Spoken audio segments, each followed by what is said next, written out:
HarperCollins presents Evil in the Family by Michael Wood, read by Olivia Mace. To the 7 Deadly Sinners. Prologue. Something woke Hugh, but he wasn't sure what. He opened his eyes and stared at the ceiling. There was no light seeping into the room from the crack in the curtains, so he knew it was still the middle of the night.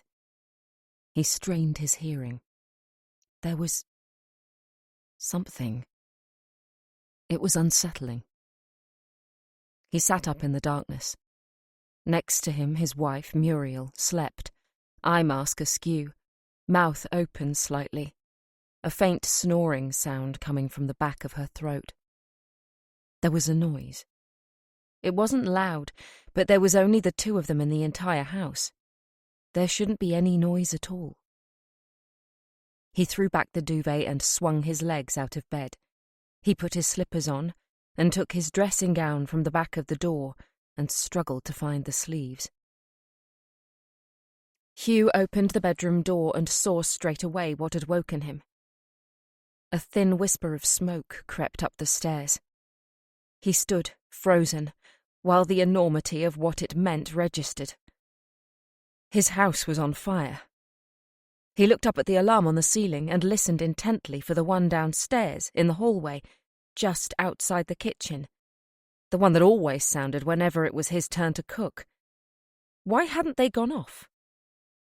When had the batteries last been replaced? He turned on his heel and ran back into the bedroom. He reached over the bed and gently but firmly shook his wife awake.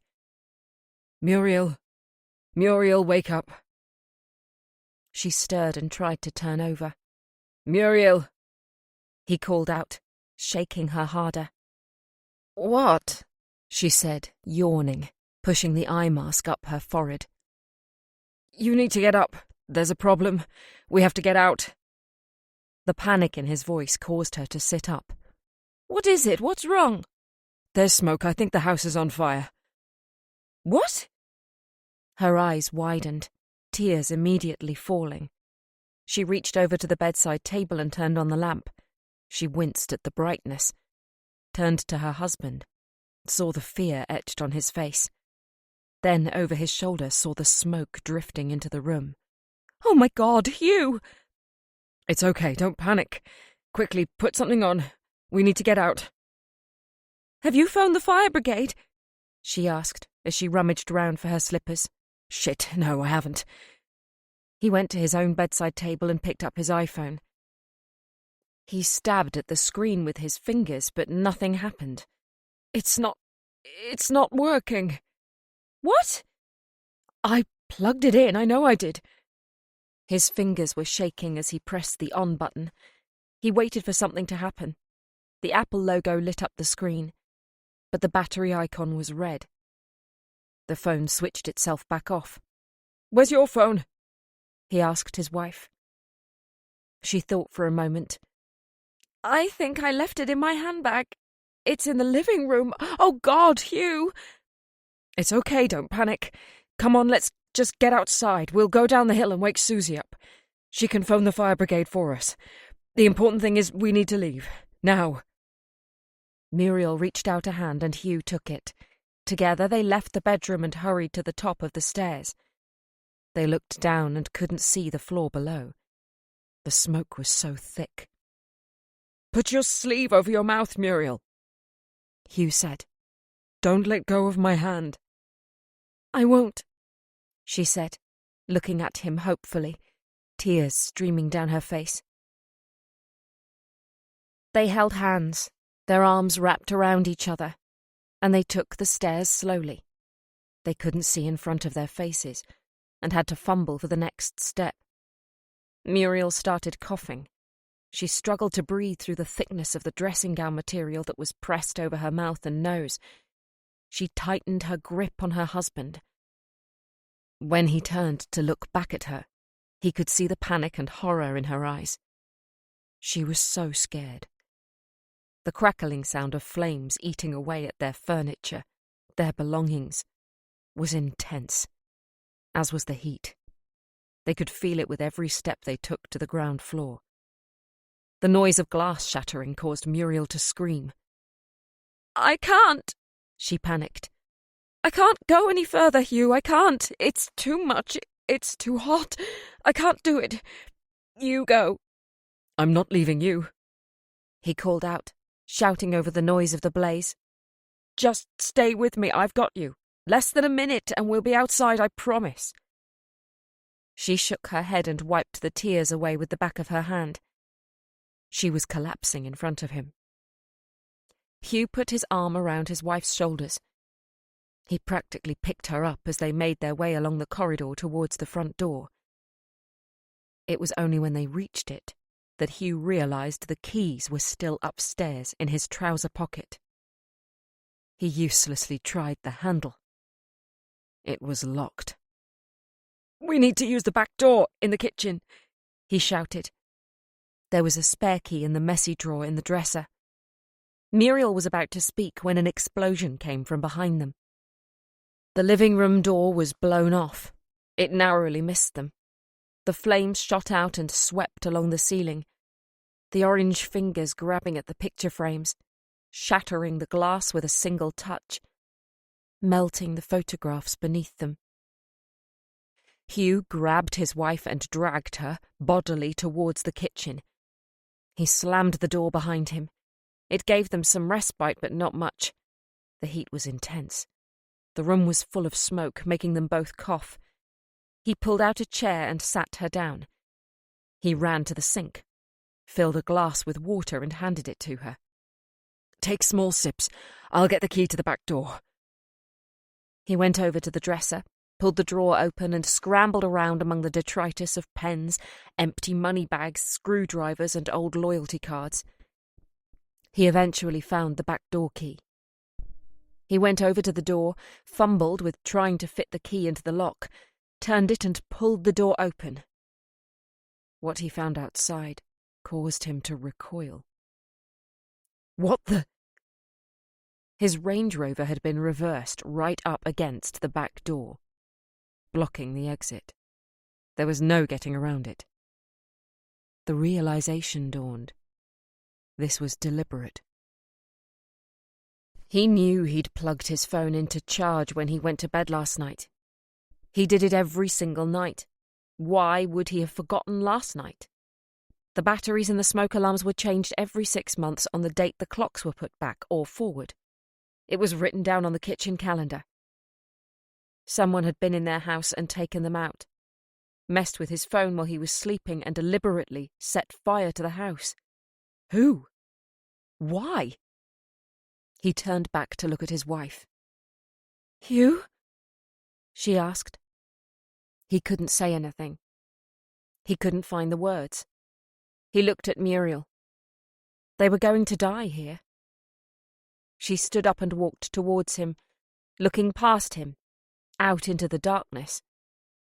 She saw their car. "What? What's happening?" He shook his head. "I don't know." There was a tapping sound on the glass. They looked around and saw someone standing at the kitchen window. Hugh ran over to it. He pulled up the blind. He looked at the figure blankly. It didn't make any sense. "What are you... I thought... It doesn't matter. Look, can you do something? Can you smash the window and help us get out?" The glass in the kitchen door leading to the hallway smashed. Muriel screamed. The orange flames grabbed at the wood. The fire had reached them. Hugh turned back to the window. "Help us! Find a rock and smash the window!" The person on the other side of the glass shook their head. Hugh's mouth fell open in horror. He started to choke on the smoke. You did this!" Muriel stepped forward. She held on to her husband, but she was failing fast. "Please, don't let us die! Not here! Not like this!" "At least take Muriel. You can leave me, but please, not Muriel," Hugh cried. He never took his eyes off them, and shook his head again. Hugh choked. He looked around, grabbed a rolling pin and hammered on the window. The toughened glass of the double glazing, added to his weakening body, made it a futile exercise. He looked at the man through the window and saw him smiling, grinning. He saw pure evil. "The cellar," Hugh said, turning back to Muriel. "There's that old coal hatch." He grabbed Muriel's hand and dragged her into the utility. He pulled open the door to the cellar and, supporting his wife as much as he could, took the steep stone steps down to the basement. "I don't know what's going on, Hugh," she said, crying, screaming, panicking. "Why won't he help us?" "I don't. Let's just get out and worry about that later," he said, practically pulling her down the stone stairs. Hugh sat Muriel down on a sack of compost, ran over to the coal hatch, and set the step-ladder against it. It was going to be a struggle to get Muriel out, but he would carry her over his shoulder if he had to. He'd find the strength from somewhere.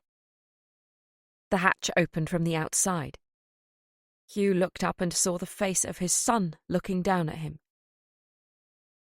"You don't have to do this," Hugh said. "For crying out loud, we're going to die here. Let your mum out at least. Please," he begged. His son remained still. His face was completely blank. "I'm sorry, okay? I'm sorry. You can hate me as much as you want, but don't take it out on your mother. Let her live. For the love of God, show some heart." The hatch was slammed closed, the lock driven home. The cellar was plunged into darkness. They were trapped in the airless room, which was rapidly filling with smoke. Hugh gave up. He went over to his wife and sat beside her on the sack of compost. He put his arm around her and held her close. She was coughing, but it was faint. She was losing consciousness as her lungs filled with acrid smoke. "Why?" she asked him. "I don't know." The floorboards above began to crack. The ceiling was collapsing. "I love you so much," Muriel said. He increased his hold on his wife and kissed her on the top of her head. He opened his mouth to speak. He was going to tell her how much he loved her. But he didn't get a chance. The ceiling fell, crushing them both. Part 1. 6 months later. Chapter 1. Barnet, North London. Wednesday, 15th of October, 2025. The phone vibrated on the bedside table. Its screen lit up the room. Nobody stirred. The phone stopped dancing. It immediately started up again. This time it woke someone. That someone was a 4-year-old German shepherd named Max. He lifted his head up and tilted it from side to side. He barked. Detective Inspector Amias Foley's eyes shot open. For a brief moment he had no idea where he was, what day it was, or what was going on. He'd been pulled out of a deep slumber. He'd been enjoying a dreamless sleep. Now he was back in reality. The phone stopped vibrating and the screen went dark. "What's wrong?" Foley tiredly asked the dog who was stretched out next to him on the king-size bed. He had 2 dogs. The second, Dexter, was exactly where he should be, in his own bed on the floor. The phone began to vibrate again. The stark white light lit up the room. Foley turned, stretched out a hand and picked it up. He squinted, saw it was D.S. Holly Goodfellow calling, and swiped to answer. He had no idea what time it was, but a call while it was still pitch black outside was never going to be good news. "Foley," he croaked. "Thank goodness, I was about to send a car round. Sir, we've received a phone call from a woman who is panicking. She thinks something might have happened to her family. She's asked for you by name. She wants you to meet her at their house." Foley turned on the bedside lamp.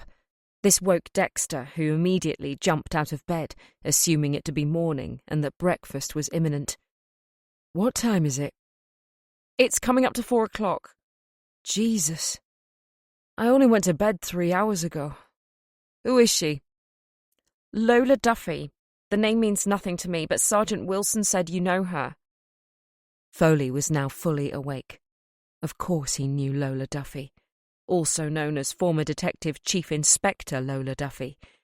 She must have been retired from the force for more than 10 years. He threw back the duvet and swung his legs out of bed. He felt the cool of the night air on his bare legs. "Where is she now?" "She's at her son's house in Pinner. She hasn't gone in, but she said she knows a potential crime scene when she sees one." "Shit," he uttered under his breath. He looked around for his clothes. "Text me the address. What time are you off shift?" 6 o'clock, supposedly," she added. "Meet me there. Get a team on standby." "Yes, sir. Has something happened, do you think?" "I'm guessing you don't know who Lola Duffy is." "No, sir." "Then you've got the amount of time it will take for me to get to Pinner to find out." He ended the call and dressed quickly. He grabbed his car keys, said a quick goodbye to the dogs, and promised them he'd send the dog walker round early so she could feed them their breakfast. He left the house, slamming the door behind him. Less than 5 minutes after ending the call from Holly, he was behind the wheel of his car and beginning the 9-mile journey from Barnet to Pinner. It should take just under 20 minutes. At this time of the morning, with little traffic, and with his foot pressed firmly on the accelerator, he'd do it in a little over 10. Foley hadn't seen his former boss since she retired from the Metropolitan Police in 2014, despite the fact that their final words as they parted ways were to keep in touch. It was something people always said, but never followed up on. He slammed on the brakes and pulled up at the side of the road. As he did so, the door to a blue Qashqai opened, and Lola stepped out to meet him. There was no time to exchange pleasantries. They didn't hug and say how nice it was to meet each other again after so long. They didn't comment on how much both had changed in the past 11 years. It was straight to business. "I think my family is dead." It was the first thing Lola said. Her voice echoed around the quiet street. It was still dark and there was a chill in the air. September had been relatively mild, but October had started cool, and autumn was truly biting. Coats and thick jumpers had been brought out of storage early for many. Foley turned to look at the house. It was in complete darkness, as was every other house in the street. Nothing looked amiss. "What happened?" He looked at her face. She'd aged considerably since they last met. Her hair was completely grey and cut short. She'd put on weight, and her face was heavily lined. He might have walked past her in the street, not recognising her at all. "Amias, please, go into the house. Tell me I'm being paranoid. Tell me it's all a sick joke." She held out the keys to the house for him to take. "What makes you think they're dead?" She wiped a tear from each eye with the backs of her hands. "I woke up to go to the toilet. I looked at the time on my phone. I had 3 voicemails and God knows how many texts from my granddaughter.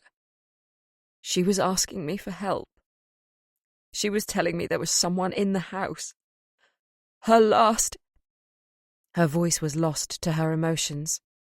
"Amias, please, just tell me it's some kind of early Halloween prank," she said, holding out the keys once more. He took them. A silver Astra stopped in the middle of the street. Holly jumped out from the driver's side. A uniformed officer climbed out of the front passenger seat. "Holly, come with me," Foley said. "Wait with Mrs. Duffy," he instructed the male constable, whose tangy fragrance he could smell from across the road. "What's going on?" Holly asked as they made their way to the front door of the detached house on Marsworth Avenue. Foley filled her in on what Lola Duffy had just told him. I had Mark read up on DCI Duffy on the way over. I'm guessing you're focusing on Operation Overlord. Foley nodded. Duffy took no prisoners during her time as DCI. That didn't just go for the criminals she caught. It went for members of her team, too. She was a no-nonsense woman. She commanded respect.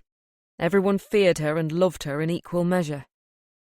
She's beginning to sound like my idol. Operation Overlord was her baby. She helped set it up to crack down on drug gangs in London, and it worked. She sent so many to prison and broke up routes and chains bringing drugs into the country from mainland Europe. Unfortunately, it's a never-ending battle. You break up one gang and another replaces it. She knew that, but she made it harder and harder for them to do so. She made a lot of enemies. But she's been retired for more than 10 years. If this is to do with her, why now? Maybe someone's just been released who she put away. These people have long memories, and there's a lot of empty time in prison. Sometimes a grudge is the only thing someone has to hold on to keep them going. He inserted a brass key into a Chubb lock and turned it. He then unlocked the Yale and pushed the door open. They could feel the warmth from the central heating straight away as they both entered the spacious hallway. Holly handed Foley a pair of plastic overshoes and latex gloves, which they snapped on before entering the house. It was always best to err on the side of caution. There were 3 doors leading off the hallway. All were open. Holly headed for the kitchen. She checked the back door. It was locked and bolted from the inside. She peered into the living room, where there was a set of patio doors. Again, they were locked and bolted from the inside. "No sign of forced entry," she said in a loud whisper. Foley looked upstairs. It was dark, quiet, as a house should be at this time of morning. Yet the look on Lola's face told him she believed something horrific had happened in this house. He was inclined to believe her. He stuck to the middle of the stairs and walked up slowly, with Holly following. There were no loose floorboards, no creaking sounds, as they ascended in complete silence. The walls on the stairs were lined with framed photographs. It was difficult to make them out in the dull light. Foley reached into his pocket for his mobile phone. He turned on the torch and pointed it at a couple of the pictures. One of them showed a happy family of 5 he believed to be Lola's son, daughter-in-law, and 3 grandchildren. They were all wearing formal clothing, standing in front of a Gothic-looking church on a summer's day, smiling to the camera. They looked as if they were attending a wedding or christening. A happy family. They continued to climb the stairs. The landing was long. All doors leading off it were closed. Foley stopped. There was a smell in the air. It was faint, but it was strong. It was a smell he'd come to know instantly and loathe from his time on the force. It was the metallic stench of blood. He pointed his phone to the cream carpet. Outside the first door on the left were several drops of something red. Blood. "Shit!" Holly uttered from behind him. As we were climbing the stairs, I suddenly got a reminder of the Greenacre family. Could this be another one? Foley paused. He hadn't even thought about a continuation. As far as he was concerned, Dylan Greenacre murdered his wife and 2 children. It was simply a case of finding the evidence to charge him with. Foley put the phone in his pocket. He placed his hand on the door handle and leaned in to see if he could hear anything from within. Nothing. All he could hear was his own heart beating loudly in his chest. Behind this door, he knew he was going to see something chilling. Something he would never be able to unsee.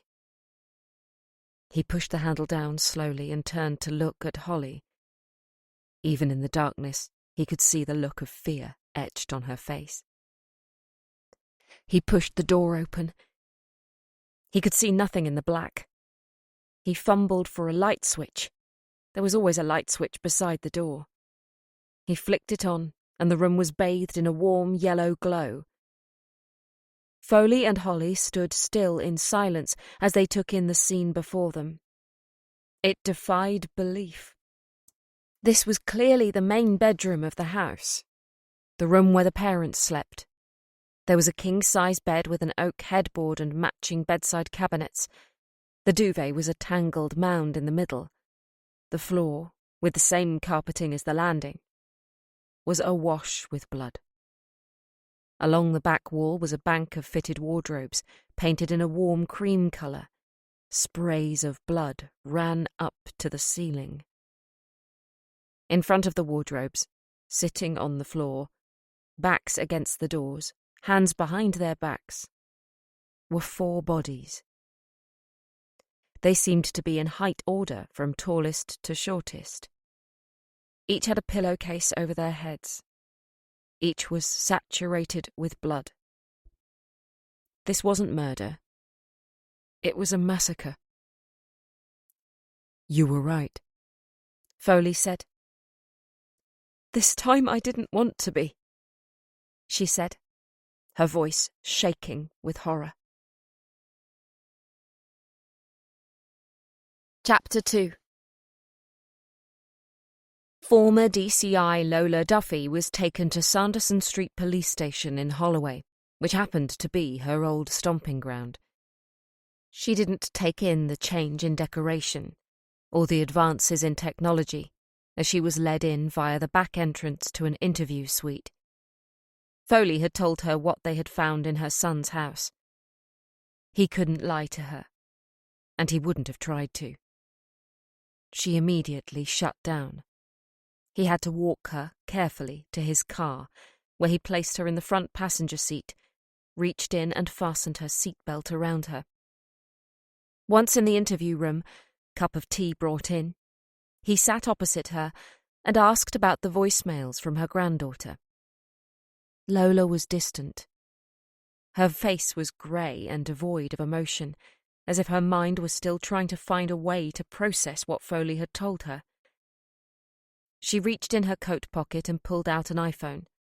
The wallpaper showed her grandchildren in Christmas jumpers, smiling at the camera. She swiped to unlock it and handed it to Foley.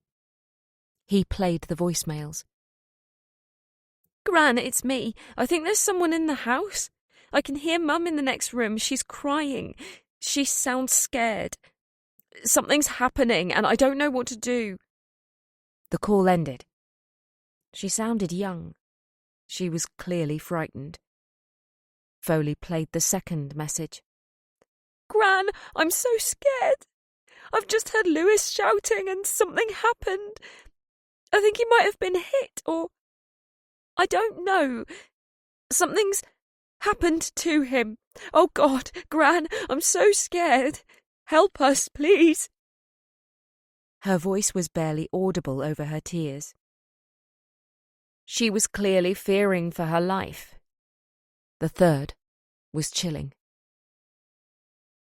"Gran, I'm hiding under my bed. I heard Jonah ask if he was going to be killed.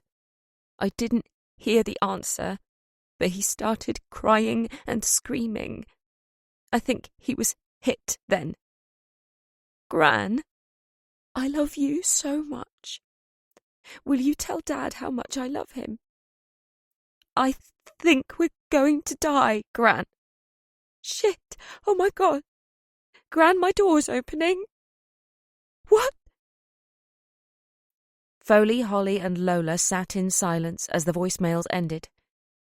Holly, as much as she tried to act tough and in control, reached forward and grabbed a tissue from the box at the side of the table. Foley bit down hard on his lip to stave off the tears. Lola was numb. Tears were running down her face, but there was nothing there. She was in shock. "Lola, where's Brandon? Where's your son?" Foley asked. It was a while before Lola answered. She sniffed hard. He's in New York. He went there on Friday for work. Foley didn't say anything, but he felt Holly's gaze on him. When a family is wiped out like the Duffys had been, the perpetrator is usually someone close to them. The fact that the father was away and his wife and 3 children had been murdered put Brandon Duffy at the top of the list of suspects. This was not going to be an easy interview for Foley. He cleared his throat. Lola, you know what I'm going to ask next, don't you? You also know that I have to ask this question. She nodded. He's definitely in New York. He sent me photos of everything he's had for his breakfast every morning. It's a long-running family joke. And he sent me a picture of my cousin's name on the 9/11 memorial. He's definitely there. Foley nodded. When is he due back? Today. His flight gets in around 1 o'clock. Heathrow. We'll have someone meet him. Holly made a note on her pad. Lola. Foley leaned forward on the desk and interlocked his fingers. Have you received any threats lately? Have you noticed if you've been followed, or have you received any silent phone calls? Anything that might have made you think you, or your family, were in danger? She looked up at him with tears in her eyes. You think this is connected with me? You think this is about my past job? We need to look at everything, Lola.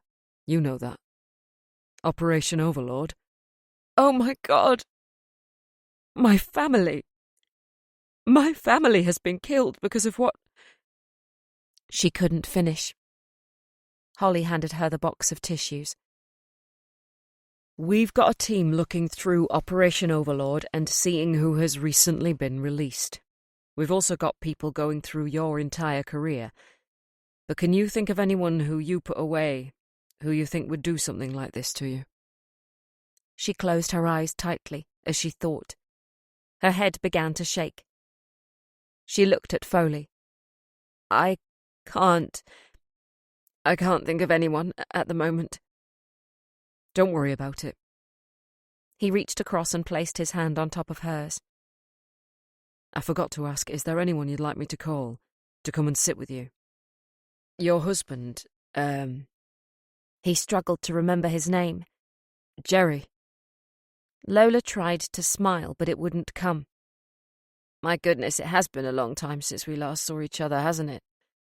Jerry died in 2020. I'm sorry, Lola, I didn't know. She shook her head. Not your fault. We're all so busy, aren't we? We move on. Lola, we've got a full forensic team at the house. But when Holly and I went in, we noticed there was no sign of a forced entry. That makes us believe either someone in the house let the killer in, or they had a key. If this isn't connected to anything you've worked on in the past, can you think of anyone who had a grudge against the family? Have they received any hatred or threats recently? Not that I'm aware of. Would they have told you? Yes, definitely, she said clearly. Even if Brandon or Chloe hadn't told me, Mary would have said if something was wrong. She was very intuitive, and we were very close, she said, struggling to come to terms with putting her family, her grandchildren, into past tense. Who has a set of keys to the house? Just us, Brandon and Chloe, the 3 kids, and me. That's all? Yes. You're sure? Is there a cleaner? Or a spare set they give to someone who's going to do any repairs or anything? No. When they've had anything done to the house, I've always gone round and sat in. So 6 sets of keys. We need to check they're all there. Holly made a note on her pad.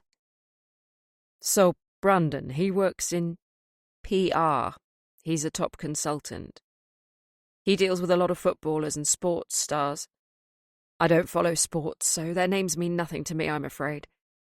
Okay, and Chloe? She's a pharmacist. Holly made a note of that in her pad. Could this have a drugs connection? Was Chloe being blackmailed by a drug dealer to supply? Or had she stolen some and was selling them to dealers? I know this is going to be difficult, Lola. But can you tell me about the children? The tears came again. Lola reached out and took several tissues. She blew her nose and wiped her eyes. Lewis is the oldest. 18. He's doing his A-levels, business studies. His plan is to be... She stopped and shook her head as she realized his plan would no longer come to fruition. He wanted to be an entrepreneur. Jonah was next. He'd just done his GCSEs. He passed all 12. They don't grade them with letters anymore, do they? It's numbers. He told me what he'd got and converted them for me. He was so proud of doing well. He started college only last month. All through childhood he wanted to be a vet, but when COVID hit and he took an interest in the scientists searching for a vaccine, he changed his mind. He got into chemistry in a big way. Mary... She paused while she composed herself. She's only 14. She's the creative one in the family, always drawing. No idea where she got it from. None of us are like that at all. You should see some of the... She drew a portrait of Jerry, had it framed, and gave it to me one Christmas. She's so talented, Why, Amias? Why have they done this? If it's about me, why not kill me? Why them? Foley could feel the emotion rising up inside him. As a DCI, Lola Duffy had been known as an ice maiden. She let nothing faze her. Now, here she was, sitting opposite him, a complete contrast to the woman he knew. He wanted nothing more than to go to the other side of the table, put his arms around her and cry alongside her. But he couldn't. He needed to remain in control, professional, as that was the only way they would find the killer. Lola, do you know anyone called Linda Greenacre? She looked at Foley with a frown. No, the name sounds familiar, but I don't think so. Linda and her 2 sons were found dead in their home about 3 weeks ago. From what Holly and I saw, there are similarities between that crime scene and the one at your son's house. A serial killer? We're not sure yet. We've been working on the assumption that Linda's ex-husband killed them. But there's very little evidence. Obviously, we'll be talking to him about this. Do you know Dylan Greenacre? No. Have you ever heard his name mentioned by Brendan or Chloe or any of your grandchildren? No. Who is he? Foley took a deep breath. That's a good question. Look, Lola, I can't make you any promises, he said as he placed a hand on hers again. But I have an excellent team, and we will move heaven and earth to find out who is responsible. None of us will stop. MD, Mary, October 16th, 1:25 a.m. I've tried calling you, Gran, but you're not answering. Someone's in the house. I don't know what to do, Gran. Mum's crying. She's begging someone not to hurt us. I've tried ringing Dad, but I don't know what time it is there, and he's not picking up. I think he's going to kill us. I'm so scared, Gran. Help us. You have to help us. He's killing us. I know he is. I can hear Jonah crying. I'm so scared, Gran. It's gone quiet. I think he's going to kill us. I'm going to call the police. Read, 3:49 a.m. Chapter 3. D.I. Amias Foley had taken a screenshot of Lola's phone and the frantic messages her youngest grandchild, her only granddaughter, had sent her in the final minutes of her life. It would help to establish time of death, and a time of when the attack on the Duffy family first began. He assembled his team in the incident room, which was packed with plain-clothed detectives and uniformed officers. All of them were transfixed on the whiteboard at the top of the room, which bore an image of the screenshot. They read it in silence. They all felt the enormity of the words. The final words of a 14-year-old girl, knowing that her murder was imminent, and nobody was coming to save her. There were two members of Foley's team who Amias held in high regard, D.S. Holly Goodfellow and D.S. Leon Ripner. While the team was being assembled, Holly had dashed off home to change, shower and grab some breakfast. She had been working the night shift, but was eager to be in on this investigation from the off. Holly was ambitious and eager. She was in her late 20s, and her career was her life. Being a detective, climbing the ranks and running her own murder squad one day was at the forefront of everything she did. Despite being a quarter of the way through the 21st century, the police force, especially in plain clothes, was still relatively male-centric, and Holly was aware of some people within the force who believed that men should still be in charge. Holly had created a character for herself. She dressed in a smart and understated style. She didn't want remarks made about her figure, or to hear gossip that she was using her looks to achieve her aims. She kept her shirts buttoned up to the collar, and even during the summer, she always wore trousers. She would never allow anyone to tell her she'd only got where she was due to turning on her feminine charm. D.S. Leon Ripner, although a good guy with his heart in the right place, was a typical alpha male.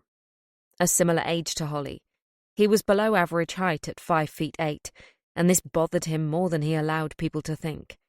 To make up for what he lacked in height, he attended the gym every day and wore tight suits to show off his firmly toned body. He wanted people to look at him and think he was a threat, physically, if not mentally. He liked to be seen in a crowd and make his presence felt. He didn't care for the psychological aspect of detection.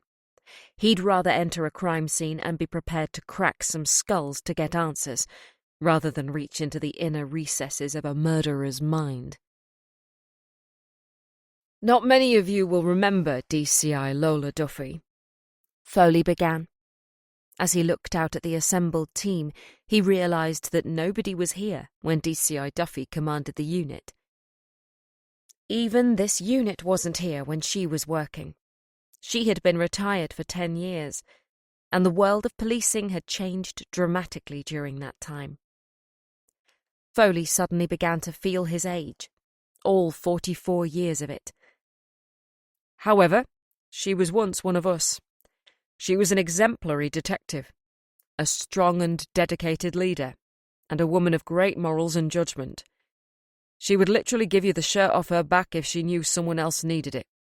Now, identification hasn't yet been carried out, so we can only assume the dead bodies found in her son's house are those of Lola's daughter-in-law, Chloe Duffy, and her 3 grandchildren, Louis, Jonah, and Mary. Brandon Duffy is currently somewhere over the Atlantic heading for Heathrow. We've received confirmation of his booking at the Hilton New York Times Square and CCTV footage of him arriving and leaving. We're also in the process of collecting statements from the people he had meetings with to dot the I's.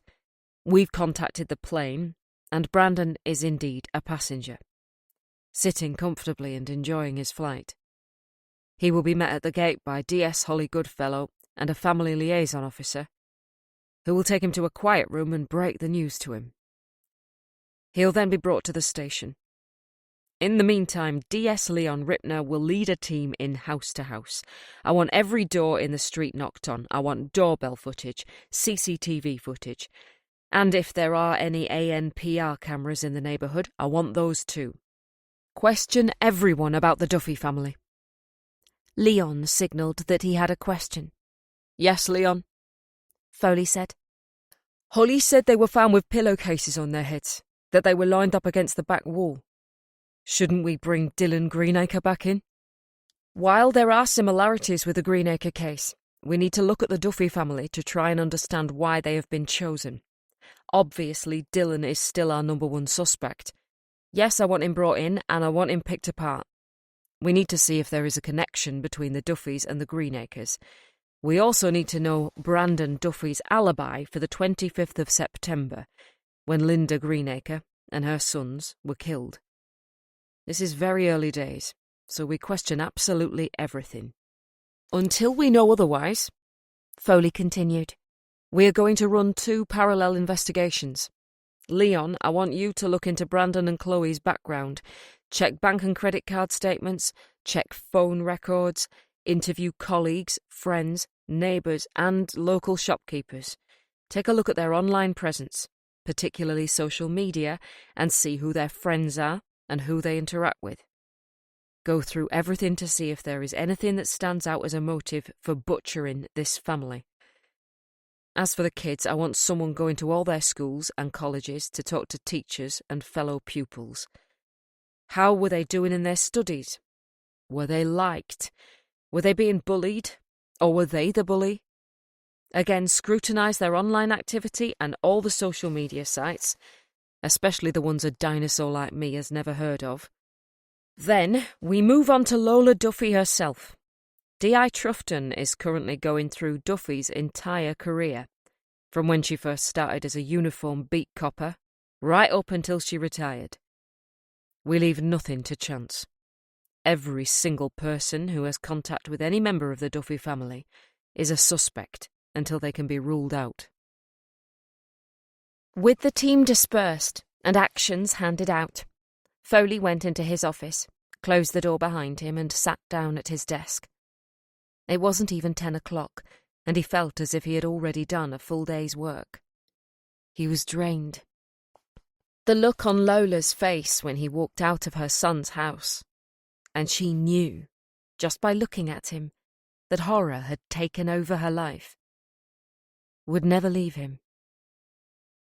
The uniformed officer beside her put his arm around her, more to keep her upright than for comfort, and held her close. All the time, Lola didn't take her eyes from Foley as he stepped towards her and told her how sorry he was.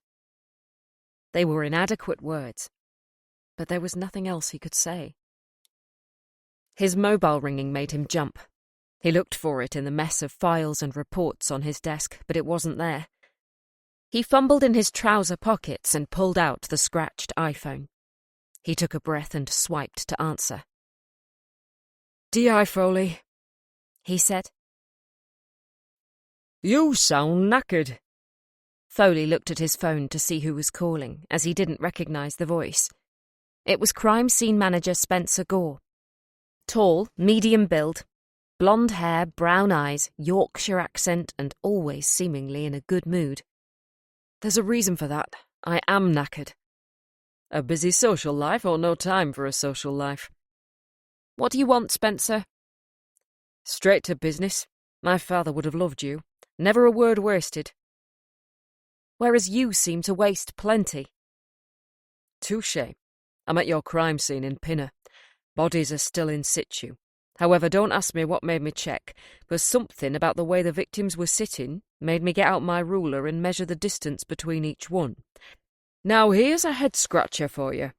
Why did your killer feel the need to place his victims exactly 5 centimetres apart from each other?"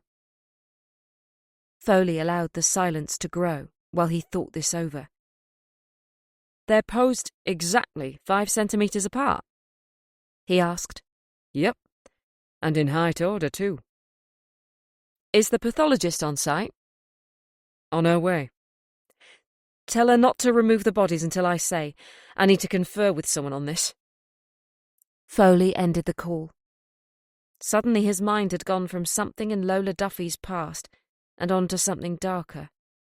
If the victims were posed and arranged, then it was an organised killer. Someone took their time to make this crime scene look a particular way. The question was, why? There was only one person he knew who could answer that. Dr. Olivia Winter. Chapter 4. University of Westminster, London. When a male serial killer targets females for his victims, the first response for people like me is often to look to the mother of the killer and analyse the childhood environment. It is believed the killer is symbolically murdering his mother with every victim he kills. The same can be said in reverse, when a male killer chooses primarily male victims, that he is really killing his father. There is often a link, one that may be internalized to the killer, between murderer and victim, even when we as outsiders can't see one. Looking at the serial killers we know about, we can trace back through their lives and see the development of the boy into the man, the innocent into the guilty, the light into the dark, and it all stems from the guidance bestowed on them from their parents. John Wayne Gacy murdered at least 33 young men during the 1970s. It is believed that Gacy's father frequently ridiculed a young John in front of his friends, often without provocation. He even beat him, again with no reason to do so. When John grew up and became involved in politics, hoping his father would be proud, his father simply called him a patsy. It seemed that there was nothing John could do to please his highly disturbed father. When John killed his victims, was he really killing his father over and over again to make him pay for the abusive childhood he'd been forced to endure?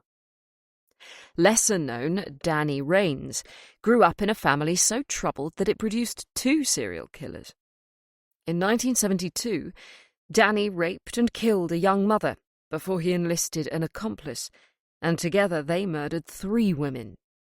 His brother, Larry, at the age of 19 in 1964, shot 4 men.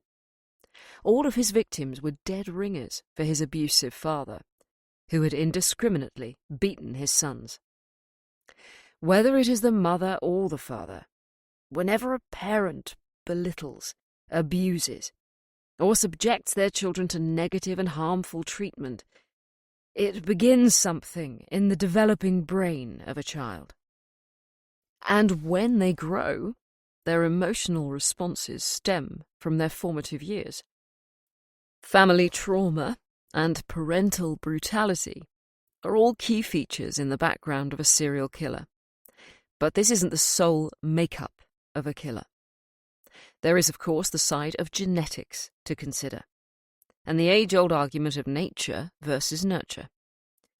We've even heard of a child suffering an unfortunate head injury, which entirely changed their character, and they went on to kill or abuse as a result.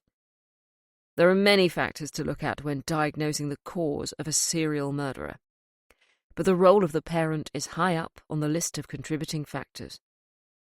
A lack of father-son bonding, an overbearing mother, a violent, abusive father, a resentful step-parent, constant arguing between mother and father, a dependency on alcohol or prescription drugs in the parent. All of these, whether one or more, are stressors on a developing mind and will alter the child and their conceptions of right and wrong. Raising a child is one of the hardest things a person can do. It's also the most rewarding. But there is a fine line between good and bad, right and wrong, and it only takes one small, single action to put a child on a different path. And sometimes there's no way back. Thank you. A round of applause rang out, and Dr. Sebastian Lister closed his iPad and looked out at the sea of faces gazing at him. For the past hour, they had been enthralled with his insight and rapidly making notes. There was no time for any questions, unfortunately.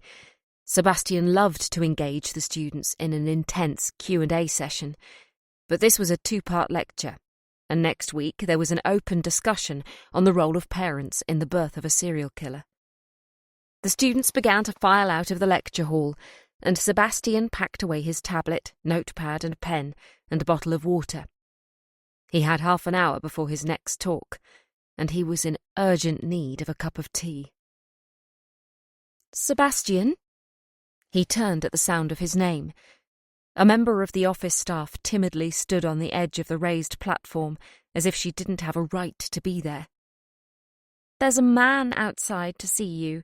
He says he's a detective. There was mistrust in her voice. Really? Yes, he showed me his warrant card, but it looked too much like a prop from a TV drama to me. You can call the police to check whether he's genuine or not. Can you? I didn't know. Do you want me to do that? No, it's fine. I'll see him. He picked up his battered satchel, threw it onto his shoulder, and headed for the door. Do you want me to call security? She asked, trotting to keep up with him. Sebastian opened the door and saw a familiar face waiting for him. That's not necessary. He is a real policeman. Okay, she said, quickly walking away, almost in a run. Sebastian couldn't hide his smile. He held out his hand to greet Detective Inspector Amias Foley. She thought you were a fraud. Did she? Yes. She thought your warrant card was a prop. I think she's been watching too much Midsummer Murders. Never seen it. I thought Olivia was lecturing here today. She was. I'm covering for her. Oh, is she ill? No, she's in Birmingham at a funeral.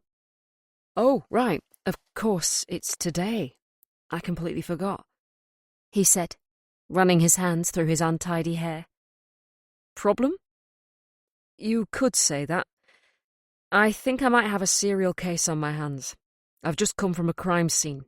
I really need Olivia to take a look while it's still fresh. I don't suppose you can fill in for her there as well, can you? I'm strictly theoretical, D.I. Foley, and you know how Olivia feels about attending active crime scenes. Oh, you clearly haven't seen your new website then. Our new what? It went live at exactly 8:05 this morning. I suggest you take a look. Chapter 5. Brandwood End Cemetery, Birmingham.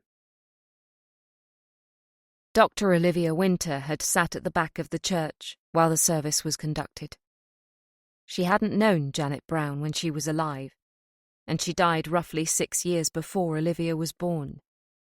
Yet, as Olivia's father had murdered Janet and hidden her body in the garden of the ground-floor flat he was living in at the time in Peckham, leaving her to rot for almost 40 years, with a family still frantically searching for her, Olivia felt she needed to be at the funeral to pay her respects, to apologise in person for the despicable act her father had done.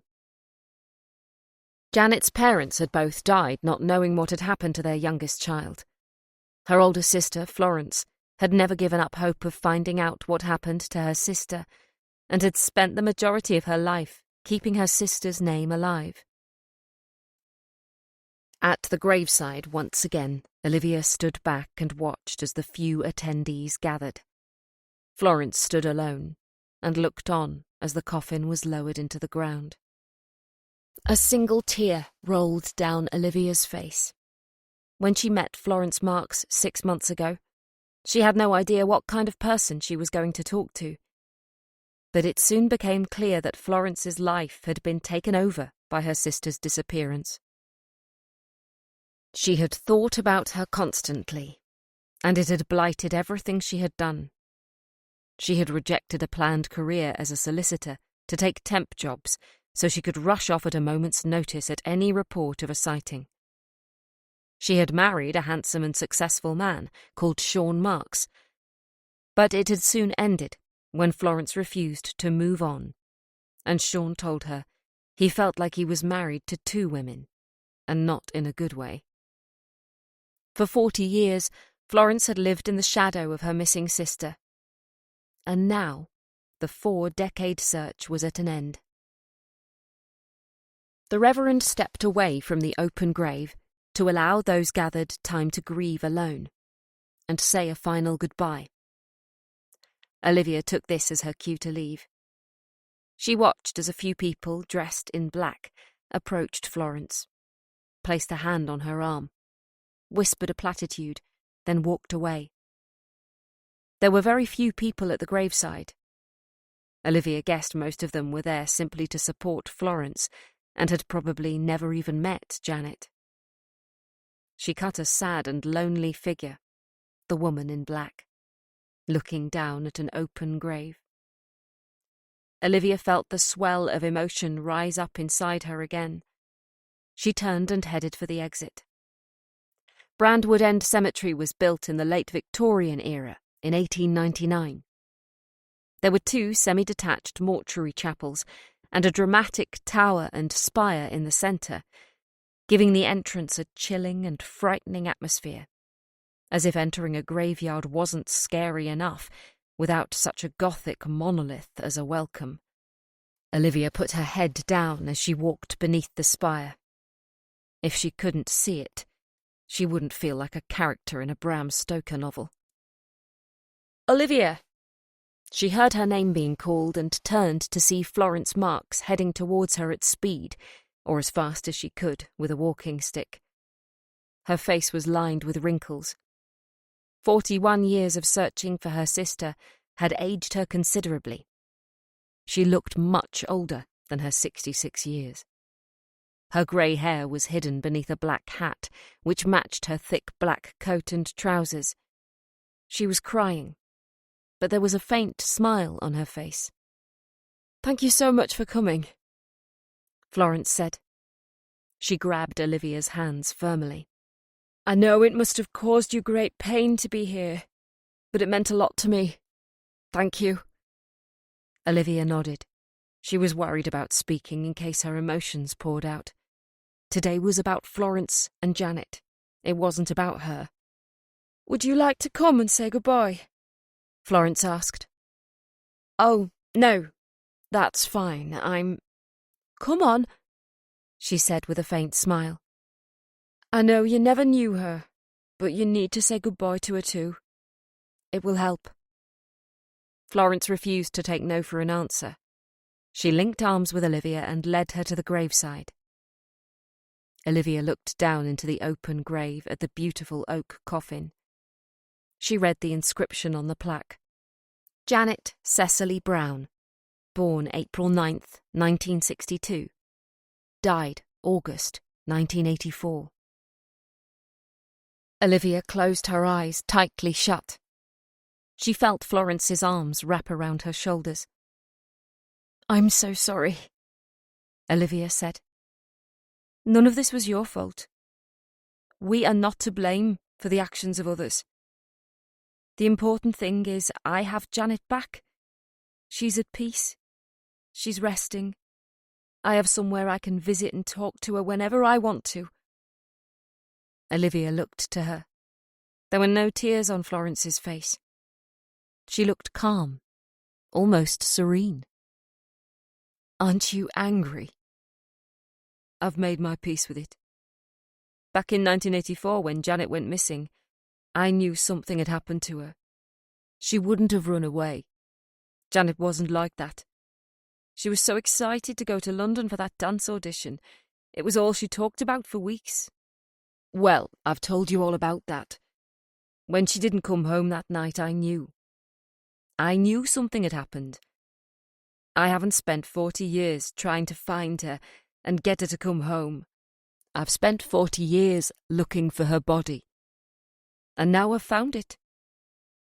Florence took a step back and walked to a nearby bench. She sat down and puffed out a sigh of relief.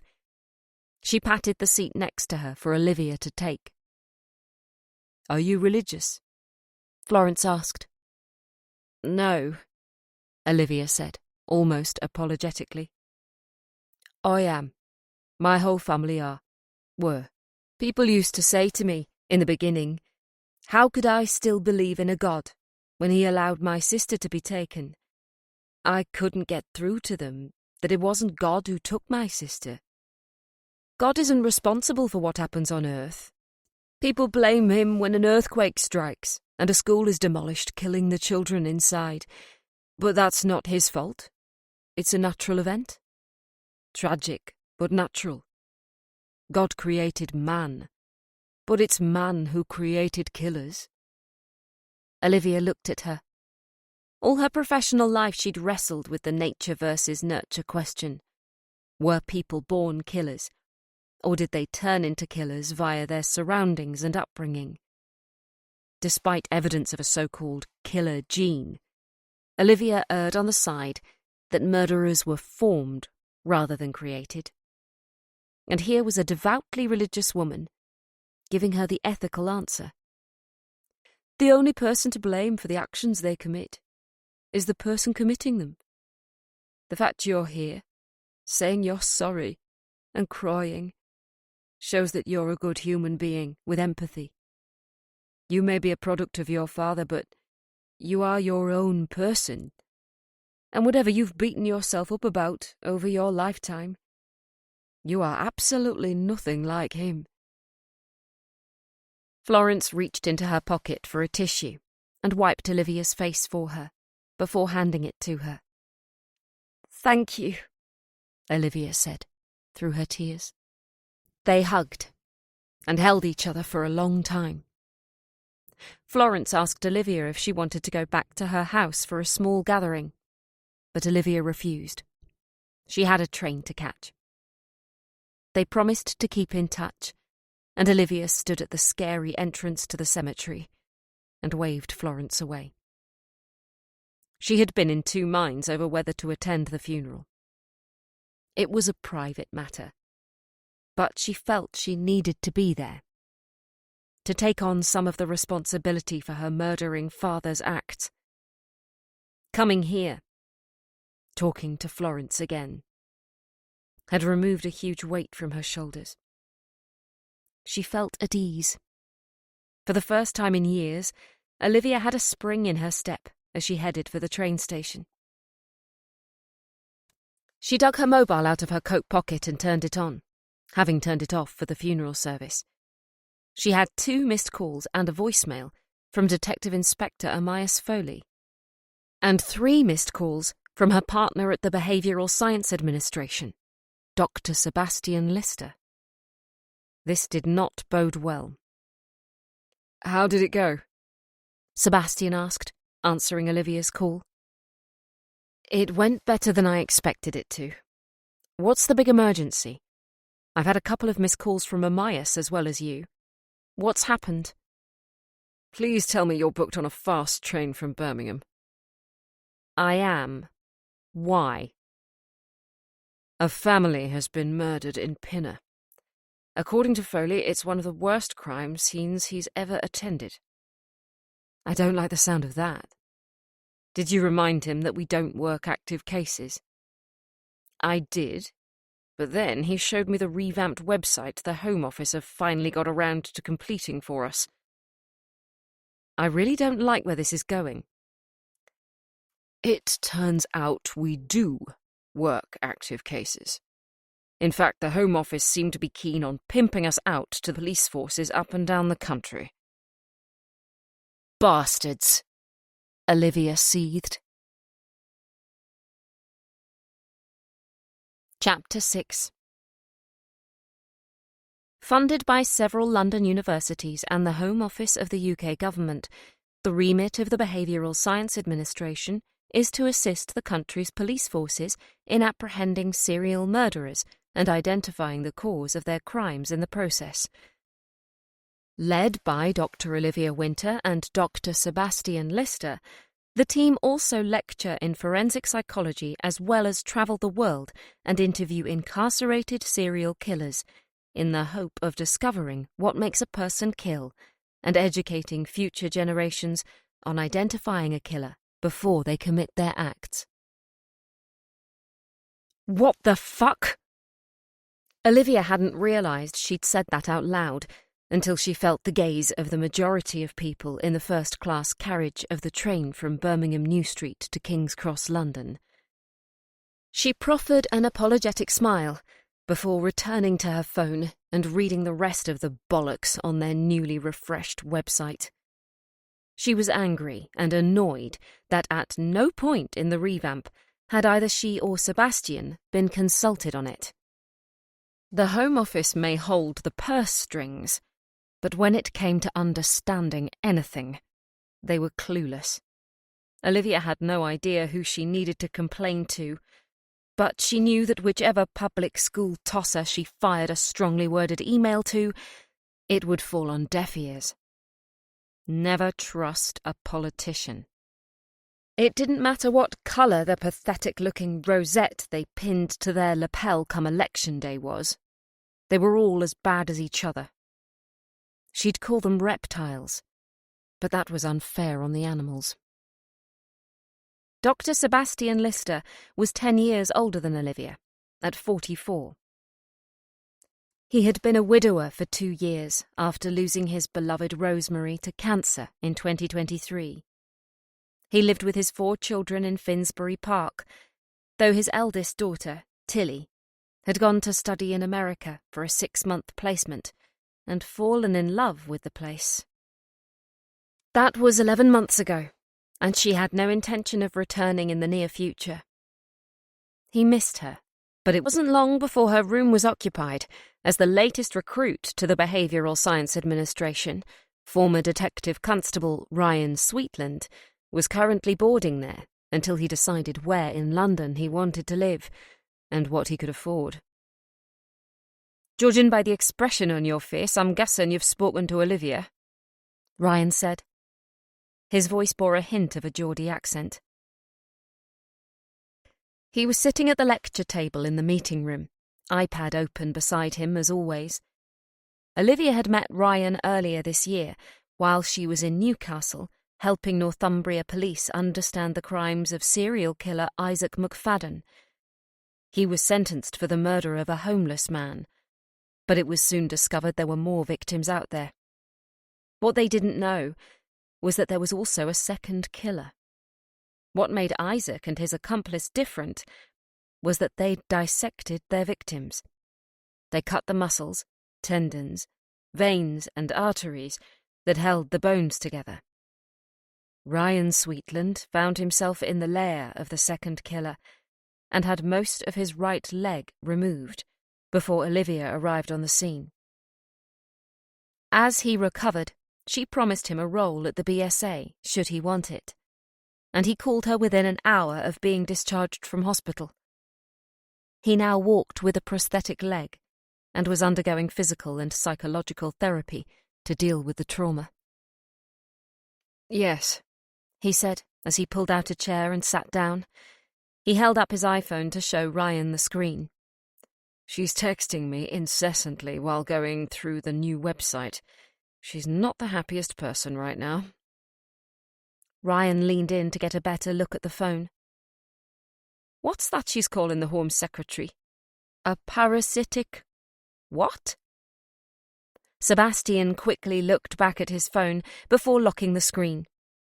"It's probably best if we let her blow off some steam and not take what she's saying too seriously, though I'm suddenly feeling very sorry for all the people she's sharing a carriage with." "I'm sure they'll agree with her," Daisy Leatherwood said. She was the secretary and receptionist of the BSA and was currently dabbing various colours from sample paint pots on the back wall. "Politicians only tell us what they think we want to hear. Behind our backs, they're greasing the palms of their mates with the taxes from our hard-earned money. Maybe if Guy Fawkes had achieved his aim, politicians might be a little more respectful of the public." "I'm sorry, are you advocating an act of treason?" Sebastian asked, turning in his seat. "Do you hear the phone? I think I hear the phone," she said, screwing the lid on the tester pot of paint. "Before you go running out, what do you think you're doing?" he asked, pointing to the wall. "Olivia asked me to put the samples on the wall to see which colour looked better in here." "Don't you think we have enough going on with the remodelling upstairs?" "Olivia said it would be best to get everything done at once, so we don't have the upheaval again in a few months' time." "I suppose that makes sense, but I didn't think we needed to redecorate in here. It's fine, surely." "Once the big TV goes up on the wall for the Zoom lectures, you'll need a warm and vibrant background, rather than sterile white," Daisy said, holding her hands up in submission. And don't look at me like that. I'm just following orders. That's what they said at Nuremberg. It's a bit premature, isn't it? We haven't even ordered the screen yet, have we? It was delivered last Friday. Was it? Yes, it's in the junk room upstairs. Soon to be my office, Ryan said with a smile. Hopefully. Eventually. Possibly. It will be. We just need to do some readjusting. Where was I when it was being delivered? Sebastian asked Daisy. You had to do a mad dash to the school to give your Catherine a replacement jumper. Oh, yes, I remember now. He rolled his eyes. Fancy doing picture day in the afternoon when they've had their lunch. I bet I wasn't the only parent who had to run down and swap a jumper covered in bean juice. So, when's the TV going on the wall? No idea. Daisy shrugged. It's all Olivia's doing. The first lecture with San Diego State University is in 6 weeks, though, so she needs to pull her finger out. Do you want to give her a nudge? The mood she's in at the moment. I'd rather not. Well, I've done my bit. All you 3 need to do is choose a colour, and I'll book the decorator. I'm having nothing else to do with it, she said, leaving the room and closing the door firmly behind her. Sebastian released a sigh. Why do I always have more things going on at once than I can cope with? To take some of the weight from your shoulders, I'd choose the second blue on the left. It's warm and soothing, Ryan said. Sebastian glanced over his shoulder. I redecorated Robert's bedroom in a similar colour last year. Now, where were we before we were interrupted? Ryan wasn't a qualified doctor like Olivia and Sebastian. He had a degree in clinical psychology and was currently studying criminology in his spare time. However, he was employed as a researcher, and his main job at present was to research the serial killers Olivia and Sebastian were planning to write about in a book they were co-writing together. Fed up with the likes of Jack the Ripper, Ted Bundy and Jeffrey Dahmer hogging the limelight, they wanted to showcase the crimes of other infamous killers of the past, the lesser-known ones, and delve into their backgrounds and mindsets as they committed their murderous acts. They'd chosen their killers. They'd received the green light and an advance from their publisher. Now it was simply a case of writing the book. We were talking about Alexander Pekushkin, Ryan said. That's right. Now he's an interesting one. He was convicted in 2006 of killing 49 people, yet he claims to have killed between 60 and 63. Some have suggested he killed people simply because he was bored.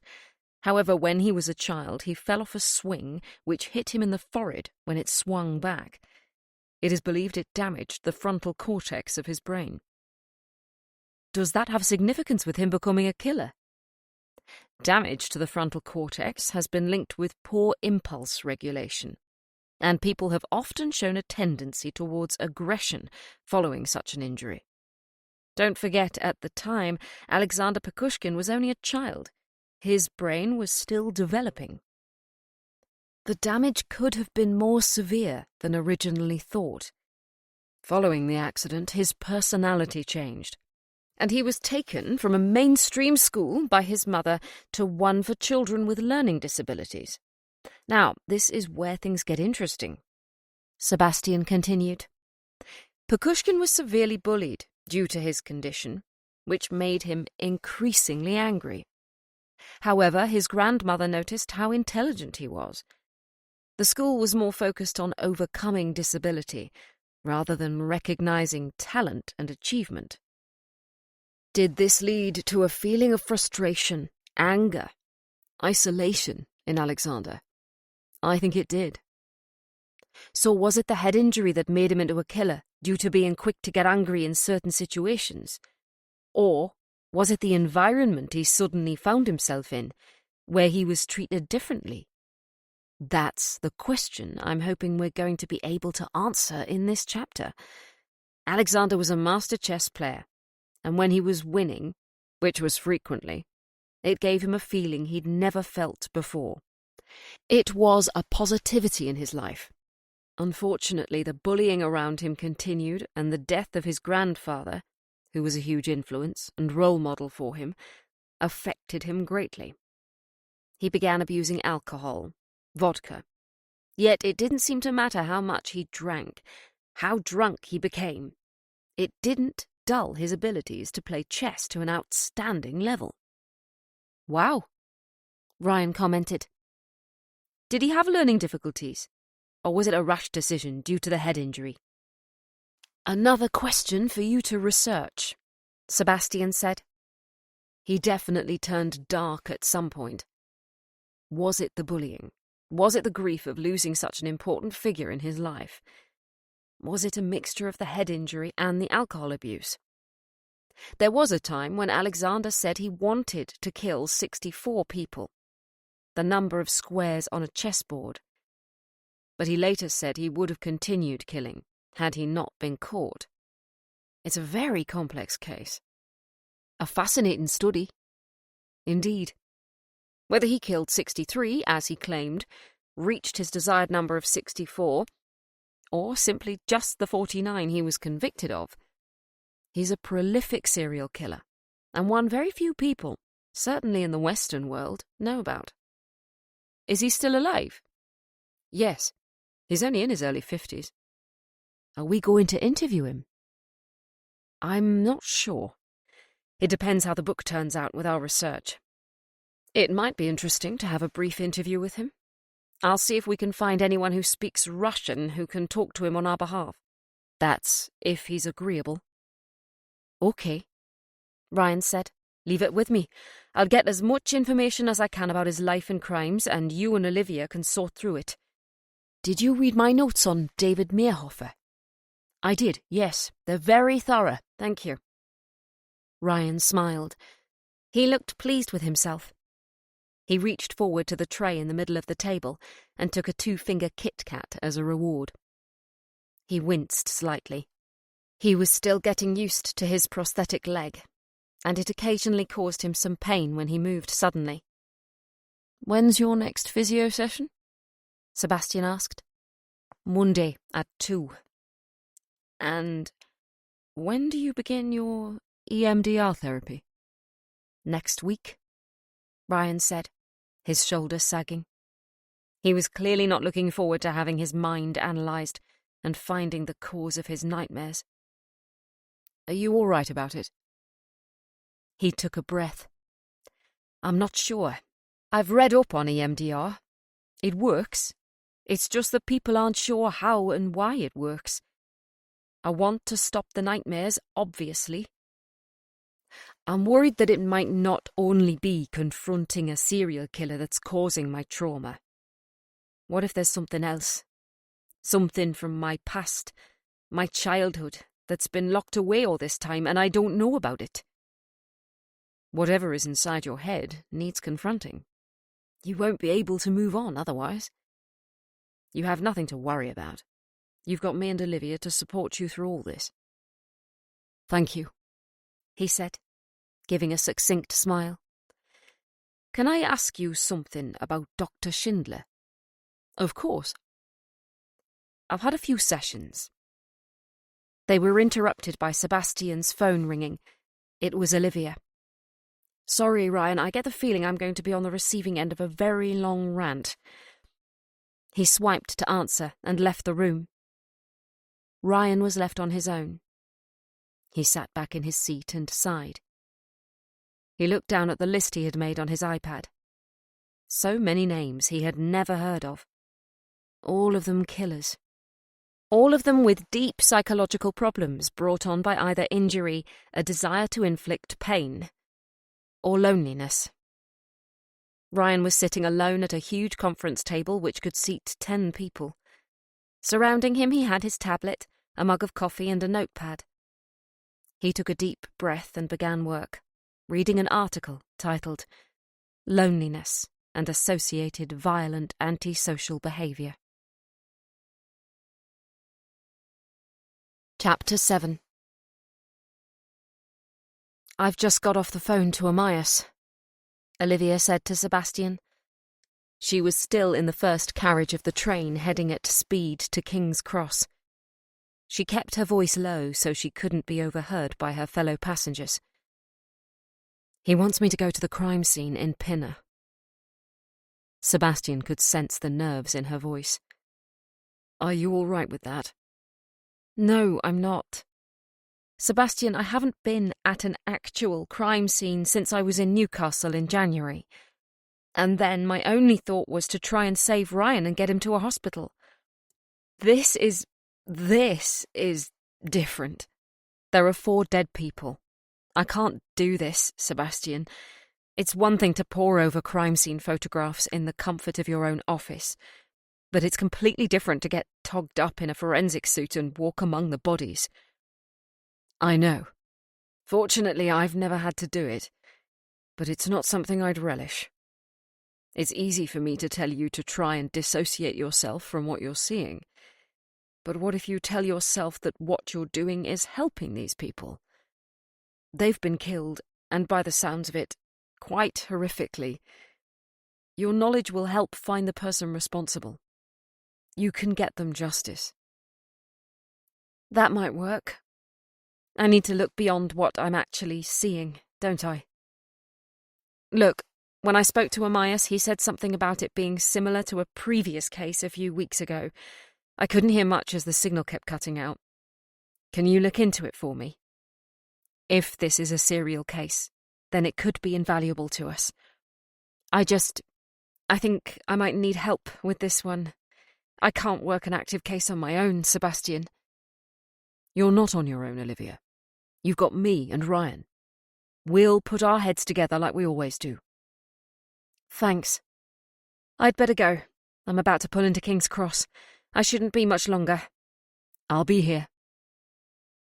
Olivia ended the call and relaxed into her seat. Every time she walked into a crime scene and saw the blood and the horror inflicted on the victims, she was taken back to that time when she was 9 years old, and her father was killing her mother and younger sister, and tried to kill her. It didn't seem to matter how much she tried to overcome it. They jumped to the forefront of her mind.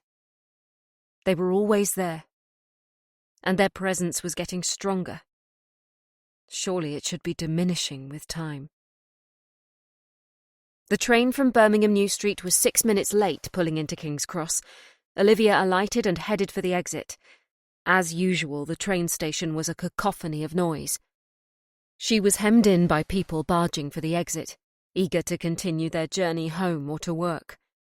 She felt someone grab her arm and was about to put her Krav Maga training to use when she turned to see D.I. Amias Foley beside her. "Amias, what are you doing here?" She was the only person who called D.I. Foley by his first name. It was a name he loathed, and everyone else called him Foley, to his face. "I spoke to Sebastian. He told me what train you were coming back on. I need you to come and look at a crime scene for me." "I've just been to a funeral." "I know. It's bad timing, and I'm sorry, but killers don't stick to regular 9 to 5 office hours." "Is that you attempting humour?" "Olivia, please." She looked at him and saw the anguish in his eyes. "You could have asked Sebastian." "It's you I need." "Fine," she said reluctantly. "But you owe me one for this. And please remember that when you hear about someone throttling the Home Secretary on the news tomorrow." "You've seen your new website, then?" he asked, leading the way to an unmarked police car parked illegally right at the entrance to the station. "They're basically saying we're at the beck and call of any force with a tricky murder on their books." Foley held open the passenger door for her. She climbed in and fastened her seatbelt. "Just because the government send a few pounds our way, they think they own us," she said as Foley slipped in behind the wheel. "Bastards. I wonder if there's a way for us to be privately funded. Then I can tell the Home Office what I really think of them." Can you get your mind to focus on the topic in hand, Olivia? Foley asked. She looked over to him. She saw the strained look in his eyes. Is it that bad? He nodded. How bad are we talking? A mother and 3 children have been killed, Olivia. When I say killed, I mean whoever did this really fucking enjoyed themselves. And I think he might have done it before. Oh, God, she said. I'm sorry. Fill me in on the way.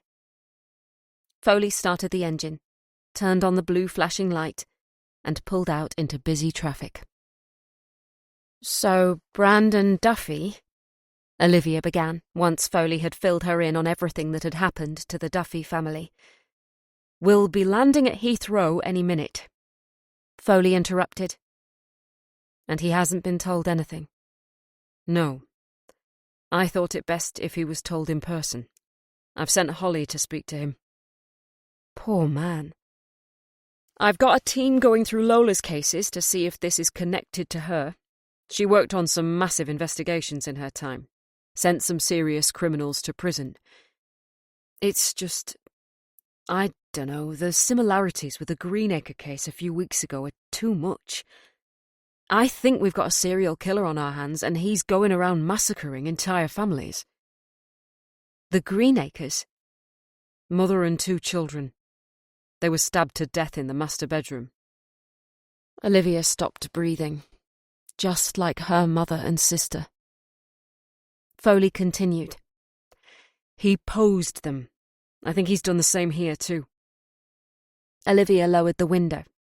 Despite it being cold, she needed fresh air, something to slap her in the face and keep her focused.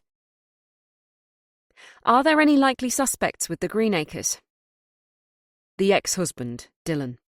He and Linda were going through a messy custody battle. When we told him they'd been killed, he broke down. I mean, he literally disintegrated. I thought he was showing real emotions. But the more we investigated, the more likely he was looking as a suspect. He and Linda literally hated each other's guts. The gloves were off when it came to the custody hearing. The fight had turned dirty. And Linda was winning. So you think he killed the kids and Linda because he didn't want her to have the children? Both boys died from a single stab wound, but Linda was used like a fucking pincushion. The anger was directed at her. Dylan has an alibi for the night of their murders. He was in bed with his current girlfriend. But maybe she's lying for him. He's my number 1 suspect. Well, he was until I was called out at silly o'clock this morning to pin her. Is there a connection between the 2 families? We're looking into it. Sorry, I meant to ask, how was the funeral? Oh, it was a laugh a minute. It's always fun watching one of your father's victims get buried. I didn't mean, he said, leaving the rest of the sentence hanging in the air. I know. Sorry, I always think I'm over the shock of what my father did. But there's always more waiting in the wings, she said, holding onto the handle above the door tightly as Foley took a corner at speed. How many more of his victims are out there? He said Janet Brown was his first, but he never said who was his second.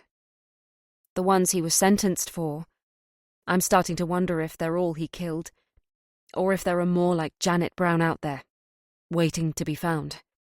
Ask him. If only it were that simple. Isn't it? No. He likes to play mind games. He wouldn't sit across a table from me and give me chapter and verse. He'd drip-feed me information. He'd taunt me. He's a sadistic, evil, psychopathic bastard who delights in seeing his own daughter squirm.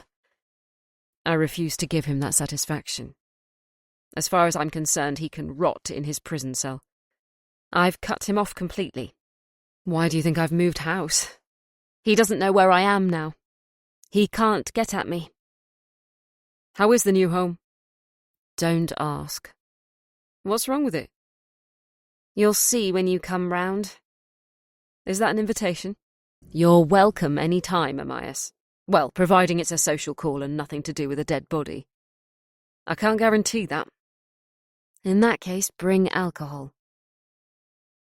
They arrived at Marsworth Avenue in Pinner. Olivia took a sharp breath when she saw the police tape stretching across the road and the open-mouthed gawkers leaning down and trying to see into the car to get a glimpse of who was arriving. She turned away from the window, looking down. She didn't want to make eye contact with anyone. The police tape was lifted, and the car was allowed through.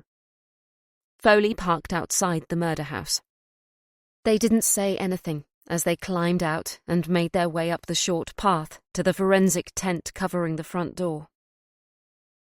It was at this point that Olivia would have paused and looked at her surroundings, taken in the neighbourhood, the houses, the cars, the street as a whole to get a snapshot of the kind of community this was. But all eyes were on her. She could feel them burning into her. She could feel them watching her, judging her, wondering what she was up to. She'd get a false impression of this road when it was an active crime scene. And this was exactly what the Home Office didn't understand. Foley handed Olivia a white one-size-fits-no-one forensic suit, which she struggled to put on. She covered her shoes with the plastic overshoes, pulled up the hood, and snapped on a pair of latex gloves. She instantly felt uncomfortable. The pathologist is Dr. Linklater. Do you know her? Can't say as I do, no, she said, struggling with the zip of her paper onesie. She's ready to take the bodies away, but I want you to see them in situ first. The crime scene manager, Spencer Gore. He's going to answer any questions you might have. Right, well, hang on a minute. Your CSM's surname is Gore. Slightly inappropriate, isn't it? We can't help what we're called, Olivia. Deed polls were invented for a reason, Amias, she said, with a hint of a smile. You're the only person who uses my first name. I can cope with that. Now I can tell you're prevaricating, so put your mask on and get in. Olivia lifted up her mask to cover her face. Reluctantly, she followed Foley into the house. She walked through the front door and into the spacious hallway. The entrance acted as a welcome to friends, family, and visitors. It was the first place people saw when they came into the house, and gave a snapshot of who lived here. The floor was real wood, polished to a shine. The walls were decorated in 2 colours: cream paint on the top half, wood panelling on the bottom. The ceilings were high, with period cornicing features. It was homely, lived in, warm and cosy, if you ignored the metal footplates and the dustings of fingerprint powder on almost every surface. Foley led the way upstairs. They stuck to the footplates on each step. Olivia walked slowly, taking in the framed photographs on the wall, showing a happy, smiling family. The father was tall, slim and handsome. The mother was attractive and had a big, toothy smile. The eldest son, all freckles and cheeky grins in earlier pictures, looked more tentative as he grew up, giving only the simplest of smiles and not wanting to stand out. The second son seemed to be the joker of the family. Every photo he featured in, he stood out in some way, either by his facial expressions or whatever hand gestures he was making. And the youngest child, the girl, she was beautiful, with her elfin features, long hair and sweet smile. It was a gallery of the dead. Are you all right? Foley asked from the top of the stairs. No, I'm not, she answered honestly, not taking her eyes from the photographs. She had albums full of her mother and younger sister, happy and smiling, before they were slaughtered by her father. Nobody knew what lay around the corner, and the innocence of a family snap took on a macabre tone when fate or evil intervened. "I promise we won't stay any longer than you're comfortable with." She immediately turned and headed down the stairs. Foley followed and grabbed her by the elbow. "But I really need you here," he said. She took a deep breath and followed him back upstairs, where he led her to the main bedroom. "Olivia, this is Spencer Gore, CSM. Spencer, this is Dr. Olivia Winter," he said. "How embarrassing. We're all wearing the same outfits," Spencer said, with a smile in his voice. He was tall and towered over both Foley and Olivia. Olivia couldn't see much of his face, hidden behind a mask and the hood of his white forensic suit pulled down over his forehead. She could only see his eyes. They wrinkled when he smiled, but soon disappeared. He looked young. He had an air of confidence. He clearly loved his job. "Nice to meet you," Olivia said, for want of anything better to say. "We've met before, briefly. I was at the flat in Peckham when we dug up your father's first victim." "Oh. I suppose we all look the same when tugged up in giant baby grows." He leaned forward and lowered his voice. "Just to warn you, though, I've been doing this job for more than a decade. I like to think I've seen everything there is to see. But what's through that door will give me nightmares for months to come." Olivia's eyes widened. "Oh, God." "Thanks for that, Spencer," Foley said icily. "People need warning, D.I. Foley. Do you want her to go in there and vomit all over your crime scene?" "Point taken. Olivia, are you ready?" "No." He pushed forward and opened the door. Olivia immediately froze. She saw the blood. The arterial sprays on the walls and ceiling as the knife cut through skin and severed veins. She knew this was a frenzied attack from the entrance to the room. She didn't need to step inside. She looked down at the carpet, awash with blood. Even through the mask, she could smell the metallic tang. She was taken back in time to when she was 9 years old, coming home from visiting a friend a few days before Christmas, walking into her parents' bedroom and seeing her mother dying and her sister already dead on the bed. Her father, in the ensuite, was preparing to come out and kill her too. "Run, Olivia, run," her mother's final words to her. She turned and looked into the open door of the ensuite. In the large mirror over the sink, she saw a man reflected back at her. For a split second, she thought it was her father. She almost turned to run for her life. She blinked. It was another CSI going about his work. Olivia swallowed hard. She had a painful lump in her throat. She was feeling hot beneath the layers of her funereal clothes and the paper forensic suit. Slowly she approached the 4 bodies, lined up so perfectly against the bank of fitted wardrobes. They still had the pillowcases placed over their heads, and their hands behind their backs. It was a massacre. An execution. She stopped and cleared her throat. "The pillowcases. Do they belong to the family?" "I don't know," Foley replied. "I was just wondering if we knew who was who." "Not yet. They appear to be in height order. It could be mother followed by the children in age order." "Are the stab wounds all to the front of the body?" "It seems so," Spencer Gore spoke up. "We've looked at the back of a couple of the children. There are no defence wounds. Nothing under fingernails, no broken fingernails. It doesn't look like they put up much of a fight." "They'll have all been too scared," Olivia said, more to herself. She turned around. "What's happened to the duvet and bedsheets?" "They've been bagged up and taken away by forensics," Foley said. "Right." Am I okay to sit down? Sure. Olivia perched herself on the edge of the mattress. She was almost face to face with the 4 victims. Her face was creased in horror at what lay before her.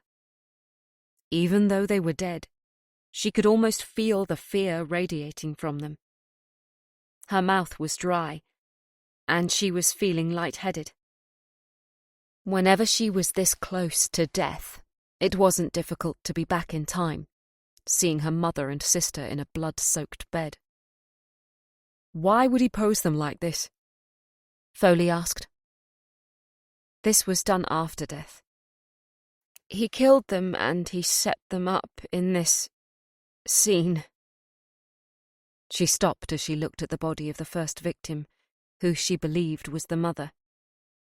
She was wearing a Winnie the Pooh nightie that was covered in tears from a knife and saturated with blood. A conflicting image of the innocence of cartoon characters and the horror of murder. She continued. He neatened up their clothing. The nighties on the mother and daughter are pulled down over their knees. He didn't just prop them up against the wall. He wanted them to look... I don't know what word to use. He wanted them to look tidy. It's as if... What? Foley asked, when Olivia stopped. With shaking fingers, she unzipped her forensic suit, reached inside and struggled to get to her mobile phone in her trouser pocket. She managed to pull it out but fumbled with the touch screen wearing latex gloves. She tore one off, opened up the camera app and lifted it up. Looking through the phone, she knew exactly what the killer had done. He took their photograph. What? Foley asked. He killed them, he lined them up, he neatened them and set them accurately apart so he could take their photograph. Foley sat beside Olivia on the bed. They were so close. Olivia could smell the deodorant he'd sprayed on himself that morning. He leaned into her and looked through her phone. Jesus Christ. They fit perfectly in the frame. Spencer leaned down over Olivia. She could hear him breathing in her ear. He looked through her phone at the lineup of bodies. Why would he do that? Spencer asked. So that he can look back later? She turned to Foley. Can you remove the pillowcases? Why? I'm wondering whether the pillowcases were placed over their heads before or after the photograph was taken. He's neatened their clothes up. It's possible he could have styled their hair or, I don't know, maybe he even put makeup on the mother and daughter. Olivia, the Greenacre family had pillowcases placed over their heads. When we removed them... He paused. Their mouths had been cut open. What? He'd cut their mouths wide open. They looked as if... They looked like they were smiling, Spencer added. Foley nodded. I've never seen anything like this before in my life, Olivia. What he did to them was pure horror. Olivia swallowed hard. Foley had been a police officer for more than 20 years. He'd seen it all. Or so he thought. If he was so disgusted and horrified by what had happened to these people, how did he expect Olivia to cope? She felt sick. She could feel the disappointing coffee from first class rise up inside her stomach. Her eyes began to blur, and sweat prickled her armpits. Spencer called in for a technician and asked him to bring evidence bags. Olivia and Foley remained on the bed, while the CSM and his assistant removed the pillowcases by cutting up the edge. They started at the far left, with the body they believed was the mother. Olivia audibly gasped when her face was revealed. They all stood stock still in shock. Despite a mask covering most of her face, Olivia put her hands up to her mouth. She felt Foley's arm wrap around her waist for comfort, and she was glad of it. It was a long process, as, to avoid cross-contamination, a different CSI was used for each victim. One by one, the family was revealed. One by one, the horror increased, until the pillowcase on the fourth victim, the young girl, was exposed. Olivia couldn't hold on to her emotions for much longer and visibly broke down. She held on to Foley for support, squeezing his hand hard. "Why would he do this? What does this mean?" Foley asked. When Olivia spoke, her voice was barely above a whisper. "The pillowcases were clearly placed on after death. They were forced to watch each other die. They were lined up, posed, and he sliced through their mouths to make it look like they were smiling, before he took their photograph." "What kind of a person would do something like this?" "He did the same with the other family, what did you call them?" "The Greenacres. Yes, he did." "Jesus." Olivia closed her eyes and took a couple of deep breaths to compose herself. "The question I'm asked most often is what makes a person a psychopath." She spoke quietly. Her words were almost painful. "I tell them it's someone whose emotions are completely cut off. Someone who is devoid of feeling anything towards another person, so they're able to inflict so much pain, horror and torture, without a second thought about the impact of their deeds. This is the product of that kind of person. Whoever did this, Amias, is completely broken." Chapter 8. British Airways Flight 8114 arrived 12 minutes late at Heathrow Terminal 5. DS Holly Goodfellow had arrived in plenty of time and liaised with staff. She knew which seat Brandon Duffy was sitting in, and contact with a steward on board had confirmed he was calm, good-natured, polite and friendly.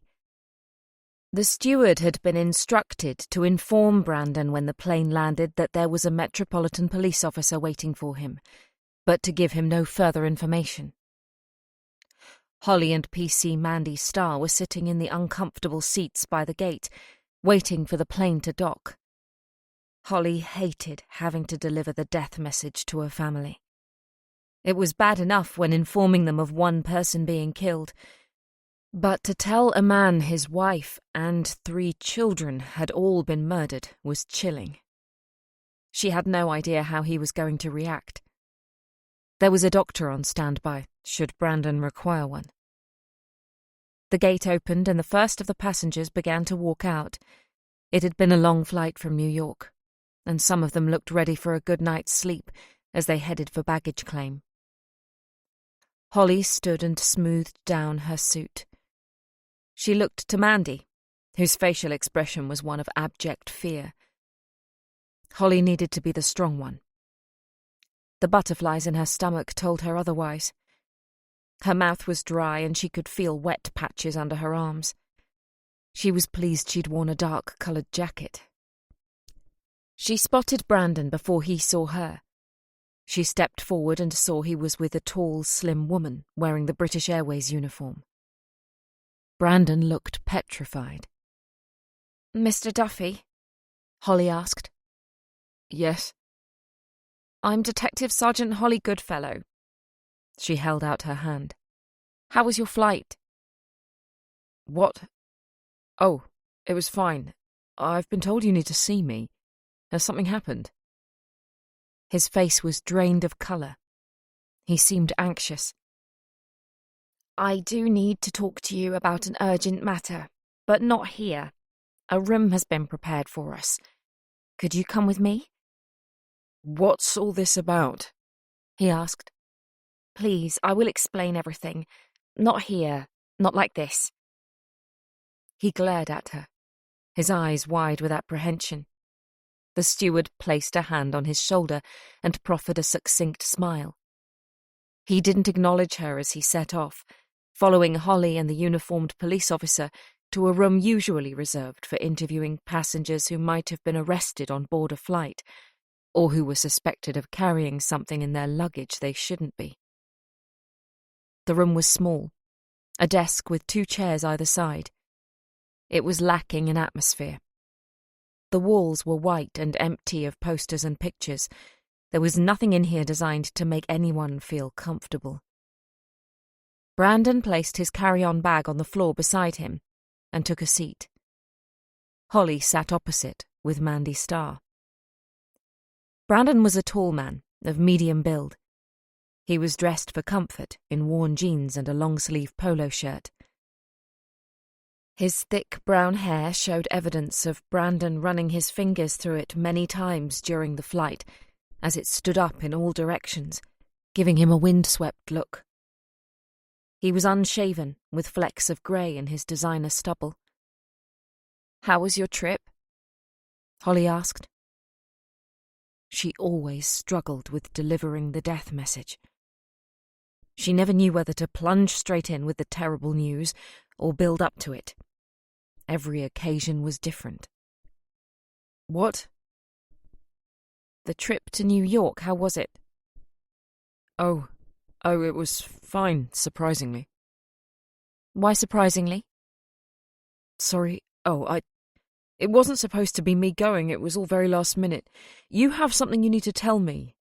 Has something happened?" Holly took a deep breath. "Mr. Duffy, I'm afraid I have some bad news. This morning, police officers were called out to your house by your mother. She received messages in the night from your daughter which she found suspicious and called us in. I'm afraid we found your wife and 3 children dead in an upstairs bedroom." Brandon didn't move. He didn't react. He stared at her, watching her mouth open and close. He heard the words, but he didn't seem to be understanding them. "What?" he asked. "I'm so sorry." "What are you saying?" "Your wife and your children are dead, Mr. Duffy." He took a sharp breath. "Dead? They're dead? How? Why?" "We don't know at the moment. We're conducting inquiries," Holly said. Her fingers were interlocked beneath the table. She was picking at her manicured nails. Brandon tried to speak, but the words wouldn't come. I only spoke to Chloe yesterday. Everything was fine. Everything was normal. I don't understand what you're saying to me." "Mr. Duffy, I'm not going to lie to you. We believe someone gained entry to your house and killed them during the night." "Killed them? They were murdered?" "I'm afraid so." "All of them?" "Yes." "Mary?" "Yes." "My Mary? She's only 14. His bottom lip began to quiver. "She can't be dead. She wants to be a nurse. She watches Heartstopper and likes Taylor Swift. She's a child." His entire body was shaking as the horror of the reality was hitting home. He could barely get his words out. Holly reached forward and placed a hand over his. "I really am so sorry, Mr. Duffy." "Jonah! Oh, God!" He quickly turned away and vomited onto the lino. Holly remained with Brandon in another room whilst the first one was cleaned up. Mandy fetched a bottle of still water and a box of tissues. "Mr. Duffy," Holly began. "Call me Brandon," he said quietly. His voice was much calmer, but he spoke slowly, as if he was in a daze. "Brandon, we need to talk to you about your family. We need to understand who could have done this. There's no rush, but when you're ready, we'd like you to come to the police station and answer a few questions." He nodded. "Where's my mum?" "She's currently helping us with our inquiries." Is this connected to something she's worked on in the past? She used to be a detective. A DCI. Did you know? He asked, his eyes darting rapidly between Holly and Mandy. We are aware, yes. It's too soon to tell the motive behind what's happened, but we're looking into everything. He nodded. I don't understand. We're just a normal family, you know? We go to work and we pay our taxes. We don't stand out. We don't have flashy cars or anything. We're just us. Why would someone do this to us? Holly swallowed hard. Seeing a man in such emotional pain was difficult. I don't know. We will be working around the clock to find the answers, Brandon, I promise. We will do everything we can. I want to go home, he said, his words loaded with emotion. I'm afraid your home is a crime scene at the moment. We can take you to a hotel. Can't I go home at all? Not at the moment, no. Will I be able to see them? My family? Yes, we can arrange for that to happen. Thank you. I'm sorry I've forgotten your name. Holly. Holly Goodfellow. Holly. That was one of the names we were going to call Mary. She was born on Christmas Eve. Holly smiled. My birthday is Boxing Day. Brandon, when you're ready, we can leave the airport and take you to the police station. I'm pretty sure your mum is still there. Fine. He nodded. Wait, my bags. She pointed to where they were behind him. He hadn't registered them being brought in for him. Brandon's concern for his bags, for the minor details, like knowing Holly's name, was evidence that his mind was protecting him from the shock of the reality. He wasn't ready to face a life without his family. Thank you. Would you like to go now? Yes, please. I want to see my mum. She smiled. Of course. Wait, he said. Holly had stood up, but Brandon remained seated. How were they killed? Holly looked uncomfortable. She was hoping Brandon wouldn't be fit to ask any questions until they were back at the station, and D.I. Foley could answer them. They were stabbed. I'm so sorry. Stabbed? He asked, his face creasing up in agony, his bottom lip wobbling, on the verge of tears once again. I'm afraid so. Was it a burglary? At the moment, I don't know. My boss will have more answers for you, but... She stopped herself. Go on. My boss really should tell you. Holly, please. She sat back down next to him and took his hand in hers. There doesn't appear to be any sign of a break-in. It would seem that whoever did this either had a key or was let into the house. Brandon's eyes darted left and right as he tried to take in what Holly had told him. Eventually, it dawned on him, and his eyes widened. I know him, don't I? I know the killer. I know the person who murdered my family. Chapter 9. Olivia was in Foley's office while he fetched her a mug of tea. In her career, she had seen all manner of crime scene photographs and images of the worst things humans did to each other. But there was a huge difference between seeing pictures in the comfort and safety of your own home and sitting within touching distance of a mutilated body. Here you go, Foley said, handing her a mug with an AC-12 logo on it from the TV drama Line of Duty. She took a sip and winced. Have you put sugar in this? It's good for shock. So is brandy. I feel like I should apologize, but your input is valuable. You see things I don't. How certain are you the killer took a photograph? As close to 100% as I can get, leaving just a small margin of error for an excuse if a photo doesn't surface. She said, What's he going to do with this photo? I'm not sure. When did you say the Greenacre family was killed? Foley didn't need to look down at his notes. 25th of September, 20 days ago. Have you received the photo? Has anyone in the media received one? Not that I'm aware of. Has it appeared online? I don't think so. In that case, I think it's for his own private collection. He'll use the photograph as a reminder of what he's done. The memory of the actual crime will only last for so long. He'll need the aide-memoire to give him that thrill of being there at the time. It's like stealing a trophy from a victim. Was anything taken from the Greenacres? No. Then the photograph is his trophy. Unless... Olivia began, then stopped. Go on.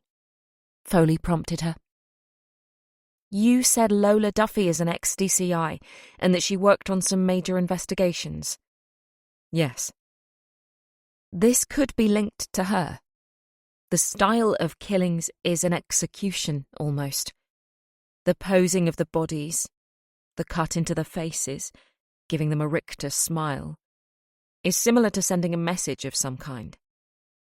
The killer could send the photograph to Lola. If he does, then you'll know the connection is with her. But wouldn't he have sent the photo of the Greenacre family to her? The Greenacre killings could have been a dress rehearsal. Foley's eyebrows almost disappeared into his hairline. A dress rehearsal? Seriously? Nothing surprises me anymore, Amias. The level of horror in killing this family is sadistic, barbaric, and chilling. One man acting alone doesn't just wake up one morning and decide to wipe out an entire family, and especially not in this way. It's something he builds up to. If it's something to get back at Lola for her job in the past, and he wanted to send a dark message, then he needed to get it right. And practice makes perfect. Jesus Christ, Foley uttered.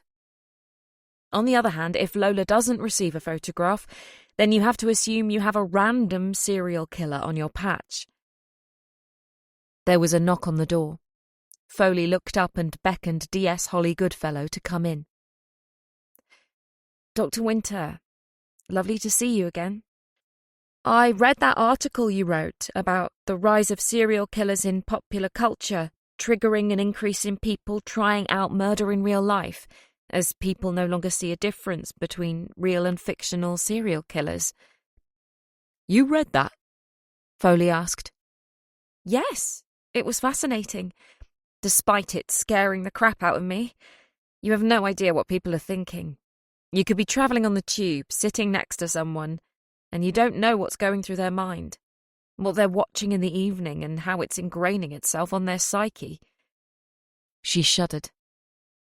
I think I'll walk home tonight, Foley said. Did you come in here for a reason or just to make sure I don't ever sleep again? Sorry. Brandon Duffy is in one of the interview suites. I've put him in the nice one we reserve for children. It's more comfortable. He's asked to see his mother, but I don't know where she is. That's fine. I'll sort it. Thanks, Holly. Holly smiled at Olivia as she turned to leave. It's been a while since I've seen her. She's growing in confidence, Olivia said. Yes. She's already asking about going in for her inspector exams. She's ambitious. She is. But I don't want her jumping too high too soon. I've seen people suffer with burnout, and I don't want that to happen to Holly. She's too good. But she needs to slow her pace. Olivia thought for a moment. Then let her talk to Brandon. What? Why? Your team is made up of about 90% men. Holly is your only female DS. She's working harder to prove to you that she's just as good, if not better, than any man on your team. You need to treat her the same as the guys. I do. I don't give anyone special favours because of their sex. Olivia sat back in her seat and crossed her legs at the knee. Let me tell you about a paradox I read recently. Women want to be treated equally. However, when they're working in a male-dominated environment, such as the police force, they want to be treated differently to show that they're not being treated differently. That makes no sense. What I'm saying is that you need to give Holly more, so that she feels as if she's being given the same as the men. In her head, she'll constantly be thinking that everything she gets overlooked for is because she's a woman. But then isn't that her problem, not mine? Yes, but you're in the minority of being a boss who doesn't still see women as the weaker sex. Holly needs to see that in you herself. So I need to treat her more like one of the lads than I do the lads? Yes. Just don't scratch yourself in front of her or talk about your sexual conquests. He raised an eyebrow. It's been so long since I had a sexual conquest, I've almost forgotten what to do. The last date I had was interrupted by an air raid. Olivia let out a genuine laugh. She enjoyed spending time with Amias Foley. Despite every meeting ending with them poring over a gruesome crime scene, he had a natural way of talking to her that made her forget the horrors of her job. Olivia wasn't allowed into the interview suite. Fortunately, it was equipped with a two-way mirror, and Olivia squeezed herself into the compact space next door, looking into the room that was trying too hard to put people at their ease. The walls were painted in a disgusting peach colour. The cheap sofas and cushions were in garish pastels, and the generic artwork on the walls were almost painful to look at. Nobody could feel comfortable in this room. Sitting in the middle of one of the sofas was Brandon Duffy. He was perched on the edge, tense, his face expressionless, his eyes wide and unblinking, struggling to come to terms with his new normal. His family was dead, murdered. He was on his own. There was nobody to welcome him home, no family holiday to plan, no happy Christmas to prepare for. Everything in his life was changed from this moment on, and it was going to take a massive adjustment. The door opened, and Lola was shown in by Foley and Holly. Lola ran over to her son. He looked up at her and immediately began to cry. Lola practically lifted him up out of his seat and held him tight, putting his head on her shoulder, and allowed him to bawl out his emotions. It was a long and painful sight to witness. Despite being in a different room, even Olivia had to turn away to allow them a modicum of privacy. Foley made a round of teas while Lola and Brandon sat down. Mother had her arms around the shoulders of her son, holding him close, the protective parent. He allowed her to comfort him. Even at 50 years of age, there were times when a man needed his mother, and this was certainly one of those times. Sitting opposite, Holly watched and waited for the right time to begin. Foley came over with the mugs of tea and placed them on the scratched pine coffee table. Brandon, I'd like to say how sorry I am for your loss. I can't imagine how you must be feeling right now, and I won't try to pretend that I do, Holly said. However, you have the weight of the entire Metropolitan Police Force behind you, and we will do everything in our power to make sure whoever did this is caught. Olivia was impressed. Thank you. Brandon tried to smile, but through the tears it was more of a grimace. I know you'd rather be anywhere else than here right now, but we do need to act quickly. Obviously, we can talk to you at more length when you've had time to process everything, but we have a few questions we need to ask you that can't wait. It's fine, he said. Have you or your family received any unwanted attention recently? Any phone calls, silent calls, emails, or knocks on the door, anything that's stood out as being odd? Brandon thought for a moment. No, not that I'm aware of. Chloe would have said if she had. What about the children? He wiped away tears with a soaked tissue. I don't think so. Has anyone new come into your life recently? Someone who may have questioned you about your family? Perhaps your mother in particular, due to the job she had? Or said something you thought of as strange for someone new to say? Holly asked. Brandon's face took on a heavy frown. The silence in the room as he mused on Holly's question was heavy. No, nobody. Have any of your children mentioned a new name, a new friend, someone they've spent time with, either in person or online? Brandon was clearly in emotional pain as he racked his brain. I don't know. No, I don't. No. Foley cleared his throat. Lola, I know I asked you this earlier, but now you've had time to think. Have you received any unwanted attention? Any silent phone calls or strange cars parked in the street?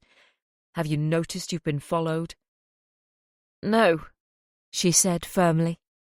Can either of you think of anyone who would do something like this? No, Lola answered.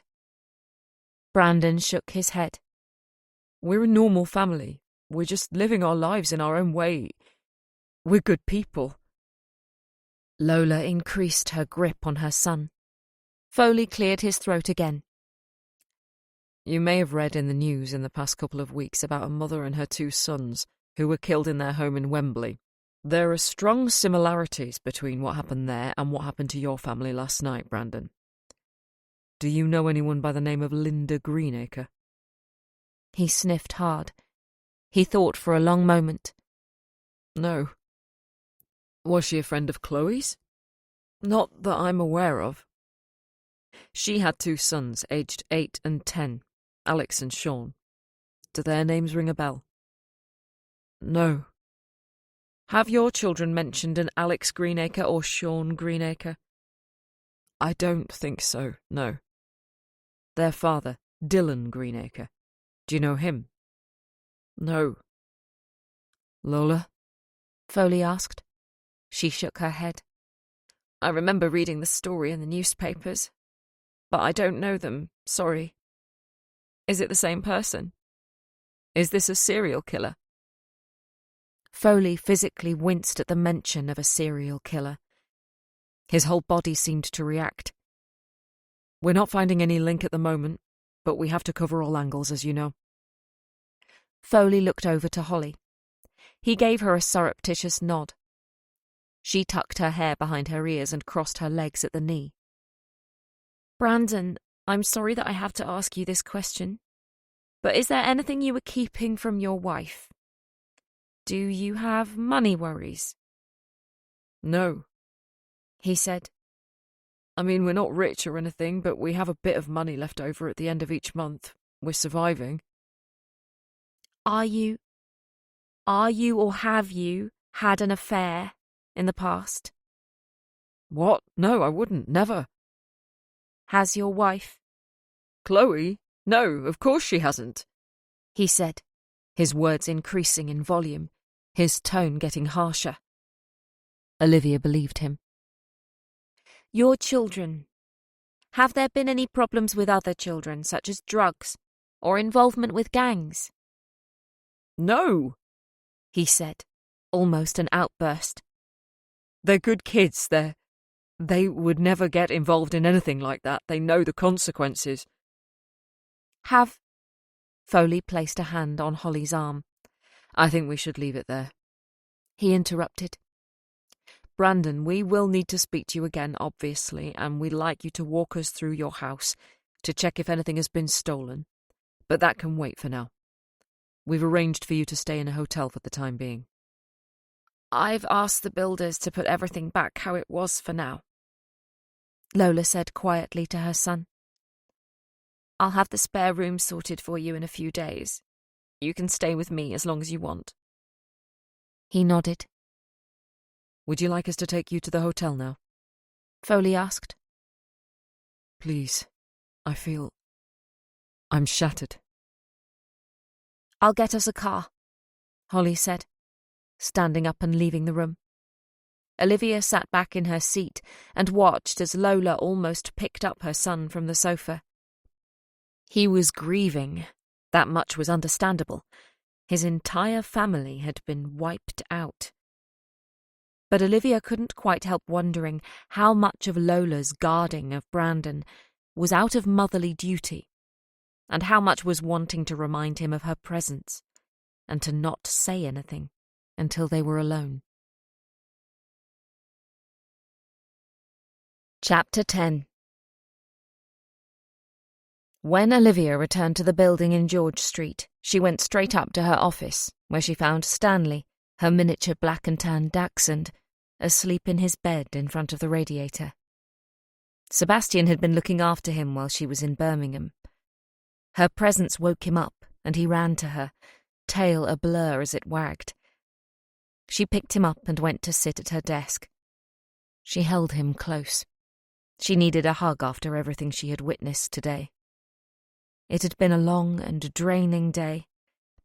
An exhausting train journey, a sad funeral with very few mourners, and a gruesome crime scene. Olivia felt the emotions rising inside her, and she couldn't hold back the tears. In the privacy of her own office, she let them fall as she snuggled her beloved dog. There was a knock at the door.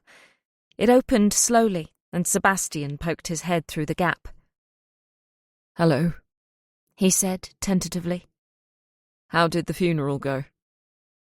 Olivia wiped her eyes.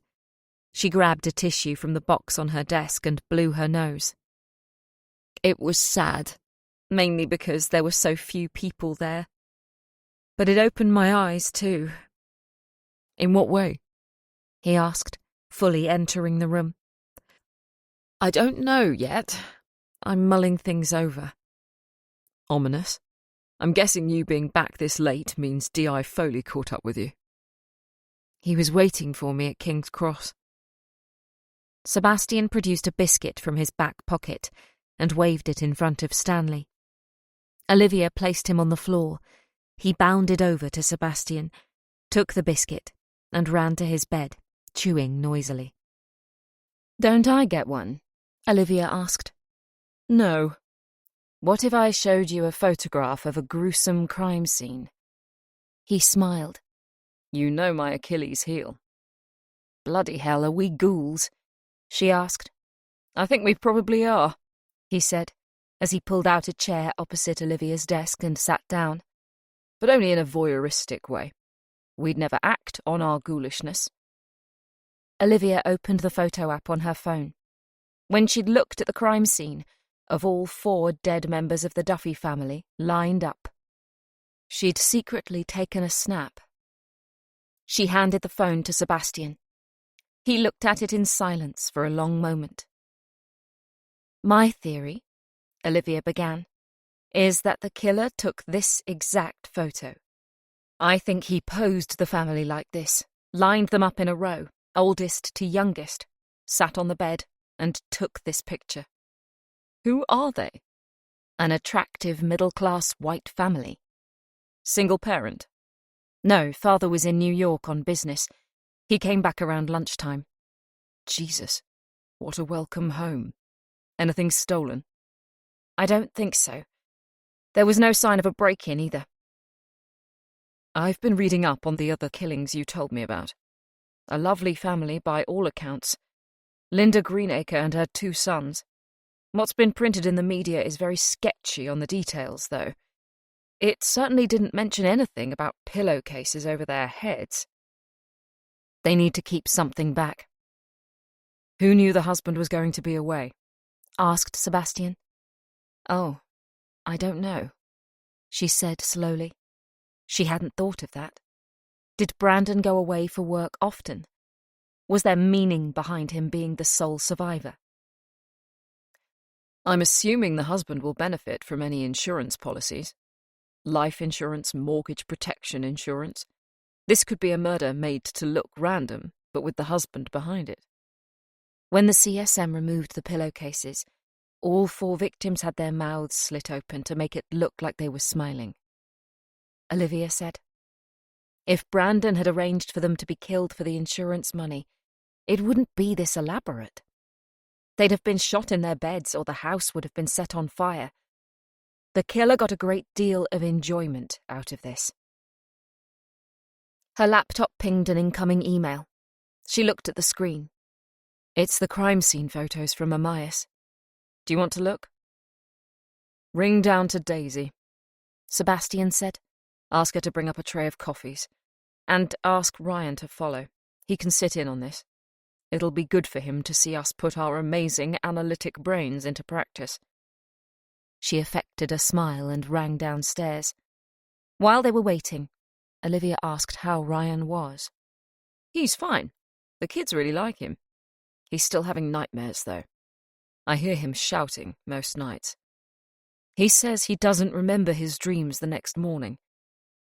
I'm not sure if he's just saying that so he doesn't have to talk about them. How's his therapy going? Well, I think. He doesn't talk about what's mentioned in the sessions, obviously. But he seems lighter afterwards. More conversational. He starts EMDR next week. Do you think he'll react well to it? Sebastian shrugged. We know EMDR works. We're just not fully sure on how it works. Ryan is open-minded, so that works in his favour. He'll not dismiss it as nonsense. The naivety of the young. Olivia smiled. You don't reckon much to EMDR? I don't think I'd be as susceptible as Ryan. You may as well ask me to put a crystal under my pillow. That's because you're jaded after your own experience with talking therapy. The door to the office opened, and Ryan walked in, followed by Daisy. Coffees poured, a 3rd chair brought in from a spare room across the corridor, and everyone was settled. Olivia took Sebastian and Ryan through what she knew of the Duffy family, which wasn't much, and the crime scene so far. Until D.I. Foley and his team can go deeper into their background, we're in the dark and mostly working from what the crime scene can tell us about what type of killer he is. Olivia said. He's organised. Ryan said. Go on, Sebastian said. He clearly spent a long time in that house. He wasn't worried about being disturbed or someone noticing he was there. 4 people in 4 different rooms were gathered together, tied up, and I don't know how many times he stabbed them, but you can see from the 2nd victim along there, he said, pointing at the screen. You've got blood pooling around him. It's dripping down his t-shirt, yet over his left shoulder, there's a huge spray of blood that you get from a severed artery. I think he played with them. It does scream of torture, Olivia said. Each victim received many stab wounds. You can see that without having a post-mortem report in front of you. It's as if the killer wanted them to give something up. Information. Location of something. Money, perhaps. Were they rich? Sebastian asked. It's a nice house. Not overly. Brandon works as a PR consultant. I've no idea how much they earn, but he must be working for a successful company if he can fly out to New York for a few days. Chloe was a pharmacist. I doubt they're millionaires, though. What about the grandparents? I don't know about Chloe's parents. Brandon's father is dead. His mother, Lola, is a former DCI. Amias has his team looking through her work history to see if there is any kind of revenge connection. This does look like a message of some kind is being written, Sebastian said. He posed them, he cut smiles into their faces. He took their photograph. Why? I've been given more information about what happened to the Greenacres than what appeared in the press, Olivia said. For a start, the father, Dylan, was the prime suspect. He and Linda were going through a messy custody battle. The two boys were killed by a single stab wound, but Linda was stabbed multiple times. Amias said he's going to give me a full briefing about it later. What if the families were killed to point the finger at someone else? Sebastian thought for a moment. You mean Dylan Greenacre was made out to be the prime suspect for killing his wife and children, and in this case, Brandon Duffy for killing his own family? Yes. Dylan clearly loved his boys, Olivia said. He wouldn't have been going for custody if he didn't. The fact they were stabbed only once shows they were quickly dispatched. He didn't want them to suffer. Yet Linda, in Foley's words, was treated like a fucking pincushion. The obvious suspect is Dylan. But Brandon Duffy can't be a suspect if he was in New York at the time, Sebastian said. Unless he paid someone to do it, Ryan offered. Or it was made to look like he paid someone to do it, Olivia added. Him being in New York is the perfect alibi. If there are huge insurance payouts to come, then it's obvious he would be the prime suspect, so being out of the country puts him in the clear. Sebastian shook his head. No, that makes no sense. If Brandon Duffy paid someone to kill his family, why did that killer murder the Greenacre family 3 weeks earlier? Brandon isn't going to commission that, is he? I suppose not, Olivia said, dejected. Unless the killer is acting alone, Ryan said. Perhaps nobody paid anyone to kill anyone, but the killer is a lone murderer, and he has some kind of weird fixation towards fathers, where he wants them to suffer. And what better way to make someone suffer than by killing those they love the most? In these two cases, the entire families. Dylan Greenacre was fighting for custody, so it's obvious he will have been heartbroken to find out his sons had been killed. I'm guessing Brandon is in agony right now. He is, Olivia said. That's an interesting theory, Sebastian said. In both cases, the father was absent from the crime scene. Dylan didn't live with his family. Brandon was working away. They're the survivors. They're the ones who are going to be suffering for a long time to come. Olivia grabbed a pen and made a note. It was something to think about. Serial killers always had something they fixated on. Occasionally it was an abusive parent, and they killed people who reminded them of their abuser. Was this what was happening here? Was he keeping the father alive to suffer because he wanted his own father to suffer for what he'd done to him in the past? This level of violence, Ryan began. He looked uncomfortable asking this question. I don't know how to ask this. How does somebody do this? What do they get from it? Is he enjoying himself while he's stabbing them? Yes, Olivia answered honestly. In front of you, you've got 4 victims. They're tied up, they're blindfolded, they're scared. One by one, they're being stabbed. They're screaming, crying, begging, and pleading for him to stop. He's able to tune all of that out in order to continue. As human beings, we're an empathic race. We see someone suffering, we help. Or if we see on the news about victims of an earthquake or war, it stays with us because we care. This man has been able to distance himself from that level of compassion to continue in his task. And what is his task here? Ryan asked. His task was to destroy them, Olivia said, and he succeeded. Is that why he covered their faces? Because if he didn't, he'd feel something for their pain. It's possible. I mean, we weren't there, so we don't know for sure. But the killer could have been wearing earplugs or headphones, playing music to block out their cries. What he couldn't see or hear, he couldn't interpret emotionally. and was able to kill to such an intense degree? I think that's unlikely, Sebastian said. He cut their mouths. If he took their photo, he'll have done it without the pillowcases on. So why cover them afterwards? Ryan asked. Shock value, Olivia said. He wants someone to notice this. Who? The survivors, Brandon, possibly Lola. He's not a psychopath, is he? Ryan asked.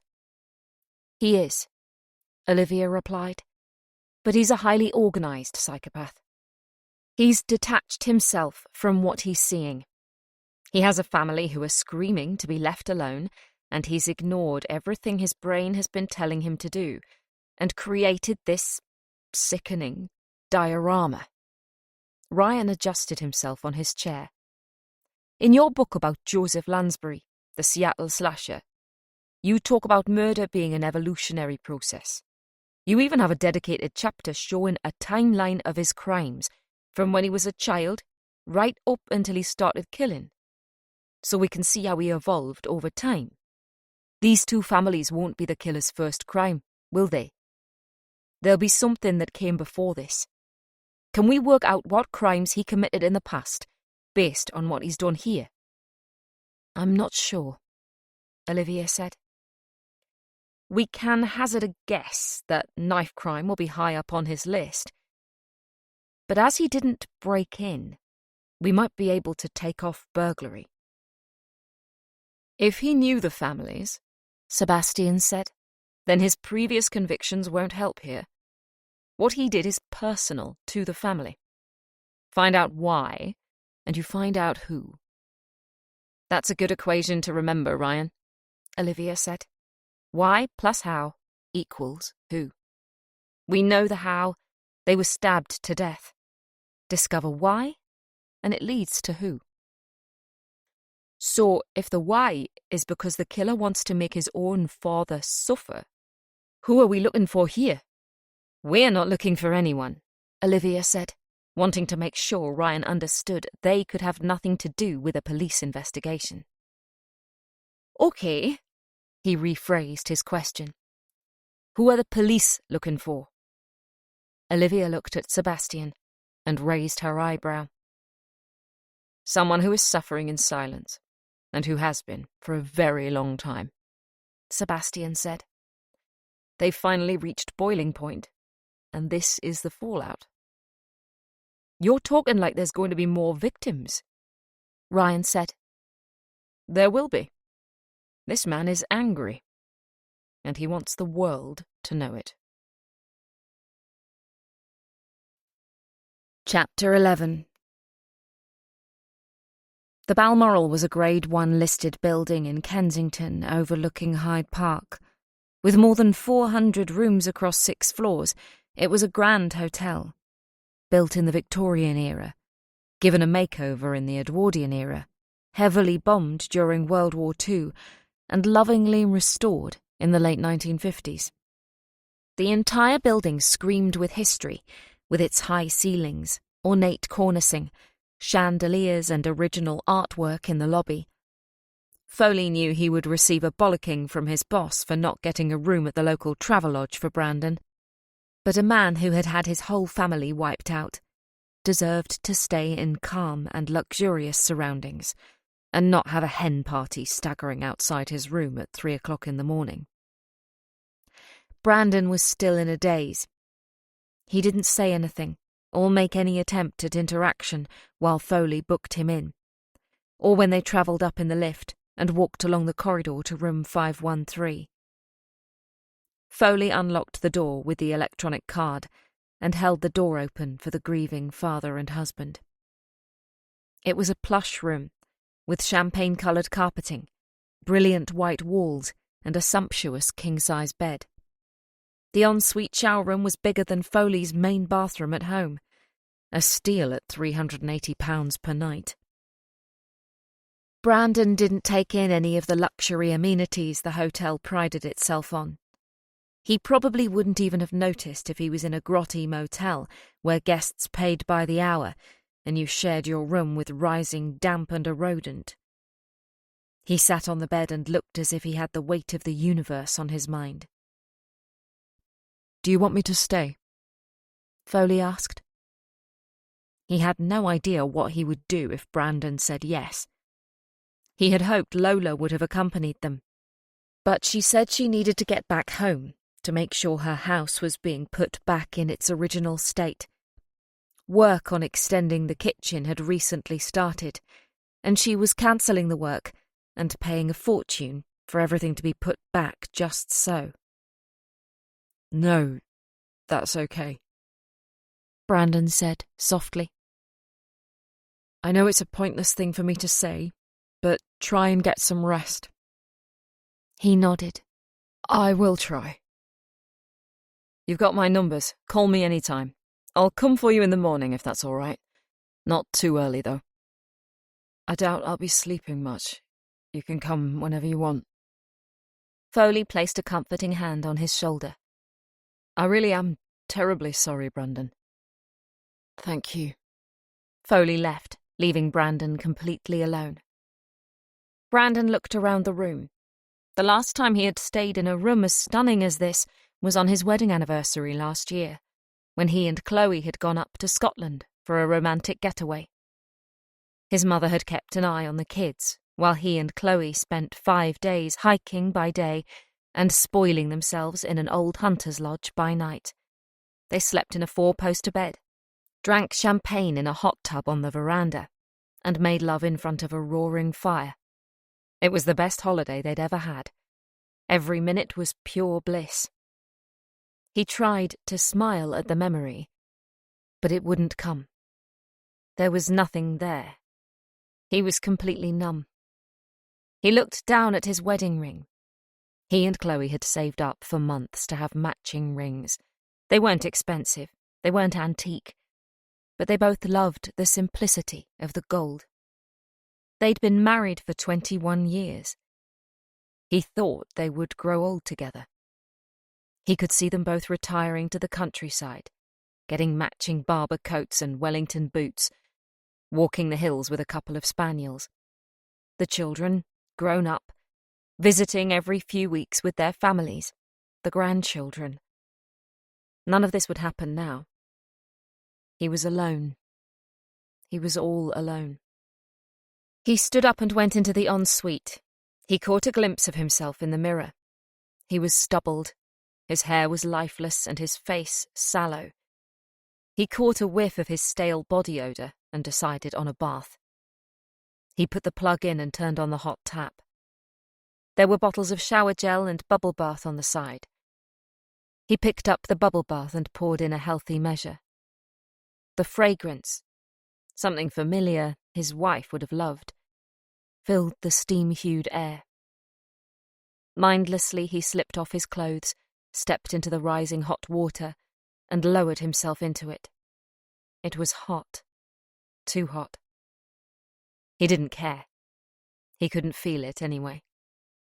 Once the water was almost to the top of the bath, he reached forward and turned it off. He leaned back and listened to the sounds of the tap dripping, and his own thoughts racing around his mind. How frightened must they have been in their final minutes? Chloe, Lewis, Jonah, and Mary. They were good people. Were they killed separately or together? Did they know what was happening to each other? Had Chloe been forced to watch, helpless, while her children were slain? He should have been there to protect them. That was his role.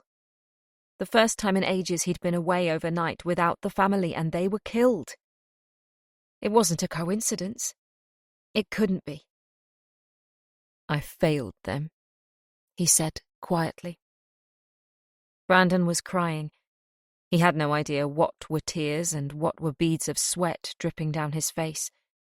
The pain he felt was like nothing he'd experienced before. This was torture. He would never get over this. He would never be able to move on from such horror. He lowered himself beneath the water. Chapter 12. In the evenings, Ryan often felt like an interloper. He was grateful to Sebastian for opening up his home and allowing him to live there. But after dinner, when he was sitting with his children and involving himself in whatever they wanted to watch on Disney+, Ryan was uncomfortable, intruding on this private family time. He made his excuses and went to his room, closing the door behind him and sitting cross-legged on the single bed, his tablet in front of him. It was too early to go to sleep. He hadn't made any friends yet in London to socialise with. So, like his boss, Olivia, he filled his empty hours up with work. Ryan was enjoying his role at the BSA. Researching was fascinating, but it was easy to fall down a rabbit hole. Reading about a serial killer who claimed to hear voices telling him to kill led to further research about how a person would hear voices in the first place. Would the voice be similar to one they recognized, or would it be a stranger? Why would a perfectly ordinary person listen to a voice in their head telling them to kill? Was there a way to fight against the voice? After the killer had been caught, would they still hear that voice? It was disturbing, yet addictive. Ryan yawned. He arched his back and stretched his muscles. He ached. He'd been sitting in the same position for he didn't know how long. He looked in the corner of his tablet and saw it was a little after 1 o'clock. He had been scrolling the internet for almost 5 hours. How had that happened? He'd stumbled across the case of Scott Falater, who was found guilty of first-degree murder for the killing of his wife in 1997. He'd stabbed her more than a dozen times and thrown her body into the pool at their home. Yet he claimed to have no knowledge of the crime. His defense was that he had been sleepwalking at the time. Even today, 28 years later, his story had never changed. Ryan was engrossed as he read a detailed account of the case and subsequent trial. Falater was sentenced to death, but character witnesses, even his own children, caused the judge to rethink and commit him to life without parole.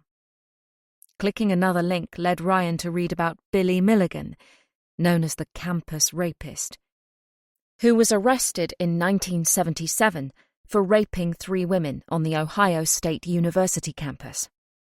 He was the only person in America to be found not guilty by reason of insanity due to suffering from dissociative identity disorder.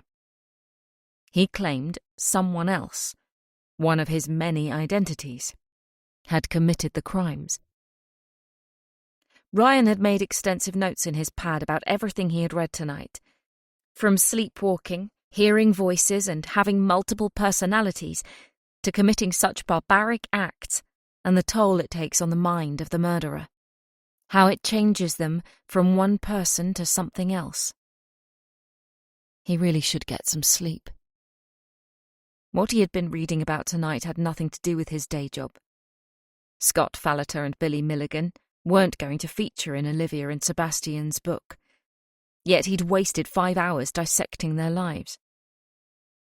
He turned off his tablet and set it down on the bedside table.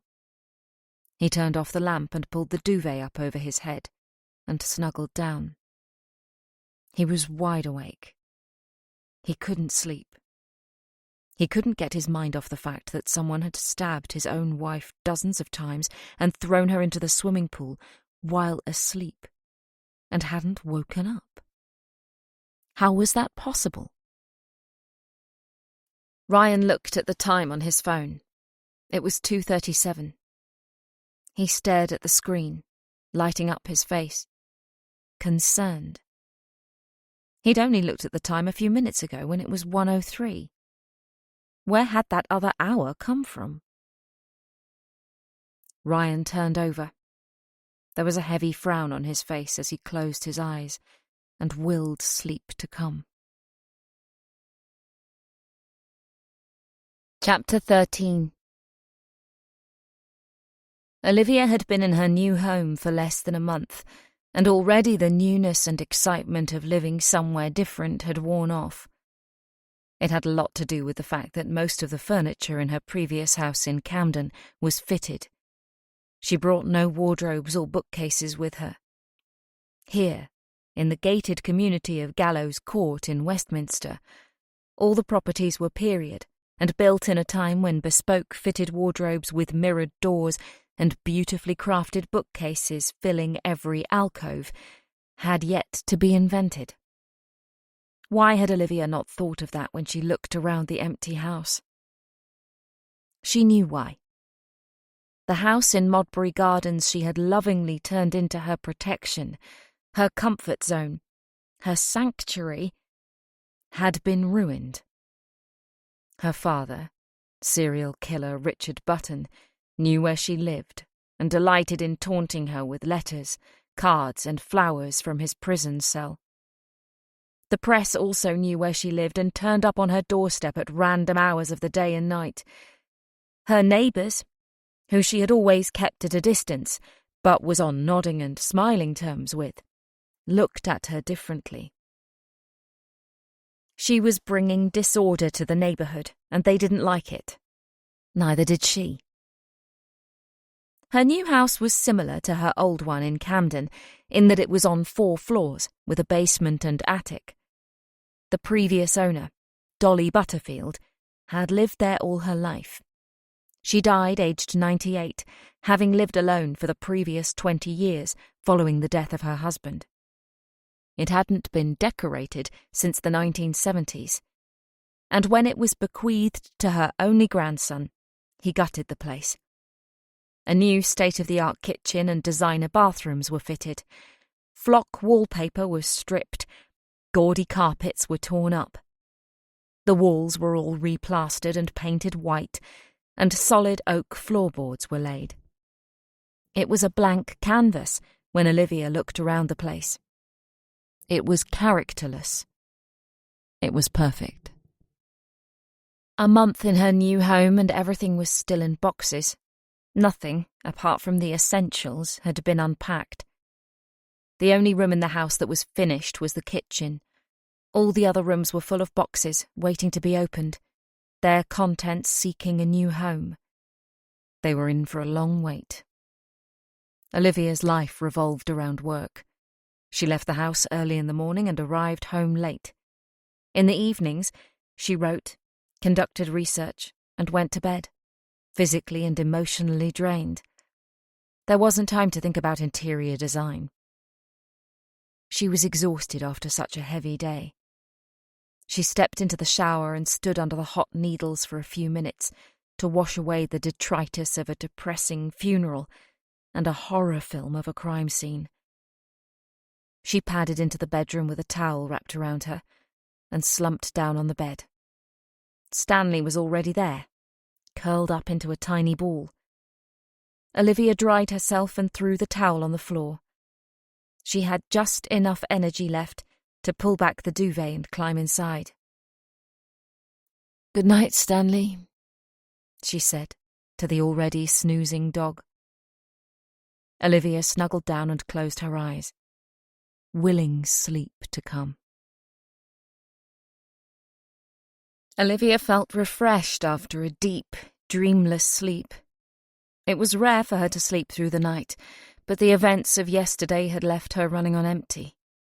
She hadn't woken until Stanley nudged her at 7, demanding to be let into the back garden to empty his bladder. As Olivia planned to be at the office in George Street all day, she could take Stanley to work with her, and thankfully she was now within walking distance, so that would be his early morning exercise. She let him out into the back garden while she prepared their breakfast. While they were both eating quietly, Olivia's phone rang. She looked at the screen and saw Foley was calling her. It wasn't difficult to guess what the conversation was going to be about. She had hoped she'd be able to shower and have something to eat before she had to start thinking about mass killings. She took a breath and swiped to answer. "Amias, good morning." "How the bollocks am I supposed to get in to see you?" he asked, his voice gruff. "Where are you?" "I'm standing outside the gates to your mews and I can't get in. They won't open. I asked this stuck-up cow to let me in as she drove out. I even showed her my warrant card and she looked at me like I was a bad smell under her nose." Olivia, struggling to hide her smile, ran to the hallway and woke up the alarm display. She turned on the camera and could see a frustrated-looking Foley at the gates. She pressed the green button. "It's open." Olivia went to the front door and opened it. She watched as Amias strode up the pavement, chewing his lip. "Why did you want to move here, for crying out loud? It's like an open prison." He pushed the gate open and trotted up the steps to Olivia's house. "That's kind of the point." "I can't see you getting many Christmas cards from this lot, especially if they're all like the frosty mare in the Beamer." She stepped back to allow Amias to enter and closed the door behind him. "I haven't met any of the neighbours yet." "I doubt you will be doing so. It doesn't strike me as the kind of neighbourhood where you're welcomed with a casserole and a care package." "Does any neighbourhood do that?" "Probably not." He poked his head around the door to the living room. "What lovely boxes." "They're growing on me. I spend most of my time in the kitchen anyway." He followed her into the kitchen, where Stanley jumped up to him. He could smell his German shepherds and wouldn't leave him alone. Amias sat on the sofa and made a fuss of the little dog, while Olivia made them both a coffee. "How are things with Brendan Duffy?" Olivia asked. "I thought I'd leave him to have a lie-in. He was dead on his feet when I dropped him at the hotel." "Poor choice of words," she said.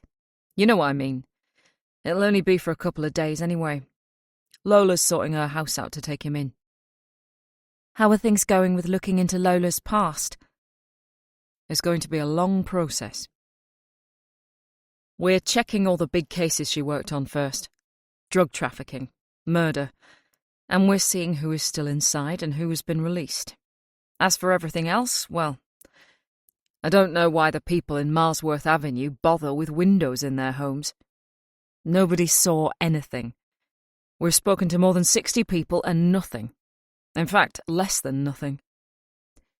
"It was the middle of the night, Amias." "Don't people work shifts anymore? And what happened to insomniacs and night owls? It seems like everyone on Marsworth Avenue collectively takes a sleeping pill at 10 o'clock and stays asleep until dawn." "Lucky sods," Olivia commented. "And forensics have found nothing at the house. I mean, they're not finished yet, but there are no foreign fingerprints, no stray hairs, no traces of anyone other than the Duffy family. I couldn't steal a slice of toast, could I?" he asked, taking a slice from Olivia's plate without waiting for an answer. "The killer had to get into that house somehow," Olivia said. "Perhaps he had a key." "All 6 sets of keys have been accounted for." "Maybe he stole a set without them knowing and had a copycat." "It's possible," Foley said, with a heavy sigh. "But that would suggest he knew them well enough to be able to get their keys without them noticing a set had been taken. We've spoken to friends, neighbours, family members. Nothing." "Was it the same for the Greenacres?" "A carbon copy," he said, sighing again. "What's the plan for today?" "I'm going over to the house to see how forensics are getting on. Then I'm going to pick Brandon up and ask him to walk through the house for me." "Rather you than me. Thanks. Then, are you okay to come in and compare crime scenes for me?" "Sure. What about Brandon and Chloe's colleagues? Have they had anything to say?" "Not really. They're all so shocked. Everyone at Brandon's work is devastated. They just can't believe how lucky he was to have been out of the country at the time." Olivia handed Amias his coffee. "Lucky?" "Yes. He wasn't due to go." "Oh?" "Something happened with the woman who was supposed to go. Can't remember what." He chewed his lip as he thought. I think one of her kids fell ill or something.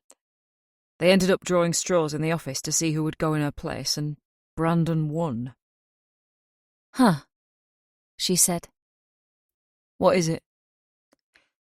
I'm not sure, she said, pulling out a chair at the table and sitting down. I can almost hear the cogs turning in your mind. When was Brandon chosen to go to New York? Sometime over the weekend. Why? So, he was supposed to be at home on Wednesday night. I guess so. Is there any more toast going begging? I think Brandon should have been there, Olivia said. I think the whole family should have been killed together. There was no sign of a break-in, so it's safe to assume that the killer knew the family well enough to either have a key or be able to get in without a fuss. However, the killer didn't know that Brandon wasn't going to be there. Find out who did... She paused. What? Brandon should have died on Wednesday night, Olivia said. I don't see... Shit, Foley exclaimed, the penny dropping. He jumped up, dug out his phone and rang Holly. It was engaged. Fuck. He headed out into the hallway. Do you want me to come with you? Olivia asked, following. No, he said, scrolling through his phone. Leon, meet me at the Balmoral Hotel right now. I'm having breakfast. I don't care. Balmoral Hotel, now. He ended the call. I've got a bad feeling about this, he said to Olivia as he headed for the front door. Can I walk out of this prison, or do you need to press a few buttons? You're fine leaving. God forbid anyone outstays their welcome around here. Will you be at George Street if I need you? Yes, I'm heading over there soon. Foley stopped in the doorway and turned back to Olivia.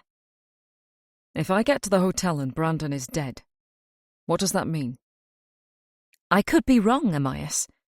I'm probably letting my imagination run away with itself. What does it mean, Olivia? He asked sternly.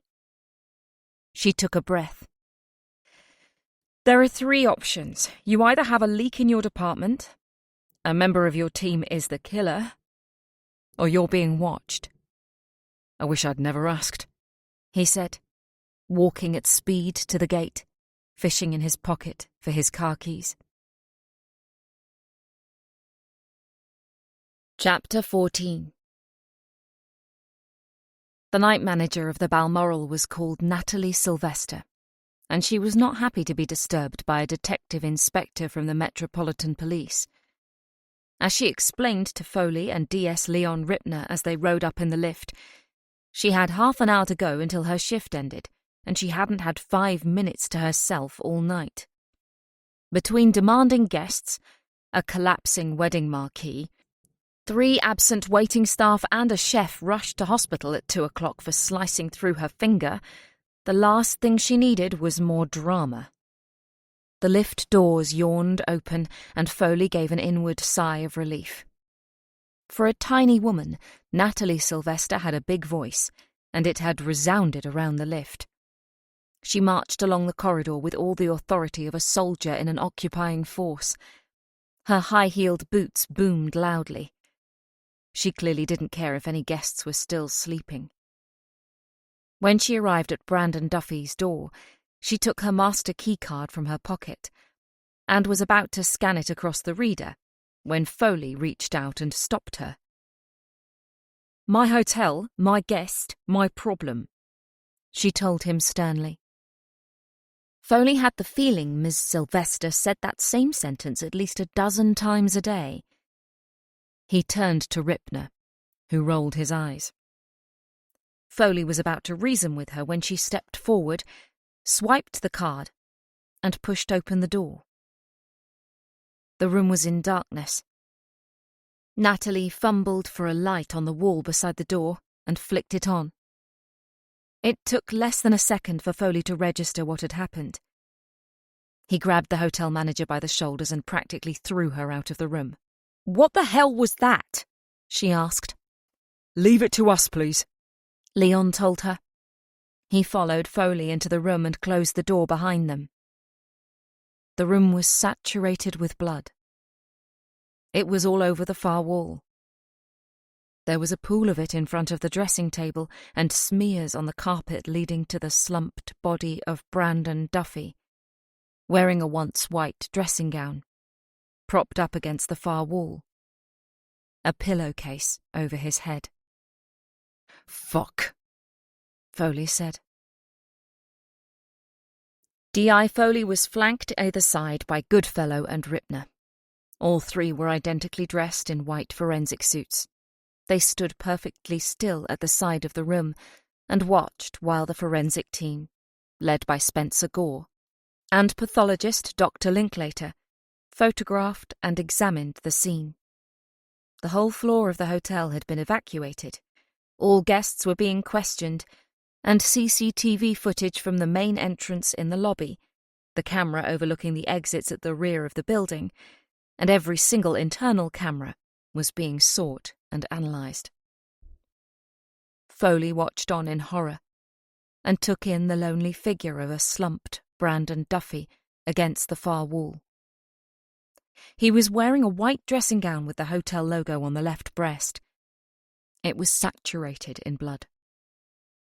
A monogrammed pillowcase, taken from a pillow on the king-size bed, had been placed over his head. The arterial sprays of blood covered the mirror of the dressing table and the wall beyond, and a pool soaked into the carpet by the chair. "What makes the Duffy family stand out like this?" Foley asked. "I've no idea," Leon said. Olivia was right. The killer expected him to be home. But who knew he was here? Leon asked. Who indeed? Foley said, more to himself than to Leon. Have we found out any more about them as a family? Were they in debt up to their eyeballs?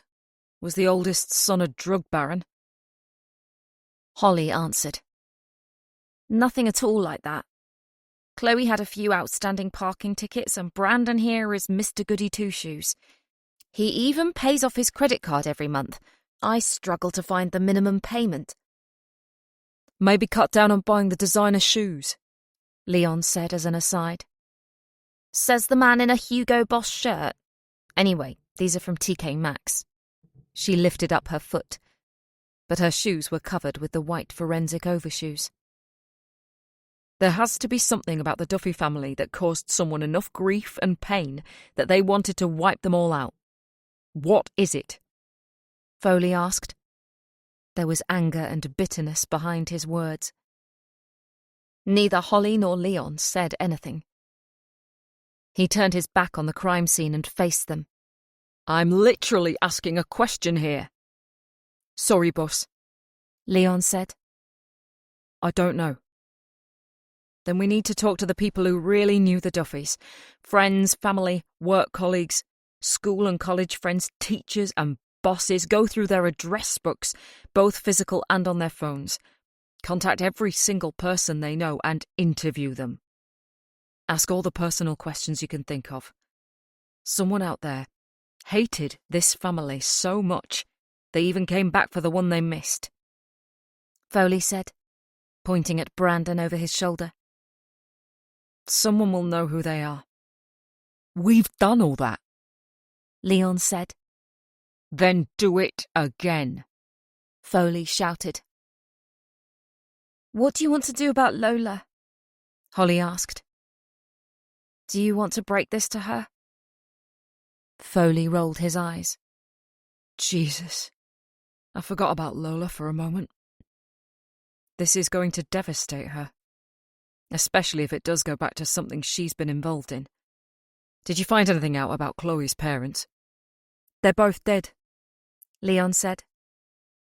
D.I. Foley? Foley turned to see Spencer looking at him. We're finished here. Would you like me to remove the pillowcase? I suppose you better had, yes. The three detectives headed for the other side of the room. Foley squatted down so he was at the same level as Spencer. A technician joined him, and together they held onto the edges of the pillowcase while the CSI began to cut it slowly open. The dried blood had caused the material to stick to Brandon's face. As the CSI pulled harder, the head moved.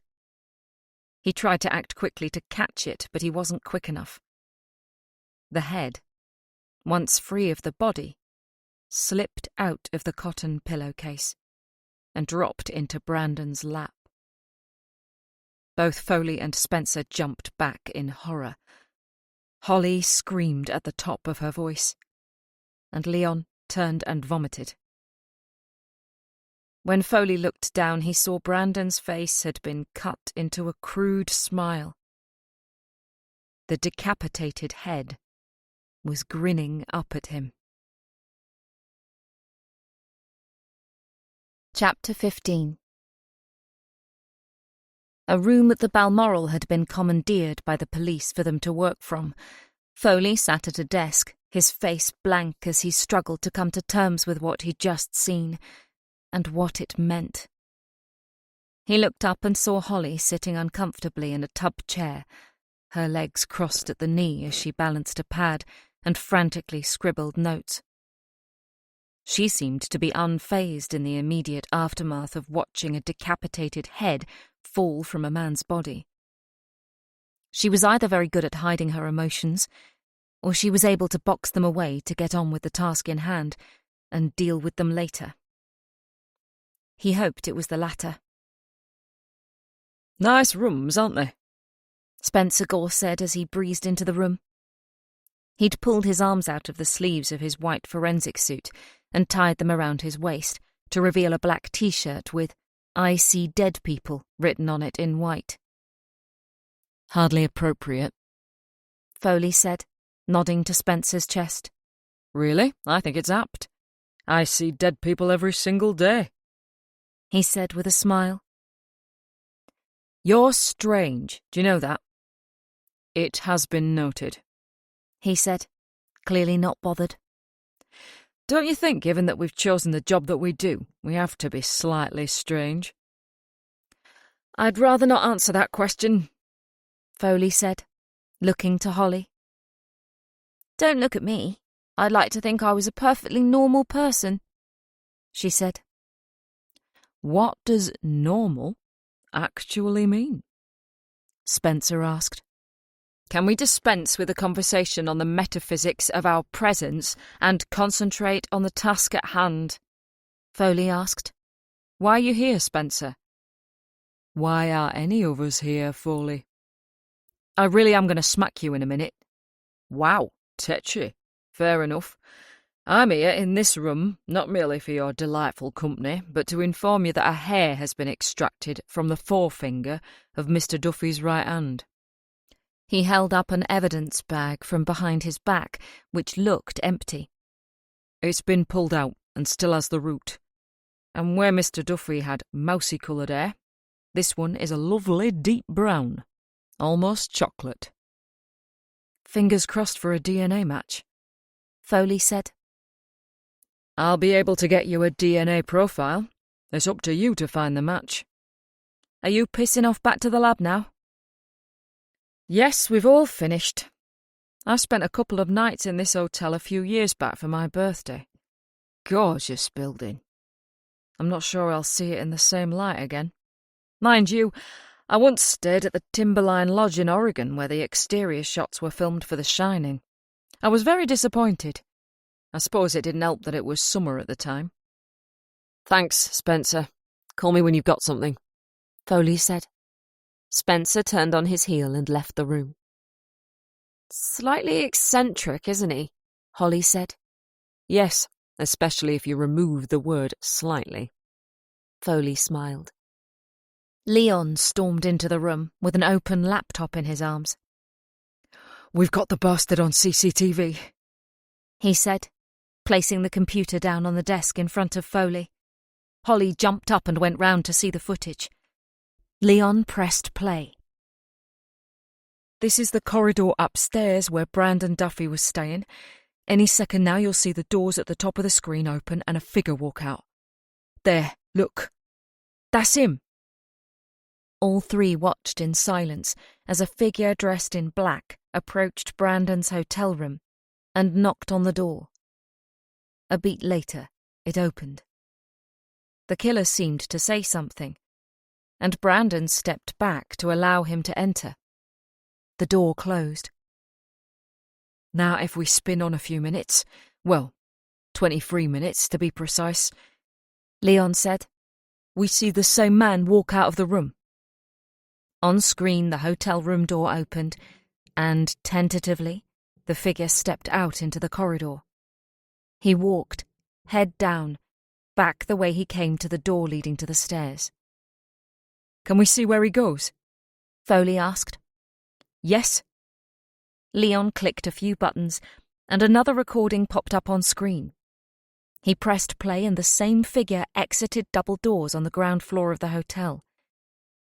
Instead of walking straight on through reception and out of the main entrance, he turned left and headed for the kitchens. Now, according to the night manager, there is a camera above the corridor leading into the kitchens, but it's been off for some time. They're waiting for a replacement. There is one above the exit leading to the outside, but it's pointing to the right where the main traffic is. And as our man isn't caught on the footage, we can only assume he turns to the left. What's to the left? Holly asked. The bins. Is there a way out onto the street from there? Yes, I've looked, and he would have had to climb on top of the bins, jump up to a wall, and jump down about 7 or 8 feet. Which is easily done, Holly said. Well, I did it. However, I did have trouble getting back in that way. Maybe the killer put something there to give him a boost up. I don't know. I'm guessing he's not caught on footage entering the hotel. Foley asked. No, we only see him when he's walking from the kitchens into the reception area and up the stairs. Play the footage again from when he's walking to Brandon's room. On screen, the double doors opened, and the killer stepped out. He turned and headed for Brandon's hotel room. Pause it there, Foley instructed. What do we think? Man or woman? I'd say a man, Leon said. Agreed. He's not much shorter than the door frame there. Holly pointed. I'd say he's around 6 feet, maybe 6'1". Why can't we see his face? Foley asked. He's got his head down. He's clearly aware of the cameras, Leon said. Foley leaned forward, closer to the screen. The man's wearing black trousers, black boots and a black coat, open to reveal a black jumper. He's also wearing a black beanie hat. However, with his head down and the dull lighting, it's difficult to make out any features, even his skin colour. Can we clean this footage up a bit? Maybe add a bit of light to it? We can try, Leon said. The lights were off on the corridor, though. Were they? Yes, it's night time. Only the safety floor lights in the skirting boards were on, to show people where they're walking, and the emergency exit lights. If we blow this up, all we're going to get is clearer, darker pixels. Holly leaned into the paused footage. I think he's disguised himself. How can you tell? Leon asked. He's got his coat open and that looks like a thick jumper underneath. I think that's a rolled neck. It could be one of those chunky knitted jumpers, and that jacket's a puffer jacket. He's wearing clothes that make him look big to disguise his frame. Even those trousers are baggy. We can't tell if he's muscular, overweight, or slim. The clothes give nothing away. Leon, talk to everyone in the kitchens who was there last night. Ask them if they saw someone dressed in black who shouldn't have been there. Foley said. Already have done. It's a reduced staff overnight. The few who were there were busy preparing for a wedding reception they've got going on this afternoon, plus whatever room service orders had come in. One of the chefs sliced through her finger and had to go to A&E, so they had that to distract them too. Did Brandon call down for room service? Holly asked. No, I checked. How did the killer know which room Brandon was in? Holly asked. She started the footage again of the figure walking along the corridor. He comes out of the stairs and doesn't hesitate. He turns left and goes straight to the room. How did he know that was Brandon's room? Foley sat back. He couldn't take his eyes from the laptop as the hotel room door was opened and the killer stepped inside. "Because he's watching us," Foley said. Chapter 16. Olivia walked down the steps of her home, along the garden path and through the iron gates. A few metres away, she walked through the entrance to the gated mews of Gallows Court, which could only be accessed by a fob that the owners of the 10 houses owned, or a 5-digit security number, which was changed on the first day of each month. Olivia's security was maxed up to 10. Every door and window in the house was alarmed. There were 3 main entrances to the house: the front door on the raised ground floor, the basement door at the rear of the property, and a wrought iron staircase going from the back garden to the kitchen. All had concealed cameras and sensors above them. The alarm system was the first thing she had fitted. Only when it was complete did she move in. There was nothing more she could do to protect herself. Olivia wasn't on the electoral register.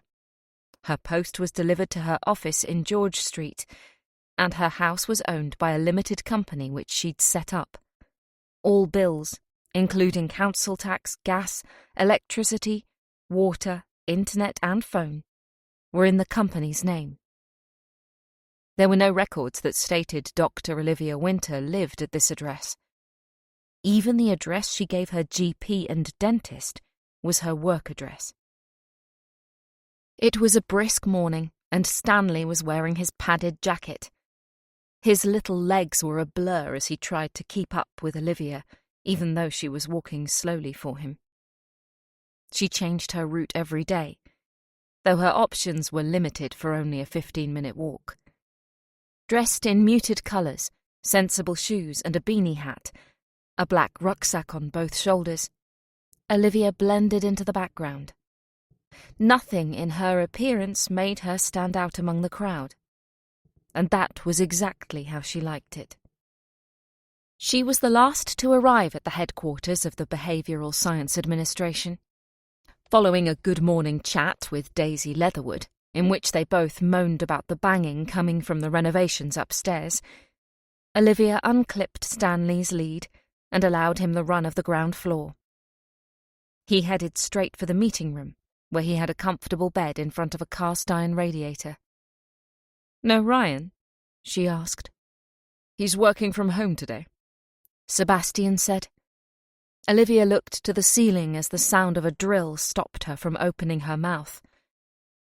"I wish I'd done the same," she said when it stopped. "Do you want the good news or the bad news?" Sebastian asked. "I hate conversations that start like that." She pulled out a chair and sat down. Sebastian glared at her. "I'm not answering that question. Spoil sport. I had an email from our publisher yesterday about our book. They've said, due to the amount of research on each killer, there's only enough room for 8 killers, not 12. However, if the book sells well, we can include them in a second book."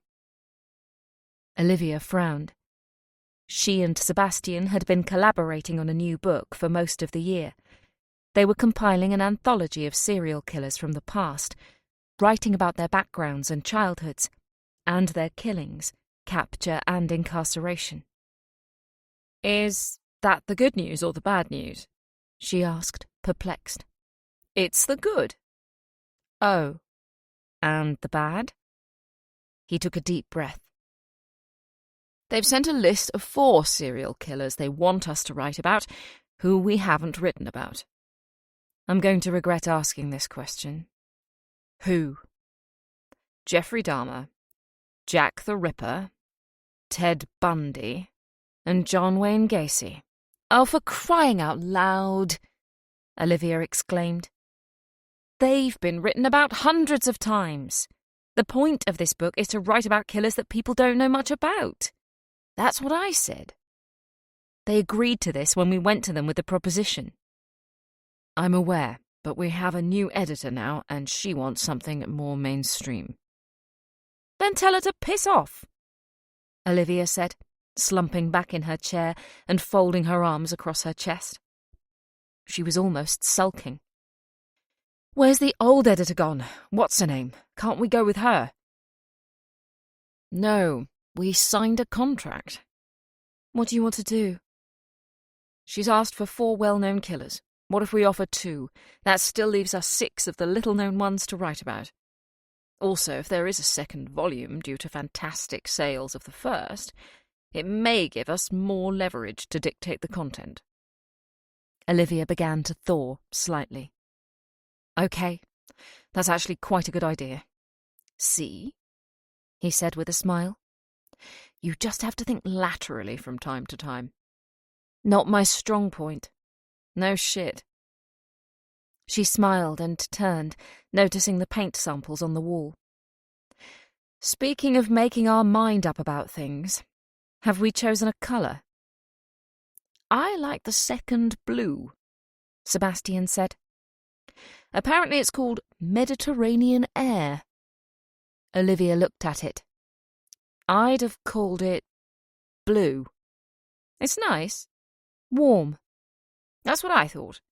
Daisy and Ryan have both plumped for the 4th one, which is called Balloon Shift. What? Olivia frowned. What does that mean? No idea.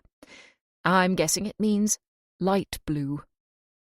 Good grief, the world truly has gone mad, Olivia said. I remember... She was interrupted by her phone ringing.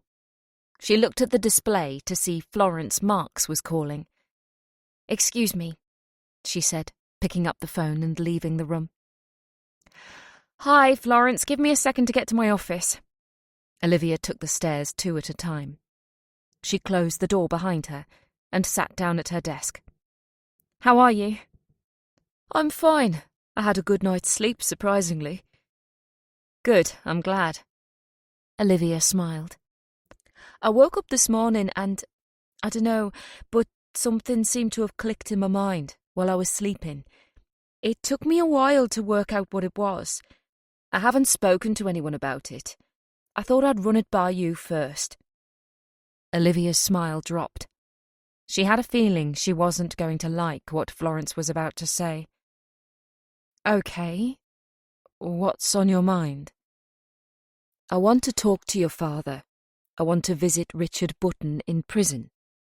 Oh, Florence, I really wouldn't advise you to do that. I know you've said your father is a manipulator, but I don't want to ask him what he did to Janet. I don't want anything from him, like an apology. I don't know, something tells me I'll be able to move on if I literally see him face to face. Olivia paused. She thought for a while before she spoke. Florence, I can perfectly understand where you're coming from here. There is evidence of people visiting the killers of their relatives to get closure. But Richard Button is no ordinary killer.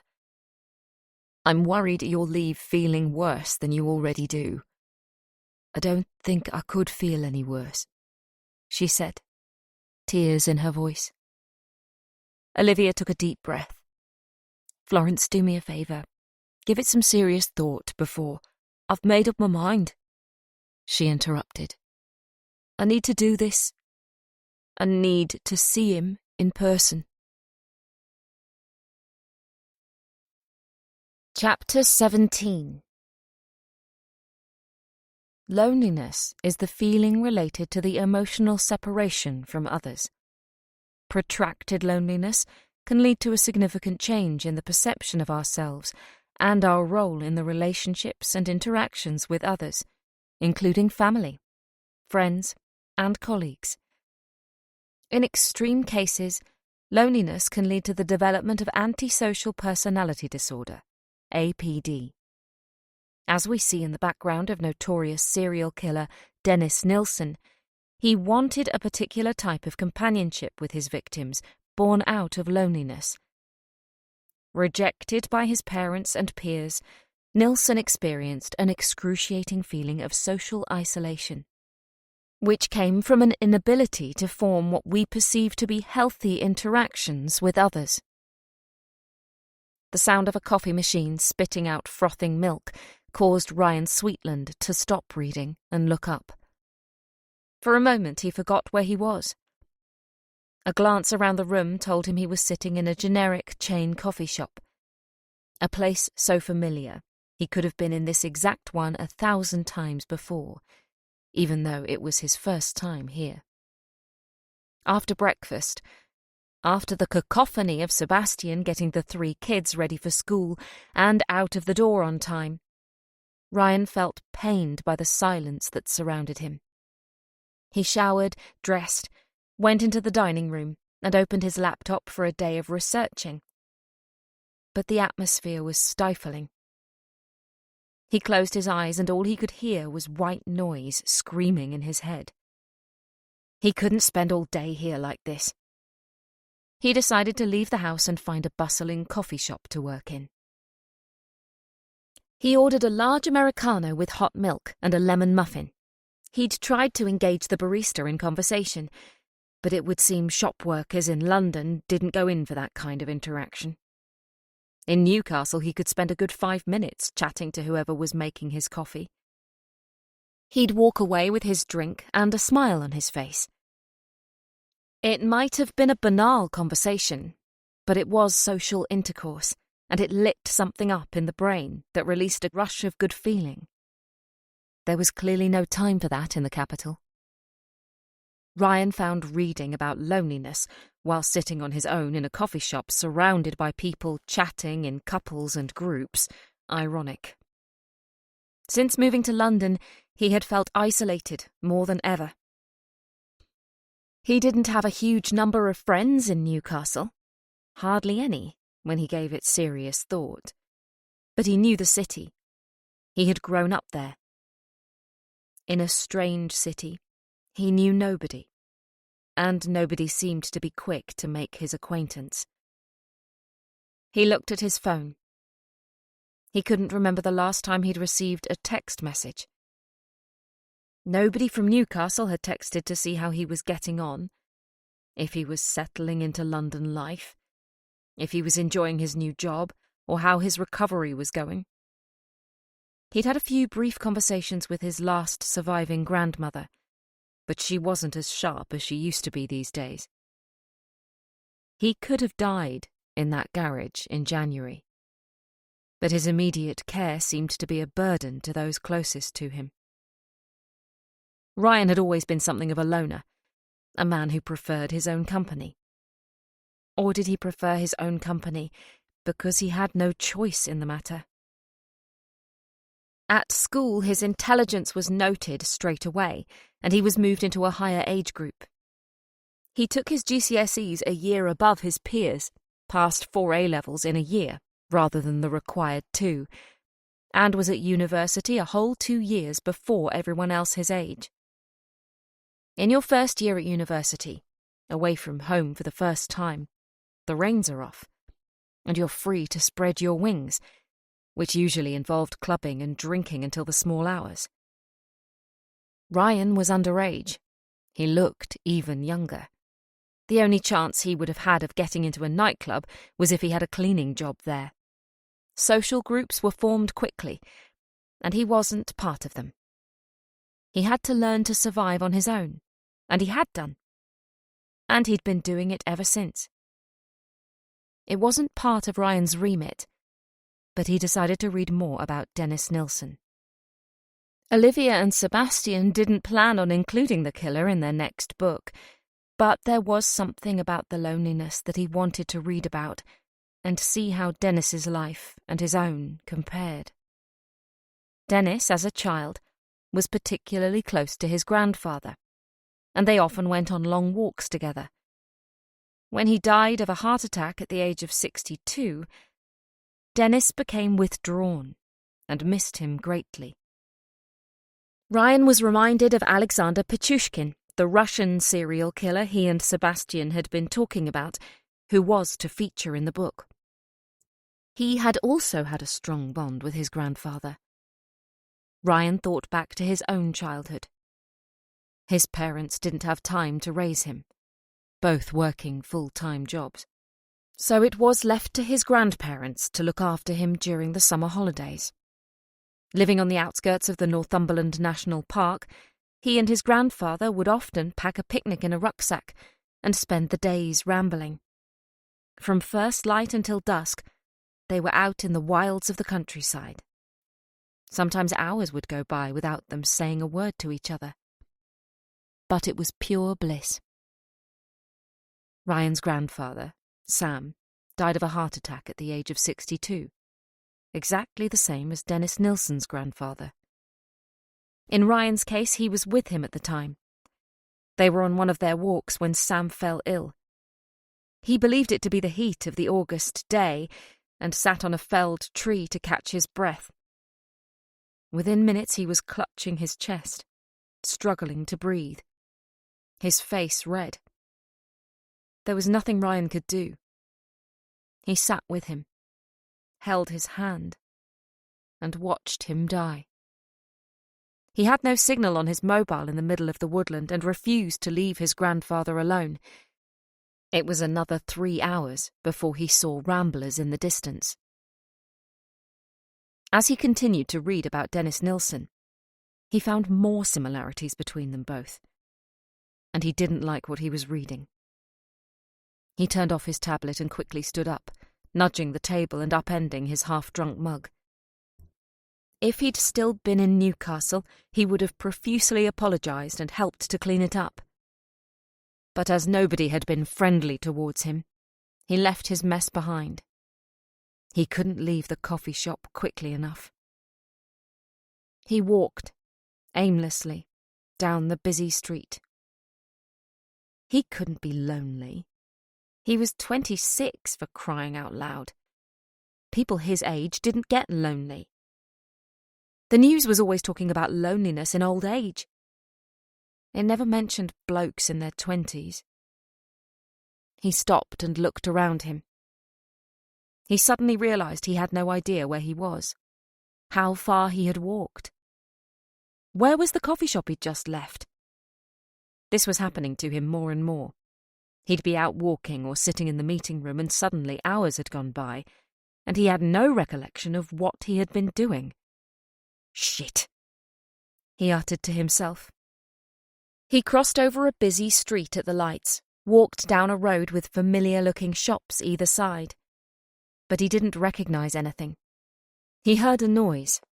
Above the sound of footfall and traffic, he heard the sound of booming, rhythmic music.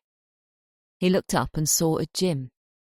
Through the large window he saw a group of women on exercise bikes, pedalling hard, grimaces on their faces, sweat on their brows. But as they turned to each other and made eye contact with the person next to them, they smiled. They shared a friendly passion through their torture. "Fuck it," he said. He found a hit of bravado from somewhere and decided to enter and see what would be manageable for a young man with a prosthetic leg.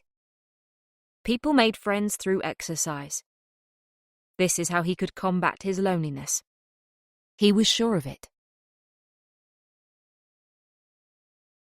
Chapter 18. Olivia hadn't heard from Amias since he ran out of her house that morning.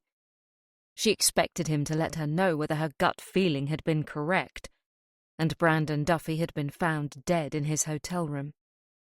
She hoped she was wrong. She spent the day constantly checking her phone for a text or an email or a missed call, anything from Foley. The silence was excruciating. Add to that her constantly replaying the phone conversation with Florence Marks over and again in her head, and the hammering and drilling from across the corridor, and she had a very unproductive day. Her concentration levels were shot. As she picked up her phone to see if she had missed anything from Foley, it lit up with an incoming call. Foley. "Hi," she answered. Are you busy? He asked. He sounded exhausted, distant. She looked at her computer screen. 76 unread emails. No, she lied. I've decided to delegate and I've left Holly and Leon holding the fort.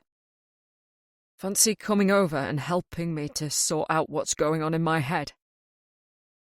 Foley sounded on the verge of tears. She couldn't refuse. Where are you? I'm at home. Give me 20 minutes. The call ended without either of them saying goodbye. Olivia closed down her computer, grabbed her coat, bag and Stanley, and ran downstairs.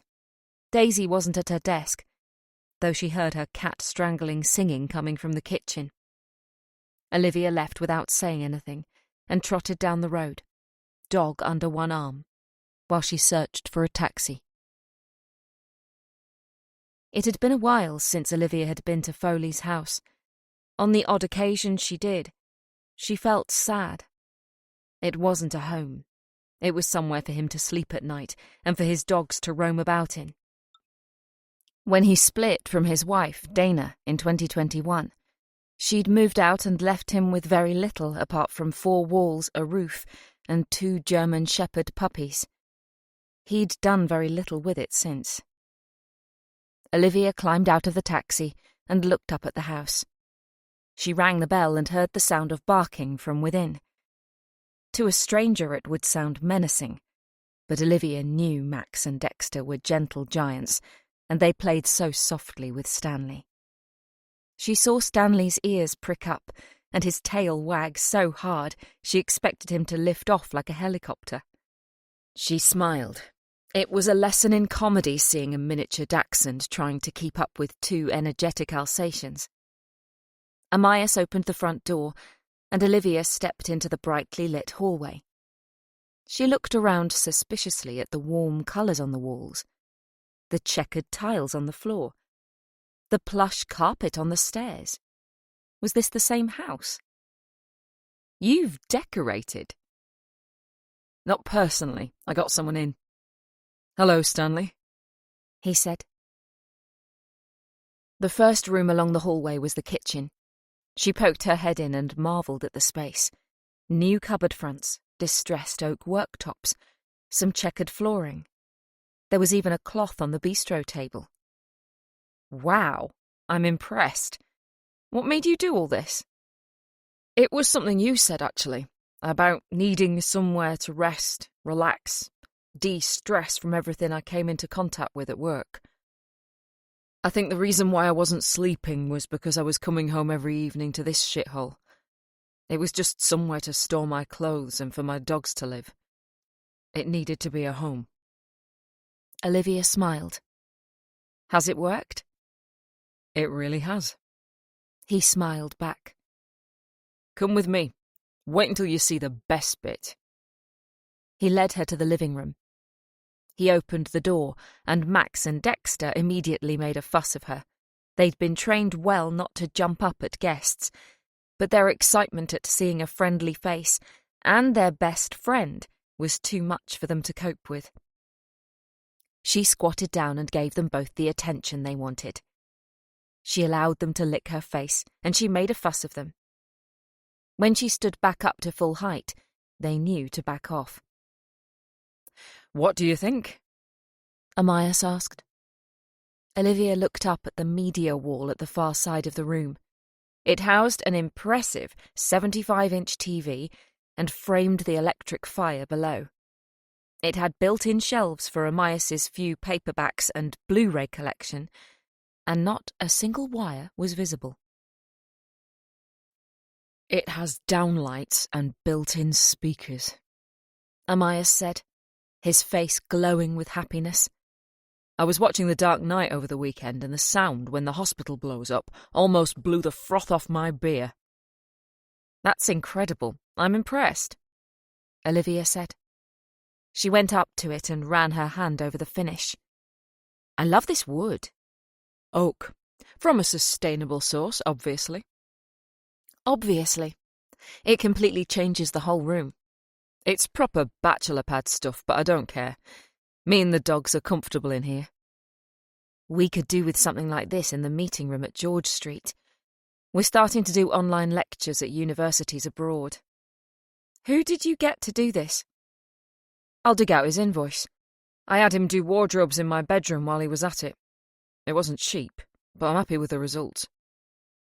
If you can't feel comfortable in your own home, where can you be? Amias looked at Olivia. His eyes narrowed. Are you comfortable in your prison? I'm safer. Is that the same thing? At the moment, yes. Ask me again when I've got rid of my boxes, she said. I was waiting for you to contact me today about Brandon Duffy. Sorry about that. It's been a nightmare. Do you want a drink? He asked, heading for the kitchen. Olivia followed, who was followed by all 3 dogs. What happened? Amias took a bottle of wine from the fridge and poured 2 glasses. He handed one to Olivia, who'd sat down at the table. His face hardened. You were right. Brandon had been killed, in the same way as his wife and children. We went into the hotel room and found him slumped against the wall, a pillowcase over his head. Blood everywhere. When we removed the pillowcase... He paused and took a long slug of wine. He'd been decapitated, Olivia. Jesus Christ. According to Dr. Linklater, the lacerations to his throat were so severe he cut right through the bone. How many cuts, do you know? No. Post-mortem is first thing tomorrow. The killer was angry, Olivia said. Brandon should have been at home on the night of the killings. The family should have all died together. Brandon not being there ruined his plan, and he was seriously pissed off. He took his anger out on Brandon. How did Lola take it? Amias looked down into his glass.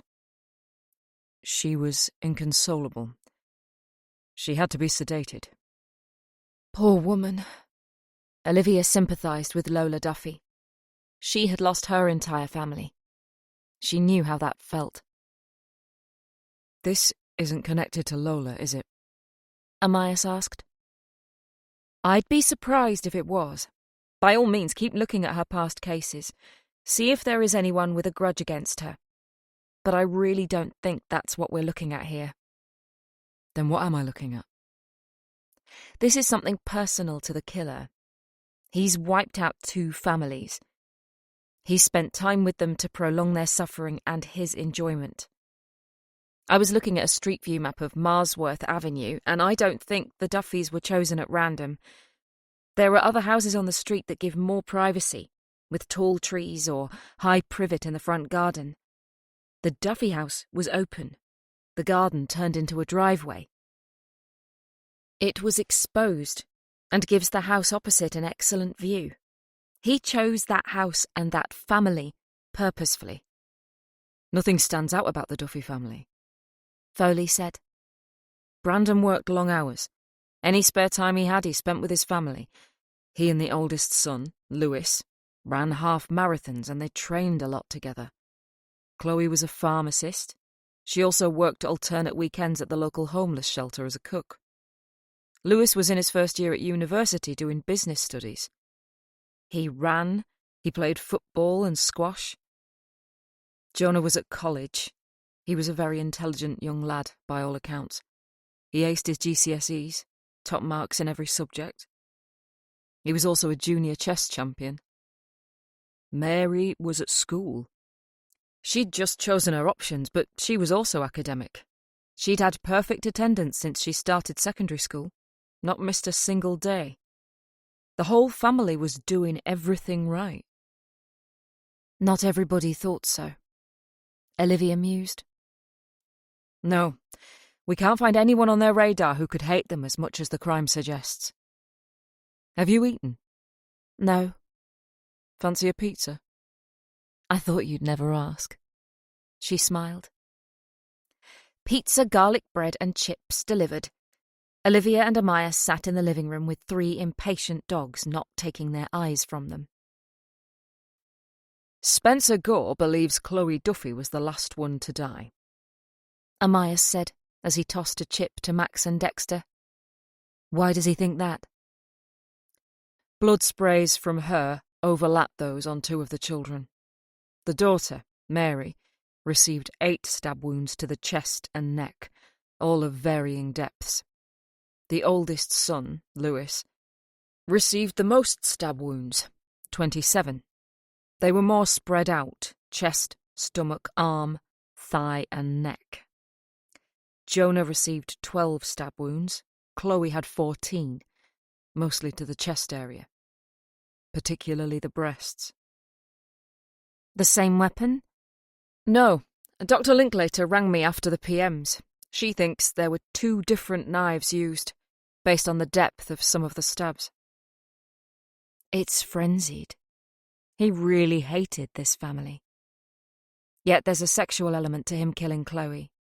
He concentrated his attack towards her breasts. A former lover? Or a current admirer? We've been through Chloe's phone and tablet. There's nothing to suggest she was having an affair, or someone stalking her or showing her unwanted attention. Was she on social media? Facebook and Instagram. She rarely used them, though. It seems it was mostly for keeping in touch with friends and distant family. She hardly posted anything. Olivia sighed. She was struggling to understand this crime scene, and that bothered her. She tore off another bite of pizza and chewed hard as she thought. Forensics have analysed the pillowcases, Amias continued. The insides are soaked with tears, snot, saliva, tooth impressions, and blood. Olivia frowned. She paused the slice of pizza halfway to her mouth. They were wearing the pillowcases for a long time before they died. They couldn't see what was happening. Their hands were tied behind their backs, so they couldn't hold hands with each other for support. They'll have known they were in the same room as each other. But they were restricted, and that added to their fear, hence the tears, the rapid breathing, biting on the pillowcases and the snot. They couldn't take comfort from their siblings and mother, so they panicked. Would that have added to the excitement for the killer? I think so, especially if Chloe was killed last. His attention was focused primarily on her breasts. He would have been incredibly turned on by that point. There was no evidence of sexual assault on any of the victims. That doesn't mean it's not a sex crime. He could have ejaculated while he was stabbing Chloe. Or maybe he has problems maintaining an erection and he's embarrassed by this. Maybe Chloe had spurned his advances. Maybe every woman he's asked out has rejected him. Don't forget he covered his victims' faces. He didn't want them to see him. Why? There is something about this man that he himself doesn't like. A physical scarring of some kind? Not necessarily. Things that have happened to us in our lives shape us and make us who we are. Internally, our thoughts and reactions are based on our experiences. Okay, I'm going to do something I never do. I'm going to use myself as an example. Please tell me you have more wine in your fridge. I've got 2 bottles of vodka in the fridge. Even better. Amias put his plate to one side, jumped up, and ran into the kitchen. It was such a sudden movement, even the dogs ran after him. He returned with the vodka and 2 glasses. He poured Olivia a healthy measure and handed it to her. She took a long drink, followed by a deep breath, and released a relaxing sigh. Alcohol should never be used as a crutch, but it was so easy to reach for a bottle to numb the pain. I've been through a lot of crap in my time, right? Right, Amias agreed. I witnessed my mother and sister being killed by my father, who then tried to kill me. He stabbed me 4 times, yet I survived. In prisons around the world, I've been attacked, physically and mentally. And almost 2 years ago, Jamie Farr stabbed me 4 times too. Physically, I'm covered in scars. Inside, there are so many more. And to cover them up and to silence the negativity, She paused and took another long slug of vodka. Well, I'll not go into details, but let's just say I use Ethan Miller's masculinity as a weapon. However, there are times when we think others can see how we're feeling, as if we're displaying our emotions on our faces. Occasionally I've been lecturing and I've been sure the students can see that I spent the previous night crying and screaming and wishing I'd died when I was 9 years old. Olivia, Amaya said, leaning forward and placing a hand on hers. She quickly pulled hers away, reached for the vodka bottle and poured more into her glass. This killer may have been through a trauma that has left him mentally scarred, but believes others can see what he's going through. So if they can't physically see him, they can't see any signs of weakness or torment and use it against him. Amaya sat back in his seat and allowed the silence to envelop him. I had no idea you were like that, he said. Olivia rolled her eyes. I knew I shouldn't have used myself as an example. It was the only way I could get my point across. Don't focus on me. But you're in pain. No more than your average forensic psychologist with 8 stab wounds and a serial killer father. She grinned. She raised her glass in a mock toast and drained it in one gulp.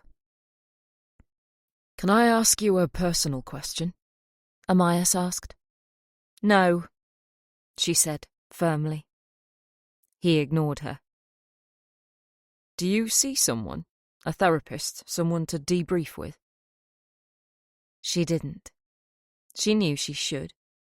But she refused to allow herself to spend an hour with a stranger, opening her heart up and letting out 30 years of pain, only to be given breathing exercises and told to focus on the positives in her life. Chapter 19. Ryan often wondered how Sebastian was able to do the things he did. He wrote lectures. He kept the offices at George Street ticking along.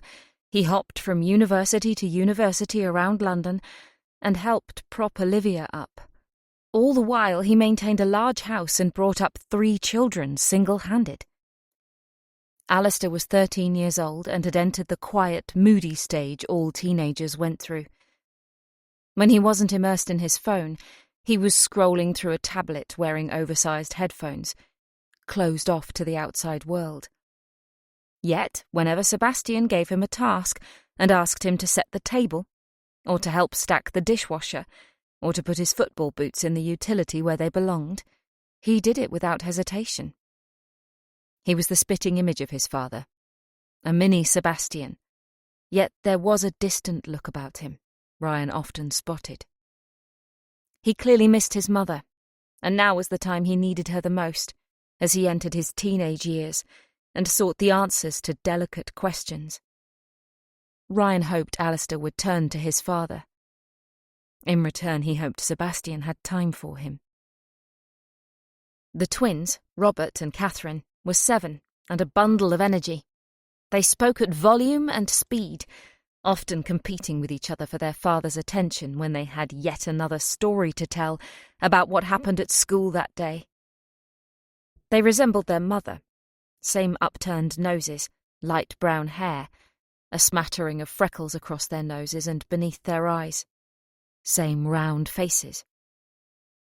Ryan often spotted Sebastian watching them. He obviously saw their mother in them, and it saddened him that she was no longer here to see them grow up. Ryan was sitting at the table in the kitchen. He'd already eaten, having decided to skip the whirlwind of dinner time in the Lister household. However, he felt he shouldn't leave Sebastian to the evening chores by himself. He was staying here and paying a nominal rent. He couldn't take advantage of Sebastian's good nature, and he helped to prepare the vegetables and make sure Catherine and Robert were sitting at the table, ready for their meal. "And then Mrs. Brockleby said she was going to get Mr. Turner," Robert said. "And when she left the room, Daniel Myers stood up and grabbed Stacey Klein's coat and threw it out of the window, and Stacey Klein started crying because she had her... what do you call it? She's got asthma and you suck air out of it." "Inhaler," Ryan told him. "Yeah, she got one of those and it was in her coat pocket and she had to use it in assembly last week and she was frightened it was broken, so she started crying and panicking and she couldn't breathe. So Sarah Jones ran out of the classroom to go and get it, but Mr. Burkett saw her leaving the classroom when she shouldn't and told her off, and he wouldn't let her explain, and then she started crying." Ryan closed his eyes. He listened to the long, rambling sentence, the words literally falling out of Robert's mouth. "Dad, do I have to have broccoli? I don't like it," Catherine said with a whine. "It tastes wet, and it makes my stomach bubbly."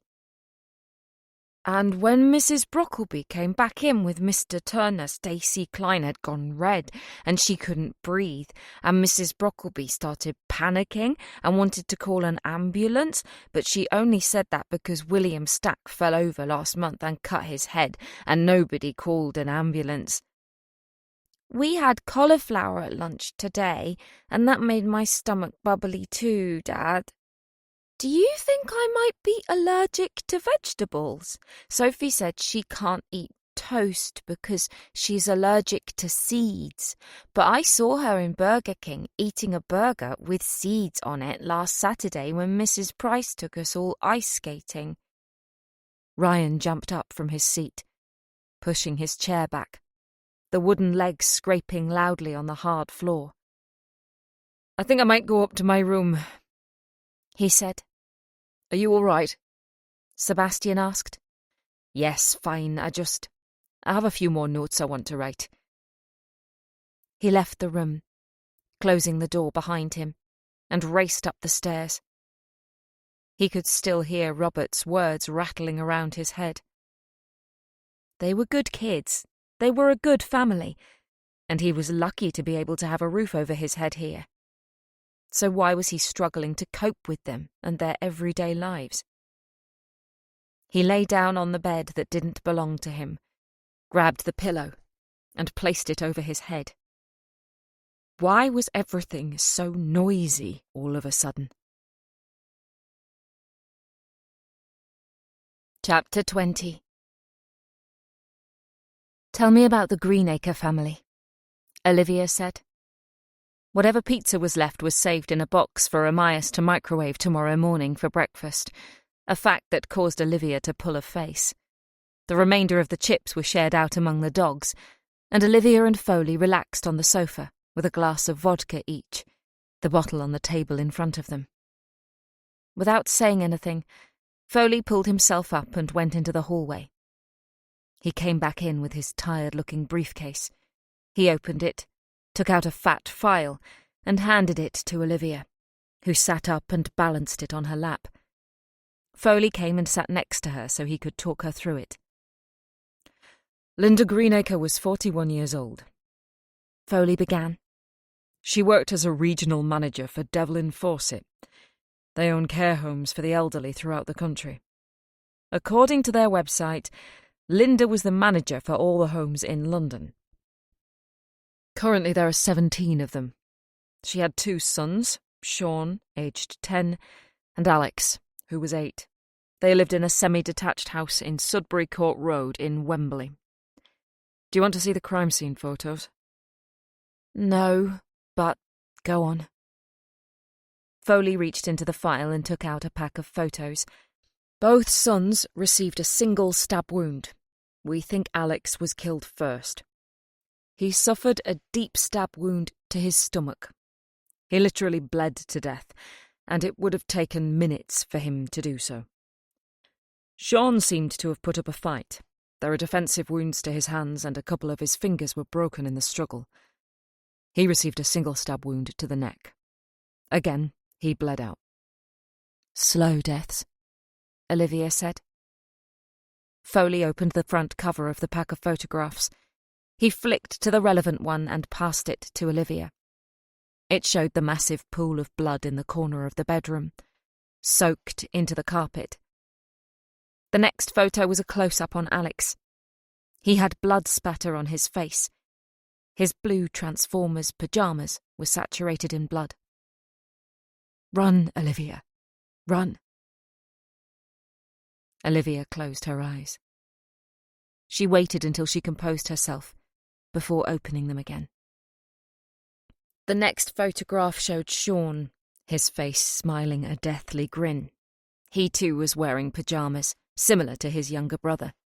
They were covered in so much blood Olivia couldn't make out the pattern on them. Linda was stabbed 27 times, Foley said. His voice was barely audible as he struggled with emotion. The majority of the wounds were directed at her chest, similar to Chloe Duffy. Linda also had 3 stab wounds to her stomach. The last one was deep enough to kill her. She also had a few deflective wounds on her hands and arms. She really put up a fight.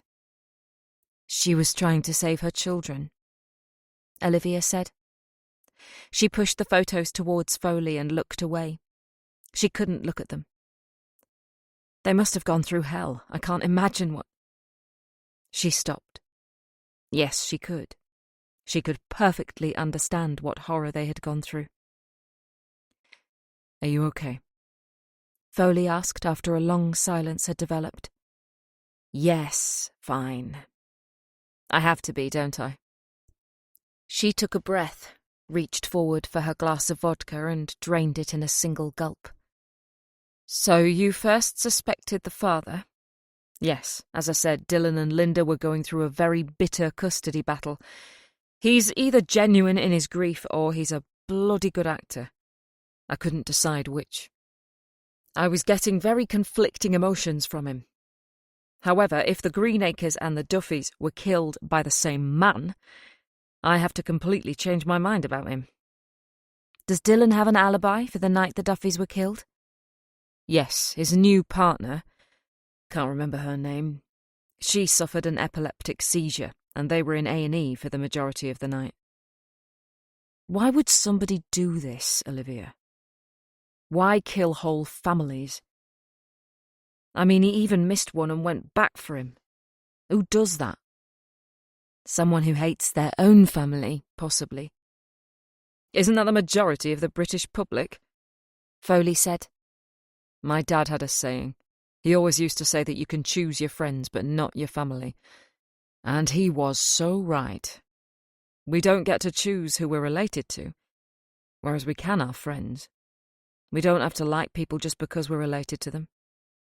And therein lies the conflict, Olivia said. Imagine how happy we all would be without the concept of family. I think snow leopards have the right idea. They live a very solitary existence. Male and female mate. Male leaves.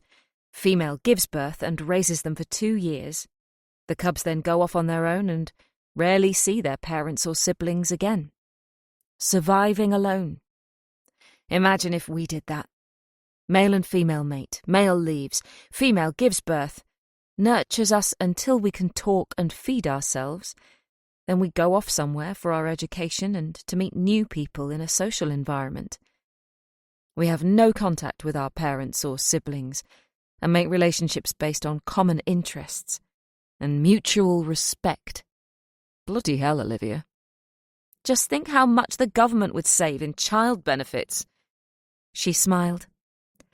I'm not sure I like this dystopian thinking. One man's dystopia is another man's utopia.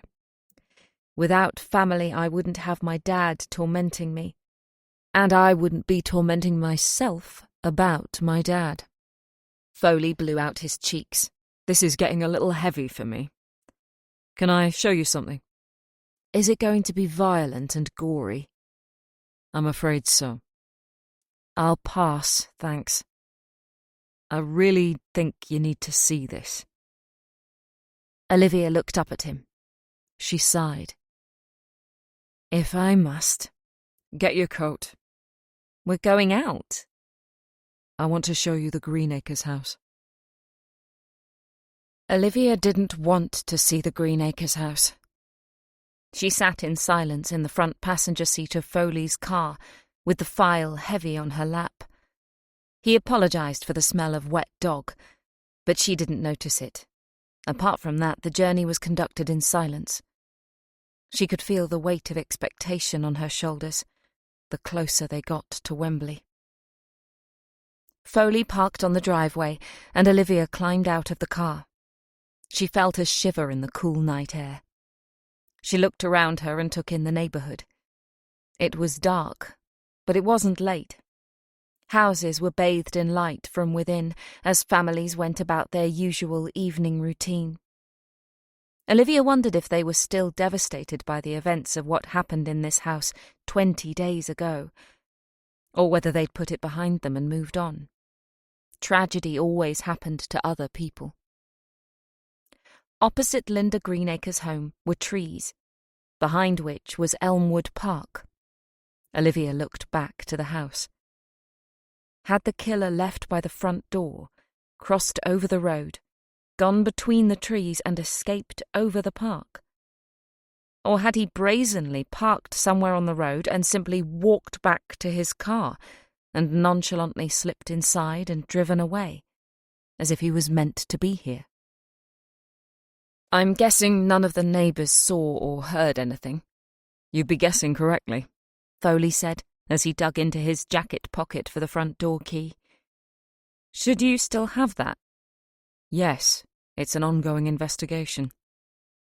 You just happened to have the key in your pocket on the evening you invite me over. You're a suspicious woman. Do you know that, Dr. Winter? Yes, it's what's kept me alive all these years. And keeps the locksmiths of London in business. He unlocked the door and stepped inside. The alarm sounded, and he tapped in the 4-digit code. He flicked on a light, and the beautifully decorated hallway was lit up. There was no heating on. It felt colder inside than out.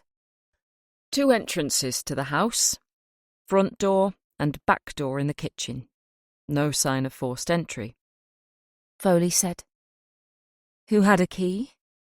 Olivia asked, while looking at a framed photograph on a shelf showing Linda and her 2 sons in happier times. Linda, her sister, and Linda kept a spare set at work for emergencies. Dylan didn't have one? She had the locks changed when he moved out. I'm assuming you questioned the locksmith. Of course. He's been ruled out. Olivia poked her head into the kitchen and then the lounge. They were tastefully decorated in muted colours.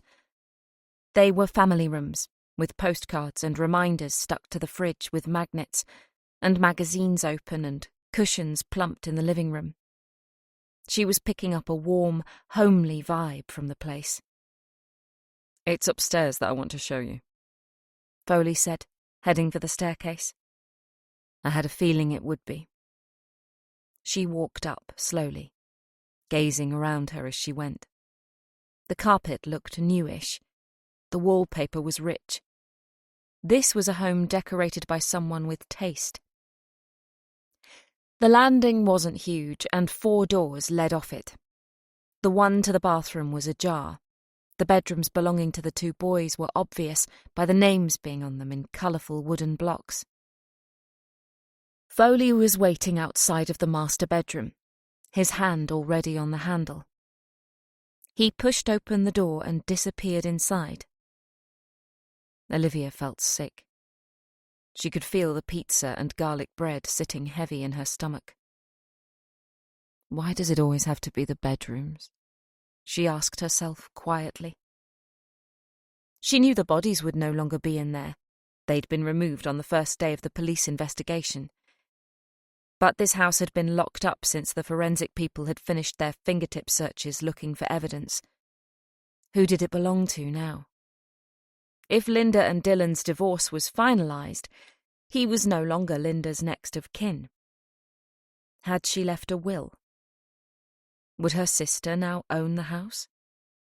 Whoever didn't seem to be in a hurry to sort out the belongings. Olivia walked into the brightly lit room.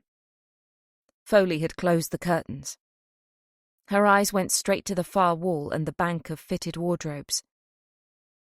Dried blood sprays were splattered against the wood like a painter had come in and flicked his brush.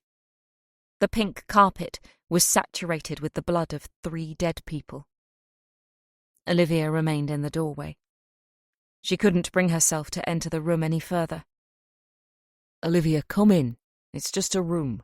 There's nobody else here but you and me. Run, Olivia, run. She looked at the bed. It had been stripped of its sheets. She saw her mother and sister lying there. She needed to get out of here. Amias, please. I know this is difficult for you, Olivia, but I really need your help. Do you honestly think I would bring you here if I had all the answers? I just need to show you this one thing, and we can leave, I promise. She stepped inside. She glanced at a large framed photograph above the bed, but her eyes were quickly drawn to the dried pool of blood on the carpet. She looked down and was careful where she stepped. At the Duffy's house, the killer took their photograph, yes? Without actually seeing the photograph, I can't be certain, but how he lined them up, the carved smiles, it's what I believe. I want to show you how the Greenacres were found. Oh, God. Foley took a set of crime scene photos from the file. He flicked through them and found the photo he was looking for. He passed it to Olivia.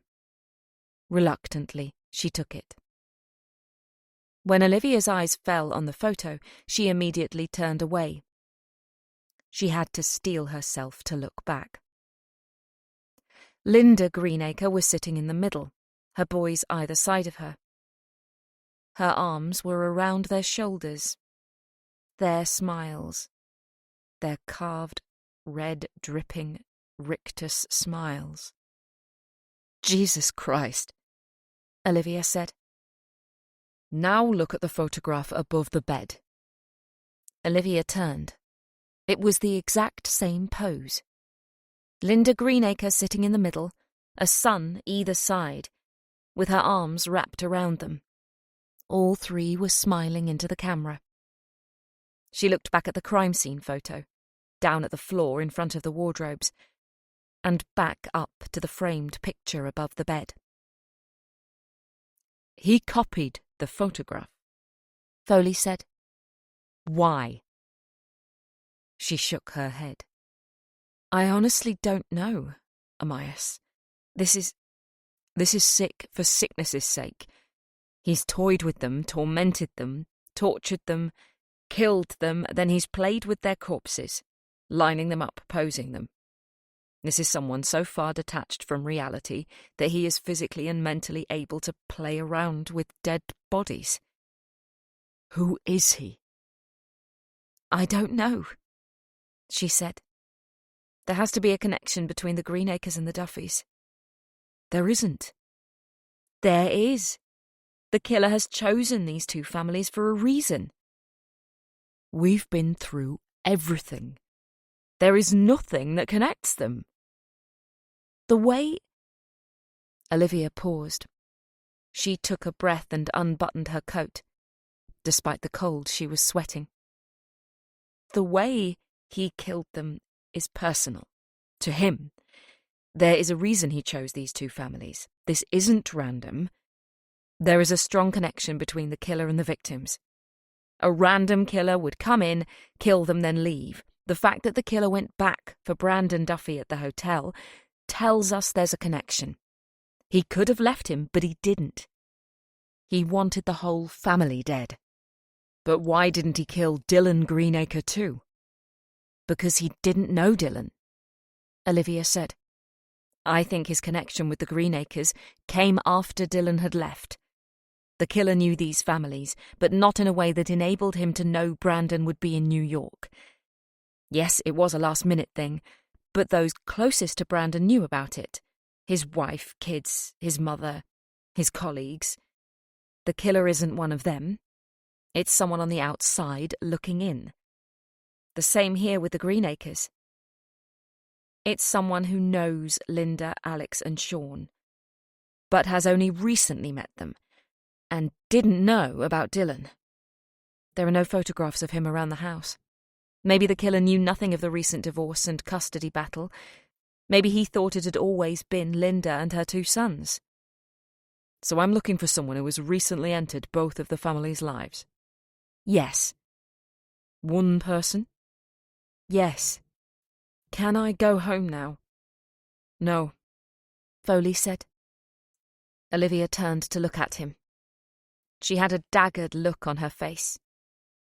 You said you wanted to show me one thing.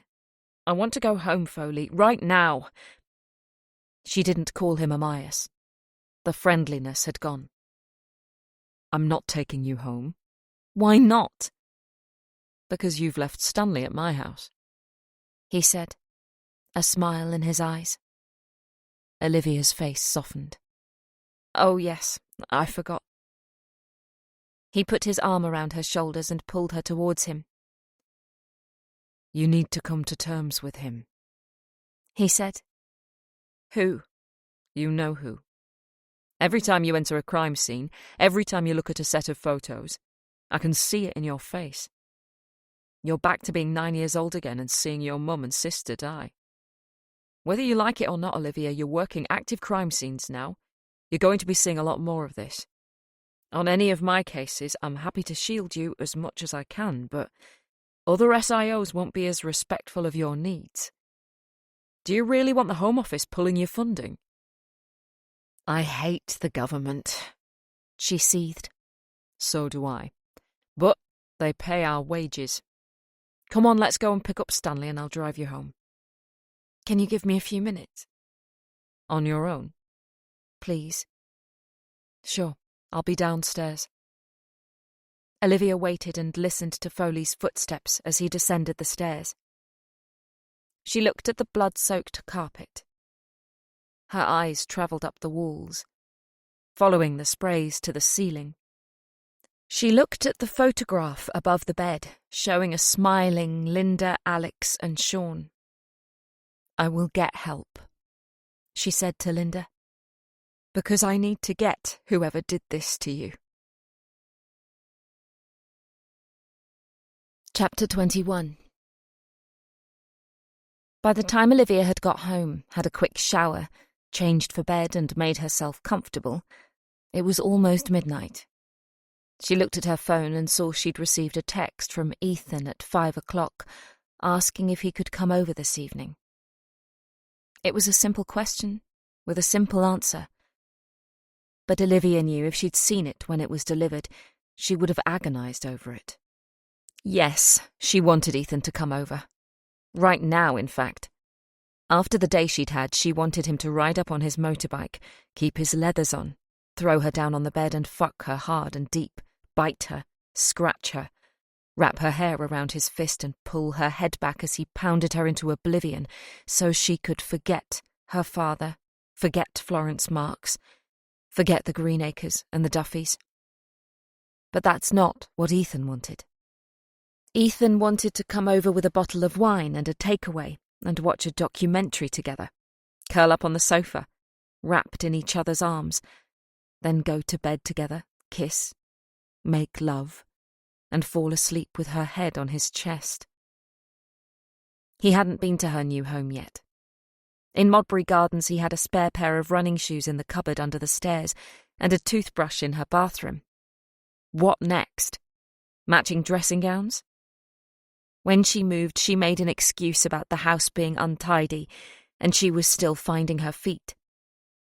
But she couldn't use that forever. She knew there was a reason she didn't want Ethan Miller in her new home. She just didn't know what it was. Ethan had told her he loved her twice, and she had been unable to respond. She had no idea if she loved him. She knew how love felt. She loved Sebastian. He was a good man and they'd been through a great deal together over the years. She loved him like she'd love a big brother. She loved Stanley too. Stanley was loyal and loving and caring, and wanted nothing from her in return, apart from regular meals and the odd schmacko. But loving a man like Ethan required emotions and feeling that Olivia didn't possess. To be in love, you had to give your all to someone, to lower the walls and expose yourself and your vulnerabilities to them. She couldn't allow one person to have that much power over her. She didn't bother replying. She'd message in the morning and say she had her phone on silent or something. She said goodnight to Stanley, who was snoozing at the bottom of her bed, and turned over onto her side. She reached to turn the lamp off and saw the framed photograph of her mother and sister staring back at her. They were smiling, happy, just like Linda Greenacre and her 2 sons. "Run, Olivia, run." "I wish I could, Mum," Olivia said.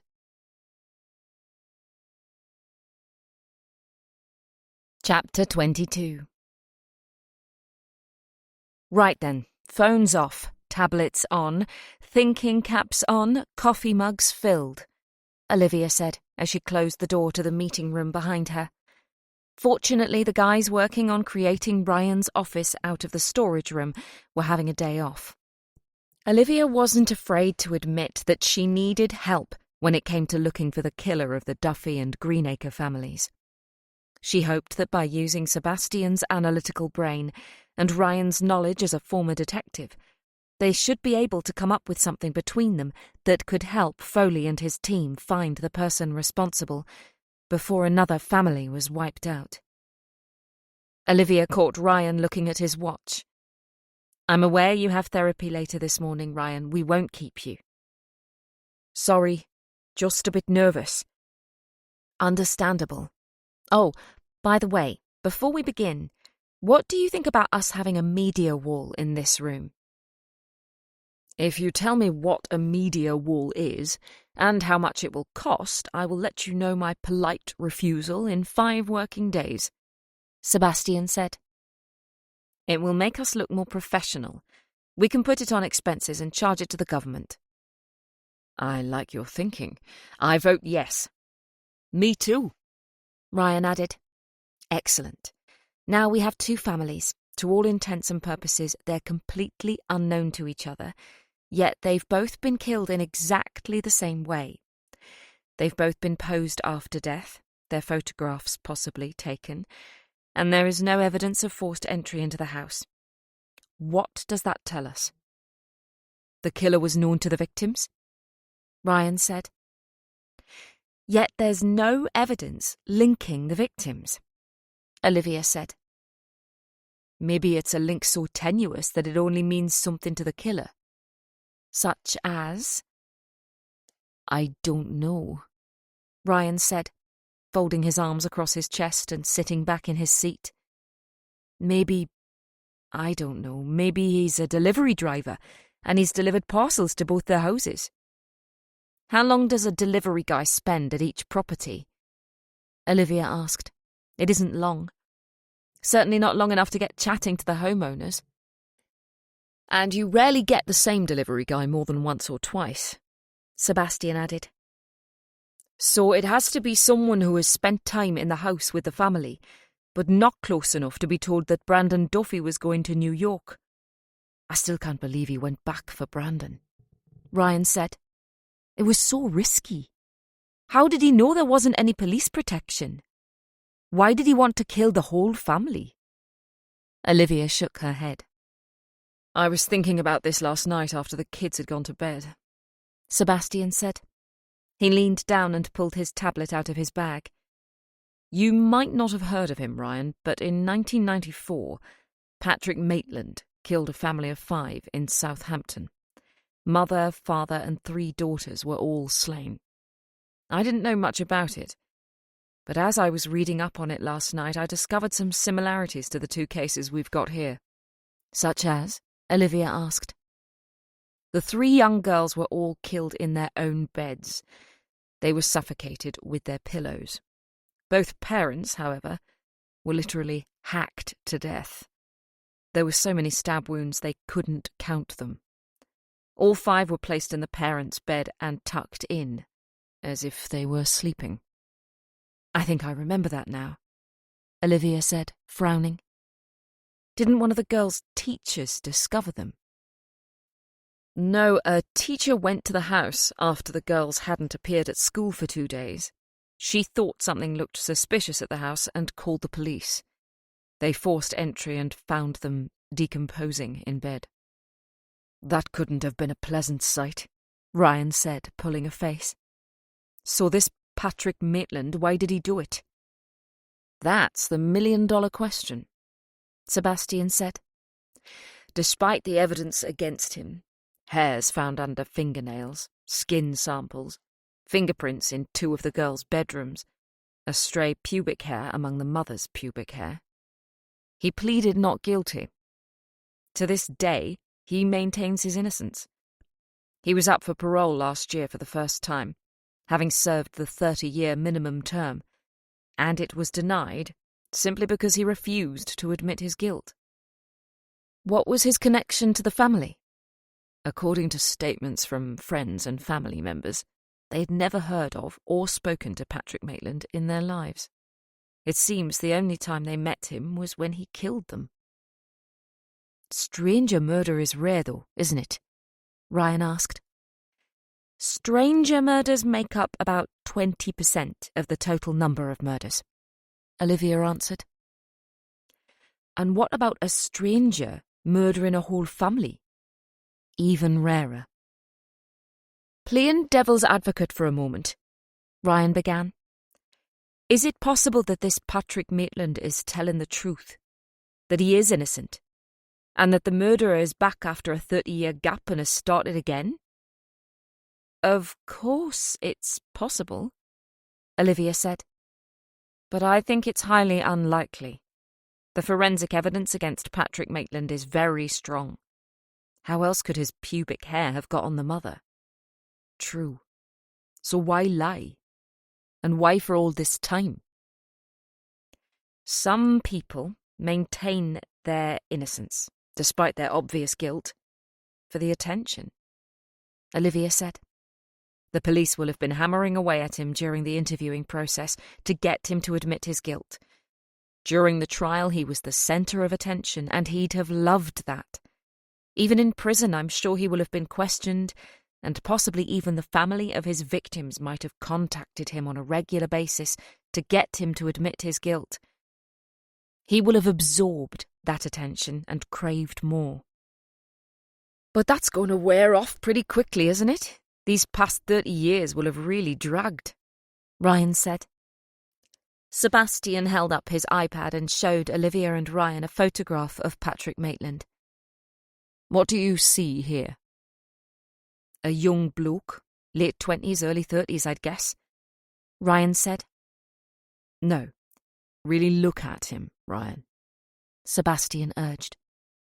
Ryan studied the picture. I'm not sure what you want me to say. He's an ordinary-looking guy. Smiling blue eyes, firm jawline, quite good-looking, I suppose. Not long after Patrick was sentenced, he received floods of letters from women around the world asking to be his wife, offering to visit and support him. Sebastian said. What? Ryan asked. Really? He's no Ryan Gosling. I prefer Ryan Reynolds, but I know what you mean, Olivia said. Some women out there liked the look of him and started writing to him, and continued to do so for many, many years. Sebastian turned back to his iPad. I found this while I was Googling this morning. It's from the Daily Mail in 1999. 7 years into his sentence. It's a story about a man in a prison in Georgia marrying a woman from Madrid. They hadn't met until their wedding day. Towards the end of the article, it mentions Patrick Maitland and the number of fans he has around the world. According to a spokesperson from the prison, he was still getting dozens of letters and marriage proposals every week. I had a quick look online this morning over breakfast, and there are Facebook pages and Instagram pages dedicated to him. Some are even saying he's innocent and demanding his release. I wonder what he looks like now, Ryan said. Prison isn't a health farm, Olivia said. He'll definitely look more than 30 years older. Maybe the prison should release an updated photo. That would stop them receiving all that mail, Ryan said with a smile. The point is, Patrick Maitland is still getting attention, and that's what counts as far as he is concerned, Sebastian said. So, do we think the killer of the Greenacre and Duffy families is a stranger, in the same way that Patrick Maitland was a stranger to the family he killed? Ryan asked. It's beginning to look that way, Olivia said. In that case, can we use this to try and work out who the killer is now? Will there be a similar mindset or anything? It could be useful in trying to understand the method behind so-called stranger murder, Olivia said. You want to visit him in prison? Sebastian asked her. Yes, it's an interesting case, and to be honest, Sebastian, I'm clueless here. D.I. Foley is looking to me for answers, and I can't give him anything. If I can find out why Patrick Maitland killed this family, I might just be able to point Foley in the right direction. It was a stranger murder, Olivia. He picked the family at random. I don't think he did. And it's the same with the Greenacre and Duffy families. They were chosen for a reason. We just have to work out what that reason is. But you said to me that you can't trust what a killer tells you, particularly a serial killer, Ryan said. They're manipulative by design. You've always said that. Olivia remained silent for a moment while she tried to come up with a solution to that. Nothing came to mind. Don't you have a therapy session to go to? She asked. Chapter 23.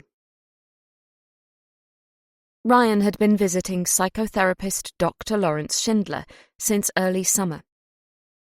In their first few sessions, it was all about getting to know each other, and for Ryan to feel comfortable in order to trust Dr. Schindler with his darkest thoughts and feelings.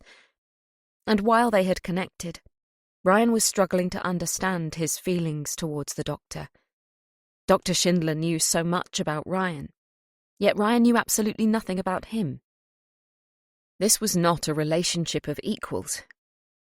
Dr. Schindler's office was in Warwick Square in Pimlico, a grand white building with pillars and stone steps leading up to the tall black door. On the third floor, the office overlooked the park with the trees beautifully decorated in red and orange leaves, slowly decaying as autumn gripped the capital. It was a calming view. Lawrence Schindler was somewhere in his 40s. He was a tall man, with hair so blonde it was almost white. It was thick, and in a messy style which probably took a long time to perfect in the morning. He was slim, and his casual dress of black trousers, matte leather boots, and designer polo shirt open at the neck was purposeful, in order to put the patient at ease. He had a white band on the third finger of his left hand. That was the only personal piece of information Ryan had gleaned from him. A recent divorce or separation. The office was similarly dressed in muted colours, soft lines and comfortable furnishings. The windows were closed. There was no sound coming from the street outside. In this huge room with tall ceilings and ornate cornicing, it was simply Ryan and Lawrence, with no interruption from life beyond these four walls. "Good morning, Ryan. How are you?" Lawrence asked, standing up and proffering his warm smile with brilliant white teeth. "I'm well, thank you." He was slightly apprehensive. He knew today was his first session of EMDR therapy. Lawrence had told him all about it. Sebastian had backed up Lawrence's spiel, and he'd researched it himself online. But the fact that therapists knew EMDR worked, but didn't know exactly how, was slightly off-putting. Ryan sat down in the centre of a soft fabric sofa. Lawrence was in the opposing matching armchair. Ryan didn't make any notes during their sessions. They were a distraction from what they were talking about. Another barrier Ryan didn't need in his recovery. Notes were made once Ryan had left.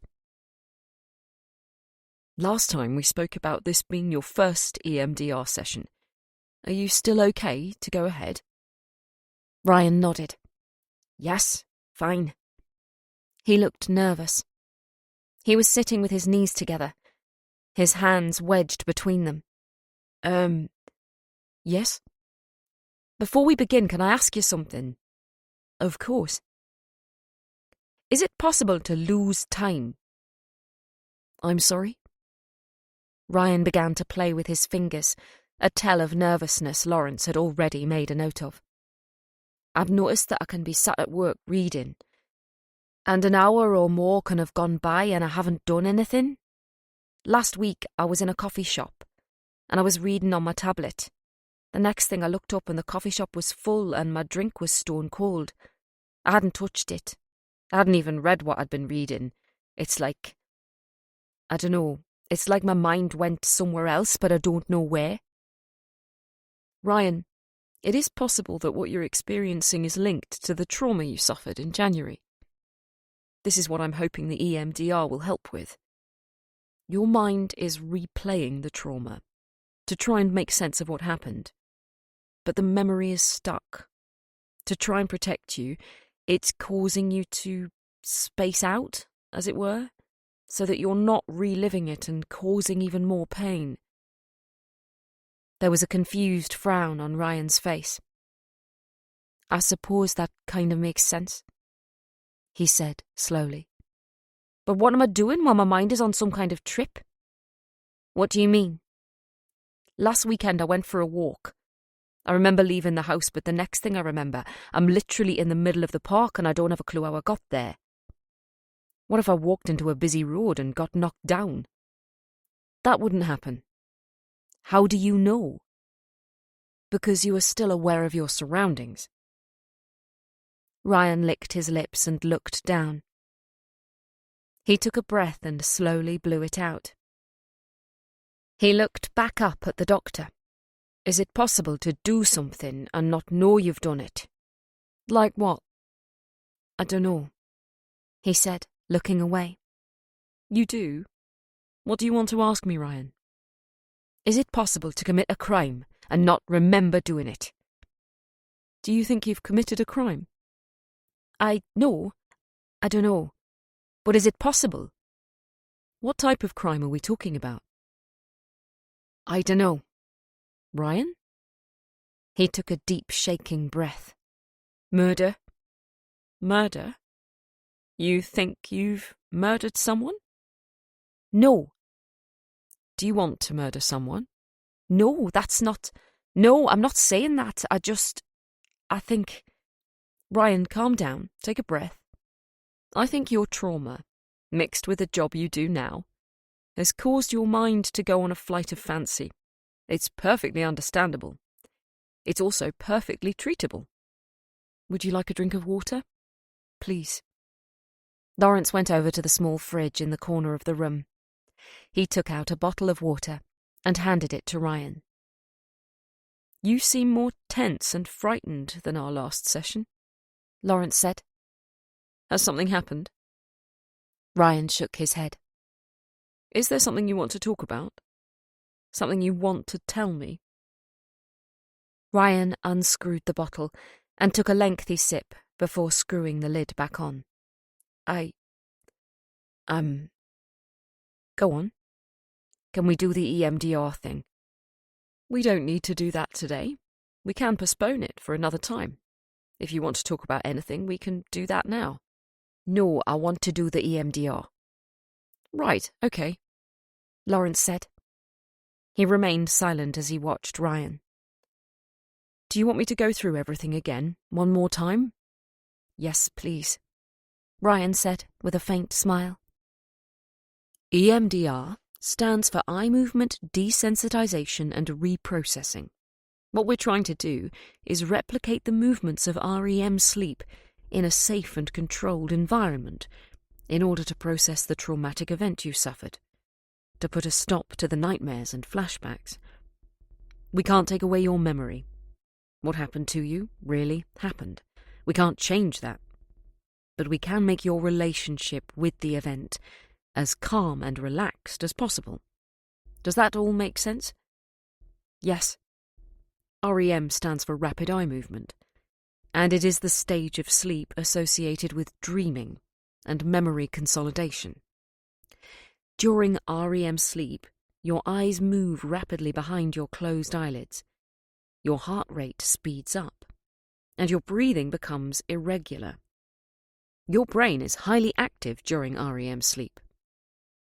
During this stage of sleep, much of your body operates how it does when you're awake. It's just that your eyes are closed, and you have a temporary loss of muscle tone. Now, there are 4 types of sleep cycle, and REM sleep occurs during the second half of the night. If we wired you up to look at your brain activity while you were sleeping, your brain would appear the same as if you were awake. Your brain processes emotions during REM sleep, and dreams are more vivid at this stage. This is where you will experience your nightmares. The part of your brain that processes emotions, the amygdala, is active at this point. Because you're suffering with PTSD, the memory of your attack has become stuck, and your brain is unable to process what happened to you. During REM sleep, it's replaying it over and over to try to make sense of the attack and find a way to stop it from happening again. EMDR is all about replicating REM sleep in a safe environment to dislodge the traumatic memory and store it in the correct part of your brain. Does that all sound clear? It does, yes. You sure? Yes. Do you have any questions before we begin? No, he said, his voice quivering. Nothing can happen to you while you're in this office. You're perfectly safe. Okay.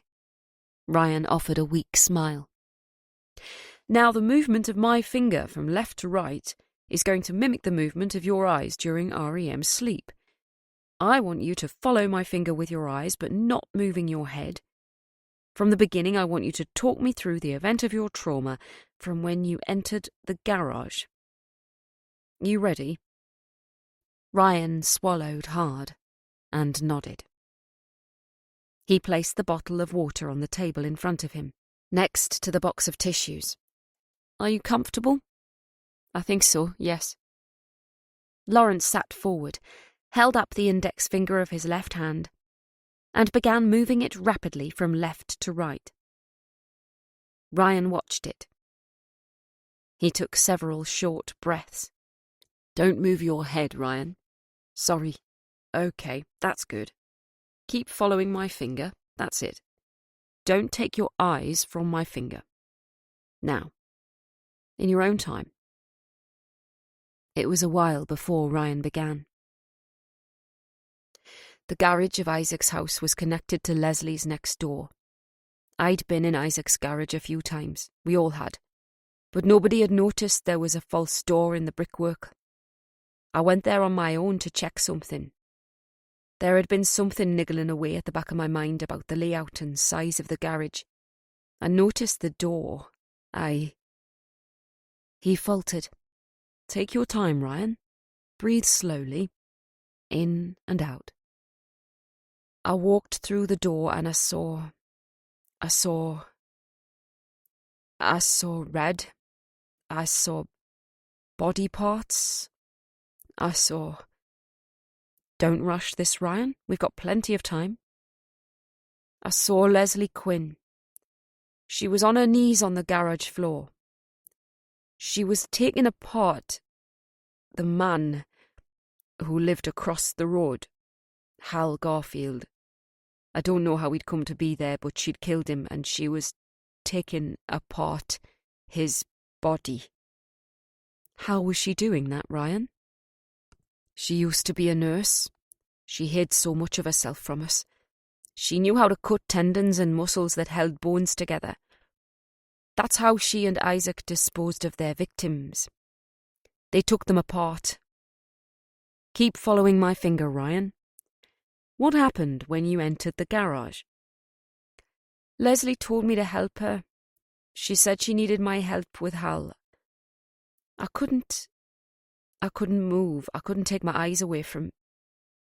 A tear rolled down Ryan's cheek. He brushed it away. Concentrate on my finger, Ryan. You're doing so well.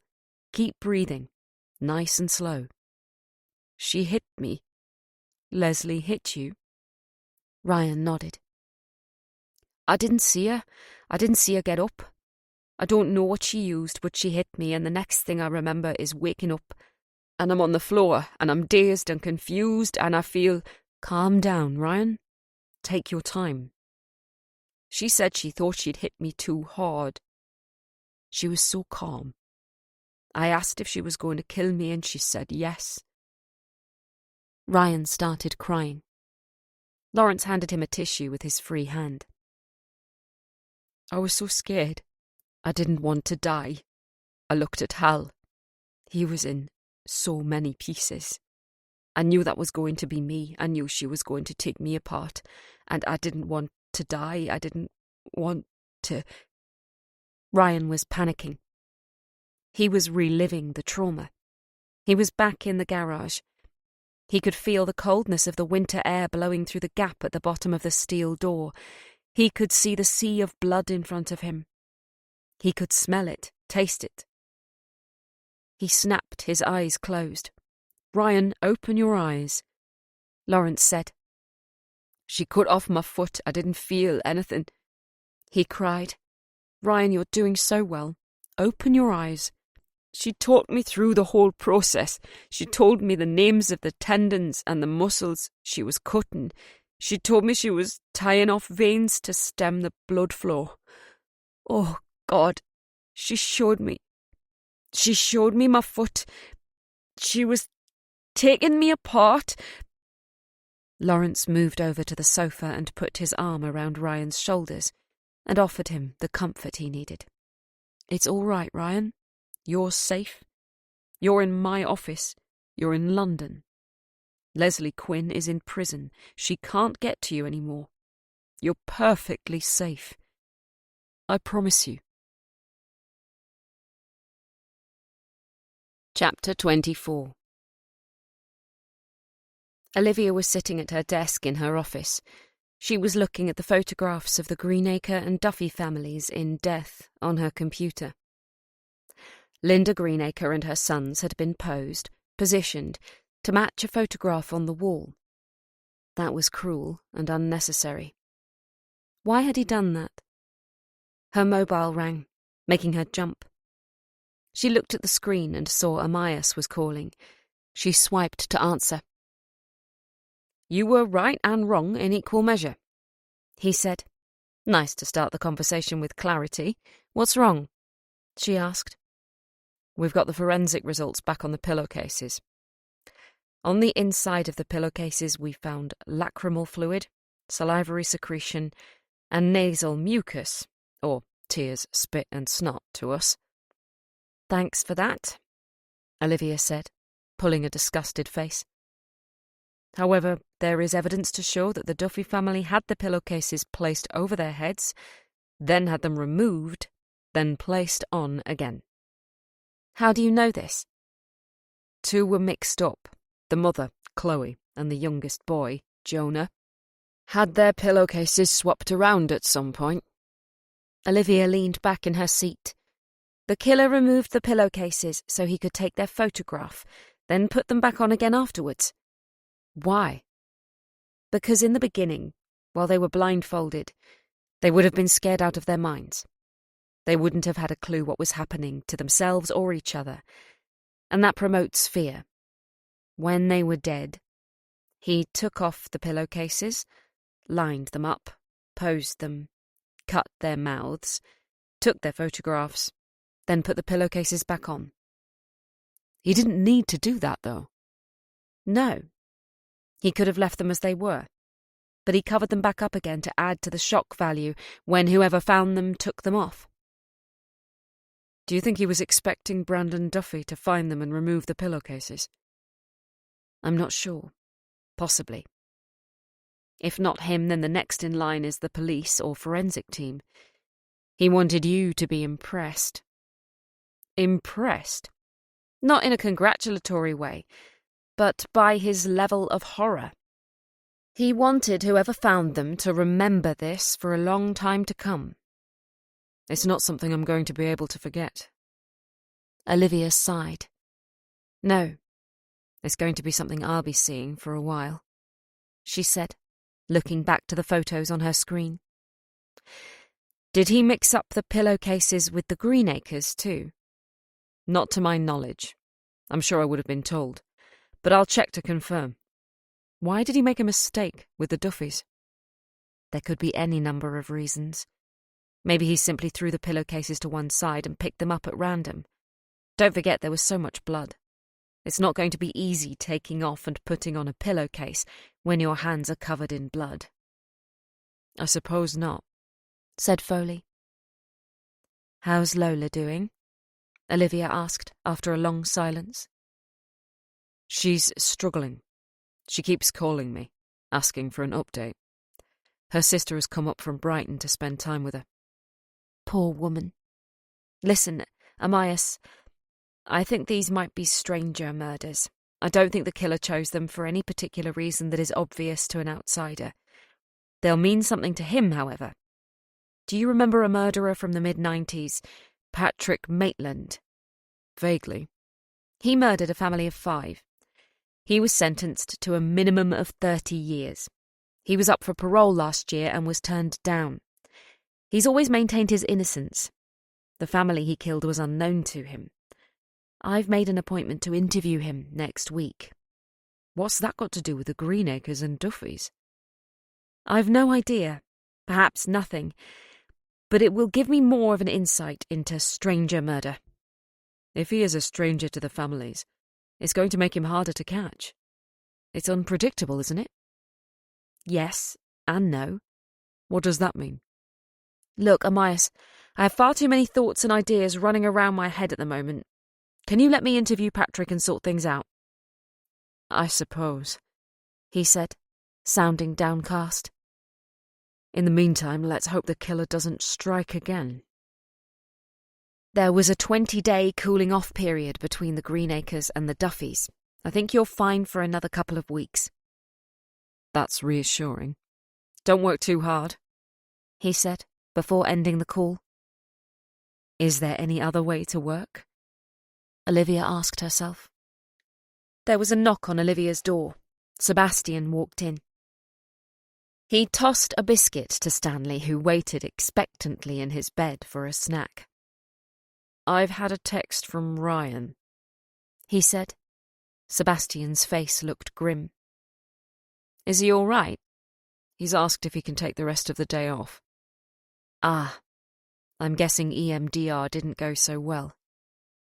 I asked him that. He said it went fine. He needs time to think through things. Understandable. Therapy isn't easy. We need to keep an eye on him. I'm worried about him. So am I, Sebastian said, pulling out a chair and flopping into it. He's a good lad. He's incredibly intelligent.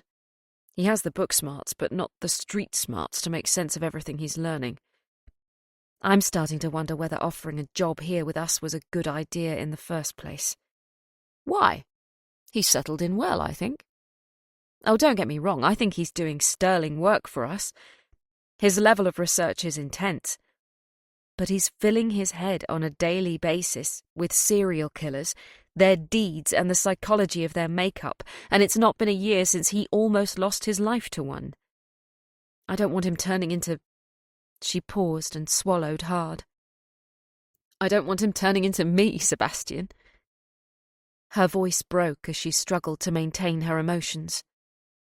He went over to her and put his arms around her shoulders, pulling him into her.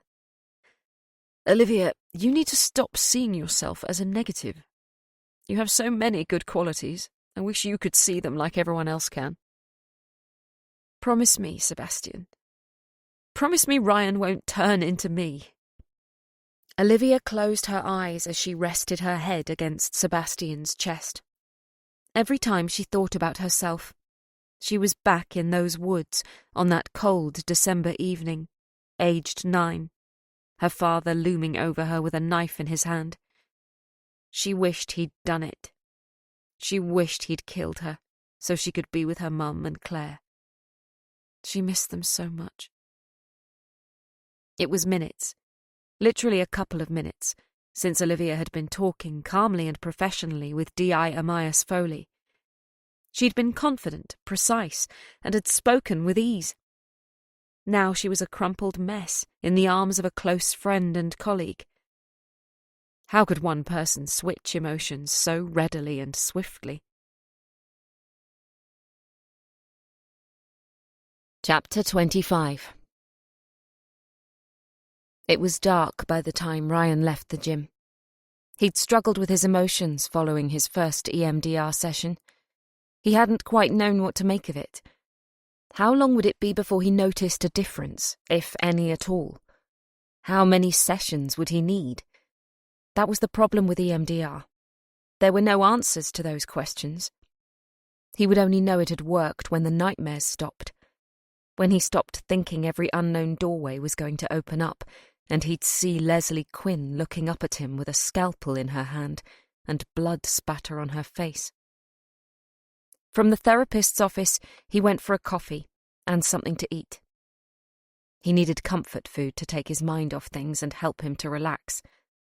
It didn't work. He went for a swim, then decided to head for the gym. He'd never been interested in going to a gym when he lived in Newcastle, but here in London he seemed to have quickly found his stride. One of the instructors had worked in the past with people who had either a prosthetic arm or leg, and he helped Ryan with a program. When Ryan had changed into t-shirt and shorts, he expected every head in the large room to turn and gawp, but they didn't. No questions were asked. He was simply another face. Joining a gym had given Ryan a sense of bravado he hadn't felt before. He walked past a pub, stopped, turned back and pulled open the door. It was still only early. He ordered a soft drink and walked over to the corner of the room, where he stood, back against a table, and watched the busy crowd. There was a wall of noise in front of him. The music was ignored by everyone as they conducted their conversations at volume, shouting over each other. Laughter rang out. He turned to see a group of women in smart clothing, each with a bottle in hand, throwing their heads back and enjoying themselves. By the pool table, men in trousers with rolled-up shirt sleeves, ties tucked in, were chatting animatedly, laughing at embarrassingly missed shots and calling out fouls. Even strangers at the fruit machines were talking to each other as they lost their money. Nobody had engaged Ryan in conversation. The barman hadn't said a single word to him. The responses to Ryan's order were head gestures and faux smiles. The group closest to him was an odd number. 5 people, 3 men, 2 women, were chatting. They all wore a similar style of clothing, so Ryan guessed they worked in the same place. They weren't an energetic group. These were clearly colleagues rather than friends. But they were talking loudly to make themselves heard. And Ryan picked up snippets of the conversation. "I felt ever so sorry for Lucy when I took that money round to her earlier," one of the women said. "They really made a mess of her house." "Have the police said anything?" "No, it took them 2 days to come out. She gave them a description of what was taken, but I don't think she's hopeful of seeing any of it again." "It'll all been sold by now, no doubt." "Did she say when she was coming back to work?" "No, she hasn't left the house since she got home that night. She's frightened. Bless her. My nan was the same when she was burgled. The police were useless then too." "I don't know why we bother paying them. They're all corrupt." It's not the police's fault. Ryan interrupted them. They all turned to look at him. Their faces were stern. "Sorry, I didn't mean to interrupt," he said. I couldn't help overhearing. The police are incredibly underfunded. The bosses in the office decide what's feasible and what isn't when it comes to sending police officers to attend a crime, but we blame those on the front line and their hands are tied. It's the same with nurses in the NHS. You should tell your friend to write to her MP to complain. They're the ones who are to blame for the cuts. The five were glaring at Ryan as if he'd launched into a barrage of racist, misogynistic and homophobic abuse. I used to be a detective. That's how I know, he said, to fill the awkward silence. Thanks, but this is actually a private conversation, one of the men said. I was just... Right. Sorry, Ryan said. He turned his back to them and took a sip of his juice. Weirdo, he overheard one of the men say. I can't believe he was listening like that. Some people. Ryan moved away a couple of steps. He could feel his face burning with embarrassment. He quickly finished his bottle of orange and mango juice, which suddenly tasted vile, placed the empty bottle down on a table and walked out of the pub. He couldn't get out fast enough. 334 Cranbrook Road, Birmingham, B21 9QC, Monday 27th of October, 2025. Dear Mr. Button, you don't know me. My name is Florence Marks. You knew my sister, Janet Brown.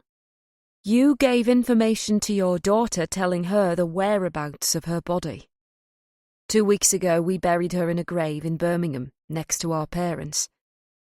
I know you didn't have to tell anyone where you'd buried Janet, but I'm pleased you did, and I'd like to thank you for ending 41 years of the unknown. The reason why I'm writing to you is because I would like to visit you. I've been speaking to your daughter quite a bit over the past few months. She's a lovely young woman. You must be incredibly proud of her. I don't want to talk to you about what you did to my sister. I don't want to know all the details, and I'm not going to ask you anything personal about why you did what you did. I just want to see you, in person, and chat. I haven't had much to do with the prison service, so I'm not sure how it works.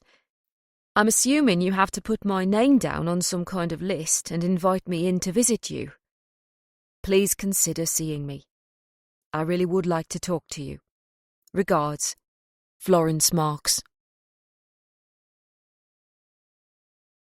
Chapter 26. HMP Whitemoor, Cambridge. Tuesday, 28th of October, 2025. The last known photograph of Patrick Maitland was as he was led away from court after his sentencing. Handcuffed to a prison officer, he was snapped by a photojournalist in the small gap of daylight between the court building and the back of the security van that would take him away to begin his 30-year prison sentence. The picture was beamed around the world. The case of a man wiping out an entire family, seemingly without motive, had captured the attention of the global media. Why, in such a peaceful street in the heart of London, had this man felt the desire to not just kill, but mutilate 2 adults and 3 beautiful young girls? It defied belief. In the photograph, Patrick Maitland was looking, side-eyed, towards the camera. His attention had possibly been caught by the journalist calling out his name. His head was down, but there was a glint in his eye, a softness to his face, a smile on his full lips, his jaw set firm. His head had recently been shaved and the buzz cut clearly suited him. The suit he'd been wearing throughout his trial fitted him well. This picture of a monster had captured the hearts of women, and some men, all around the world. It was this photograph which led to the prison being inundated with letters, cards, gifts, marriage proposals, and in some cases, women turning up at the gates, demanding Patrick's release. The man sitting opposite Olivia Winter in the private visiting room looked nothing like his 30-year-old photograph. Olivia hadn't expected him to. Everybody changes in 3 decades. But she doubted this man with a bald head, a hardened stare, a scar down his left cheek, homemade tattoos on his neck and knuckles, and missing 3 teeth on his upper set, would garner the same attention from the public if he was being incarcerated today. When Patrick walked into the room, shoulders hunched, but head high, he had a swagger about him. There was an air of danger and aggression emanating from him. Prison had hardened him, coarsened him, and he would not take kindly to the wrong question being asked. Olivia knew she needed to tread carefully here. He was sitting on the chair screwed to the floor. His handcuffs were attached to a metal loop welded to the table, which was also screwed to the floor. After 30 years, Patrick Maitland was still obviously a danger to others. Olivia waited until the prison officer left them alone before she began. "Good morning, Patrick. Thank you for agreeing to see me." "I'm not going to say no to a visit from Olivia Winter," he said. His voice was low and gravelly. "I must say the photo on your books doesn't do you justice. You're hot." "Thank you," she said non-committally. "Before we begin, I want to ask you about the Robertson family you killed in 1994. She waited for him to comment. He didn't. He kept his eyes firmly on her. He didn't even blink. "You've always maintained your innocence," she said. Again he said nothing. "The forensic evidence against you was very damning. Are you still sticking to your original testimony that you're innocent?" "Are you recording this conversation?" "No." "Are you sure?" "I'm not allowed to bring in recording devices without the permission of the prison governor or you. I've also been searched and walked through an X-ray scanner. I have no concealed recorder." "You don't have a pad and pen either?" "I don't make notes when I'm interviewing. I prefer to listen to what's being said." "That's interesting." "So, the Robertson family," Olivia began again. "Is this between you and me?" "Yes." He leaned closer to Olivia and nodded for her to get closer to him. She did as he asked. Up closer, she could see the many scars and marks on his face, the blackheads, the patches of dry skin around his nose, the broken capillaries. His body odour was stale, his breath minty fresh. "You want to know if I killed the Robertson family?" "I do." "Why?" "Because I'm interested." "Does it get you off?" "Not at all. I'm trying to understand the mindset of a man who kills an entire family." "Are you going to write about me in one of your books?" "I'm not writing a book at present." "So why do you want to speak to me?" "I want to ask you about the Robertson family." He leaned back in his seat and smiled. "Fire away." "You did kill them, didn't you?" "That's what I'm in here for." "But you always maintained your innocence." Patrick didn't say anything. Olivia took a breath. "Look, I'm helping the police with an investigation. There have been 2 murders in London in the past month that share startling similarities. In both cases, every member of the household, a whole family, was killed. I need to understand why someone would do that, in order to point the police in the right direction to find the killer. That's why I'm here today, talking to you." Patrick's face remained blank, his eyes fixed firmly on Olivia. She could feel his gaze burning into her. He was mentally undressing her. Whenever Olivia visited prisoners, particularly male prisoners, she chose her outfit carefully. Today she was wearing black trousers and a navy jumper with a high neck. She had purposefully chosen a bra that wasn't uplifting or flattering. In fact, the one she was wearing was squeezing her a little too tightly. But it didn't emphasize her breasts, which was the point. She didn't wear full makeup, nor did she spray herself with a sensuous perfume. Right now she was plain, normal, ordinary Olivia Winter. So let me get this straight. You want to talk to me, use my expertise as a killer of a whole family, to find a killer who is targeting whole families. That's right. She was feeding his ego, but if it led to information, she was prepared to tell him what he wanted to hear. This is very Silence of the Lambs, isn't it? Will you answer my questions? She asked him. Ask away. The glint in the eye from the photograph taken 30 years ago was back. He was loving the attention. Olivia wondered when the last time was that someone put him front and centre. She wanted to gain the upper hand. She knew that Patrick would expect her to launch into a question about how and why he killed the Robertson family, and he probably already had a smart answer ready for her. She needed to keep him from feeling too smug about this interview. In Olivia's head, she had 17 basic questions that she asked every serial killer. She plucked one at random. She wanted one that would allow Patrick to stroke his ego, yet not delve too deeply into the crimes he still refused to admit to. "Describe yourself to me," she said. The smile dropped instantly. He hadn't been expecting that. Describe myself? Yes. How do you see yourself as a person? His eyes darted around the room. Is this a trick question? No. I want to know how you see yourself. I'll tell you how I see myself if you like. I'm a professional woman. I'm dedicated to my career. I have a small, close circle of friends who I hold in high regard.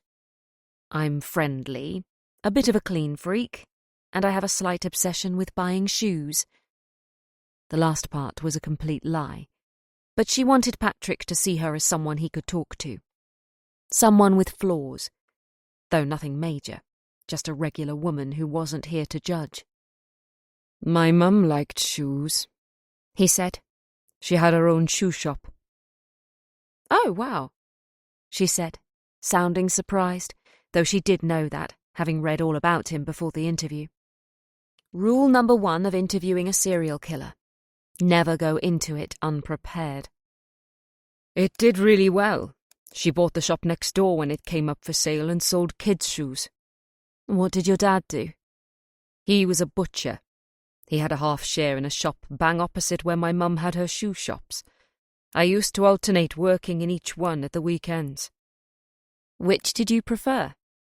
Surprisingly, the shoe shop. I wasn't a fan of the smell of raw meat. Did you want to follow either of your parents in their jobs? No. Mum always said for us to create our own paths. And you became a driver? Yes. I loved cars when I was a kid. When I was 15, Dad took me out on this patch of abandoned ground, and he taught me how to drive. When I was 17, Dad bought a car and said if I passed my test on the first go, it was mine. Did you? Yes, Patrick said, a beaming smile on his face. I only had 8 lessons with a proper instructor. You must have been thrilled. I was. My parents were well chuffed. So then you got a job with Morgan International? Yes. I was gutted as I couldn't drive the HGVs straight away. I could only do the local shitty drops in the old transit vans. But as soon as I was old enough, I took my HGV test. I passed that first go as well. I loved it. You're sat up and looking around and far into the distance. Brilliant. How long did you do that for? Just under 10 years. And then the job came up where you moved to London? Yes. I didn't plan on moving. I was happy to stick to the HGVs. But I was literally the only bloke at Morgan who didn't have a wife and kids. Nobody else wanted to move, and it was then that I looked around and noticed I'd never left the area. Mum and Dad moved to Cardiff the year before I was born. I was still living at home. I'd never slept anywhere else. I liked the guys I worked with, but I didn't want to turn into them, do you know what I mean? Yes. You felt there was more to life out there. I did. How did you find London life? A lot different from Wales, I can tell you. So many people, so much noise, so many pubs and clubs and... He stopped himself. Go on. His face dropped. He suddenly realised where this conversation was heading. Patrick looked down. He pulled his shoulders up around his ears. He took a deep breath and slowly blew it out. When he looked back up at Olivia, his eyes were filled with sadness. You're good, he said quietly. Like I said, I've read a couple of your books.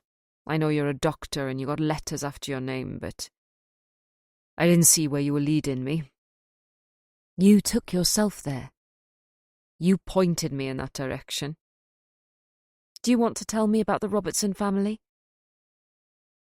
Patrick looked over Olivia's shoulder and out of the window into the corridor. She knew there were a couple of prison officers keeping a watchful eye on the proceedings, ready to burst through the door should anything happen. They couldn't hear, though. Patrick leaned forward and lowered his voice. I'm going to tell you something I haven't told anyone before. And believe me, I've been asked so many times I lost count. He fell silent. Olivia wanted to prompt him, but knew that was what he wanted her to do. Often when chatting to serial killers, it was a game, and it was important to know the rules. I killed them, he said.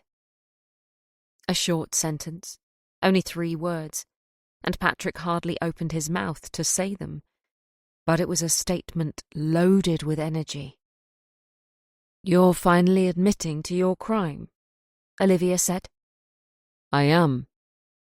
Why now? Because you said you wanted my help. The great Dr. Olivia Winter wants my help. I'm getting hard just thinking about that. A cruel smile spread across his lips. Olivia decided to ignore that and move on. Why did you kill them? He shook his head. You don't know, or you're not going to tell me? I don't know. You don't know? Surely you've asked yourself why over the past 30 years? He shrugged. Olivia cleared her throat. How long had you been living in London before you killed them? She already knew the answer, but needed him to tell her. Another shrug. You know, Patrick. Why don't you want to tell me? I don't trust you. Why not? What are you going to do with my answers? Nothing. I merely want to understand why someone would kill a complete stranger, especially in a manner which reveals an intimate connection between murderer and victim. The 2 scenarios don't fit, yet they must, because they happened. There was silence from the other side of the table. Olivia continued. You'd been living in London for only 5 months. It was a huge contrast to your life in Wales. There you were a big fish in a small pond. Suddenly everything is reversed, and you're a small fish in the middle of an ocean. You were out of your depth, and you had no idea how to fit in. I'm right, aren't I? Patrick couldn't make eye contact with Olivia. His eyes were darting around the room while she was talking. When she finished, he looked down at the table. He began playing with his fingers, picking at the skin at the sides of the nails, worrying away at the old scars. You were excited about moving to London, weren't you? But when you arrived, it wasn't what you'd expected it to be. You realised you couldn't cope. London was too big, too loud, too hectic, and you wanted to return home to the place you knew and felt comfortable in. But it was too late for that. The only way you could return was by resigning from your job, and in your eyes, that would have made you a quitter, a failure, and that's not who you want to be, is it? He shook his head. It was a slight movement, but Olivia detected it. Why did you kill the Robertsons? It was a while before Patrick answered.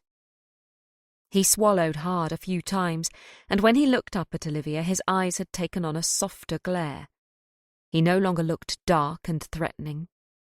He was almost to be pitied. "It didn't have to be them," he began. "It could have been anyone. It could have been a little old lady living on her own, a young married couple, or a single woman. I just happened to choose the Robertsons." "Why?" "Because they were there." "That's not a reason. Do you want me to lie? I want you to give me the truth." "I just did." "Everybody is just there. I'm just here. You're just there. But what in your head told you to murder the Robertsons when you had no knowledge of them as a family whatsoever?" Patrick leaned back in his chair. He looked away from Olivia as he screwed up his brow and took himself back to that day when he first set eyes on the Robertson family and decided to destroy them. A hint of light danced in his eyes. They gleamed. They were almost smiling. He looked back to Olivia. "You're right," he said. "There was a reason." "Are you going to tell me what it was?" "I saw them getting out of their car. It was a lovely sunny afternoon, and they parked up in their designated parking space. The girls got out of the back, all smiles, laughing and chatting. The mother got out of the front passenger seat. She was wearing a long summer dress. The father picked up one of the girls, the youngest, I think, certainly the smallest, and he put her on his shoulders. They walked up the steps to their house, not a care in the world, a family, so happy together. And I wanted to destroy it. I wanted to plunge that family and the whole fucking street into a nightmare." Olivia swallowed. Her mouth had dried. "Why?" "Why? Because why not? Why should they get to be happy and have a wonderful life when I didn't?" "What was wrong with your life?" "It was empty.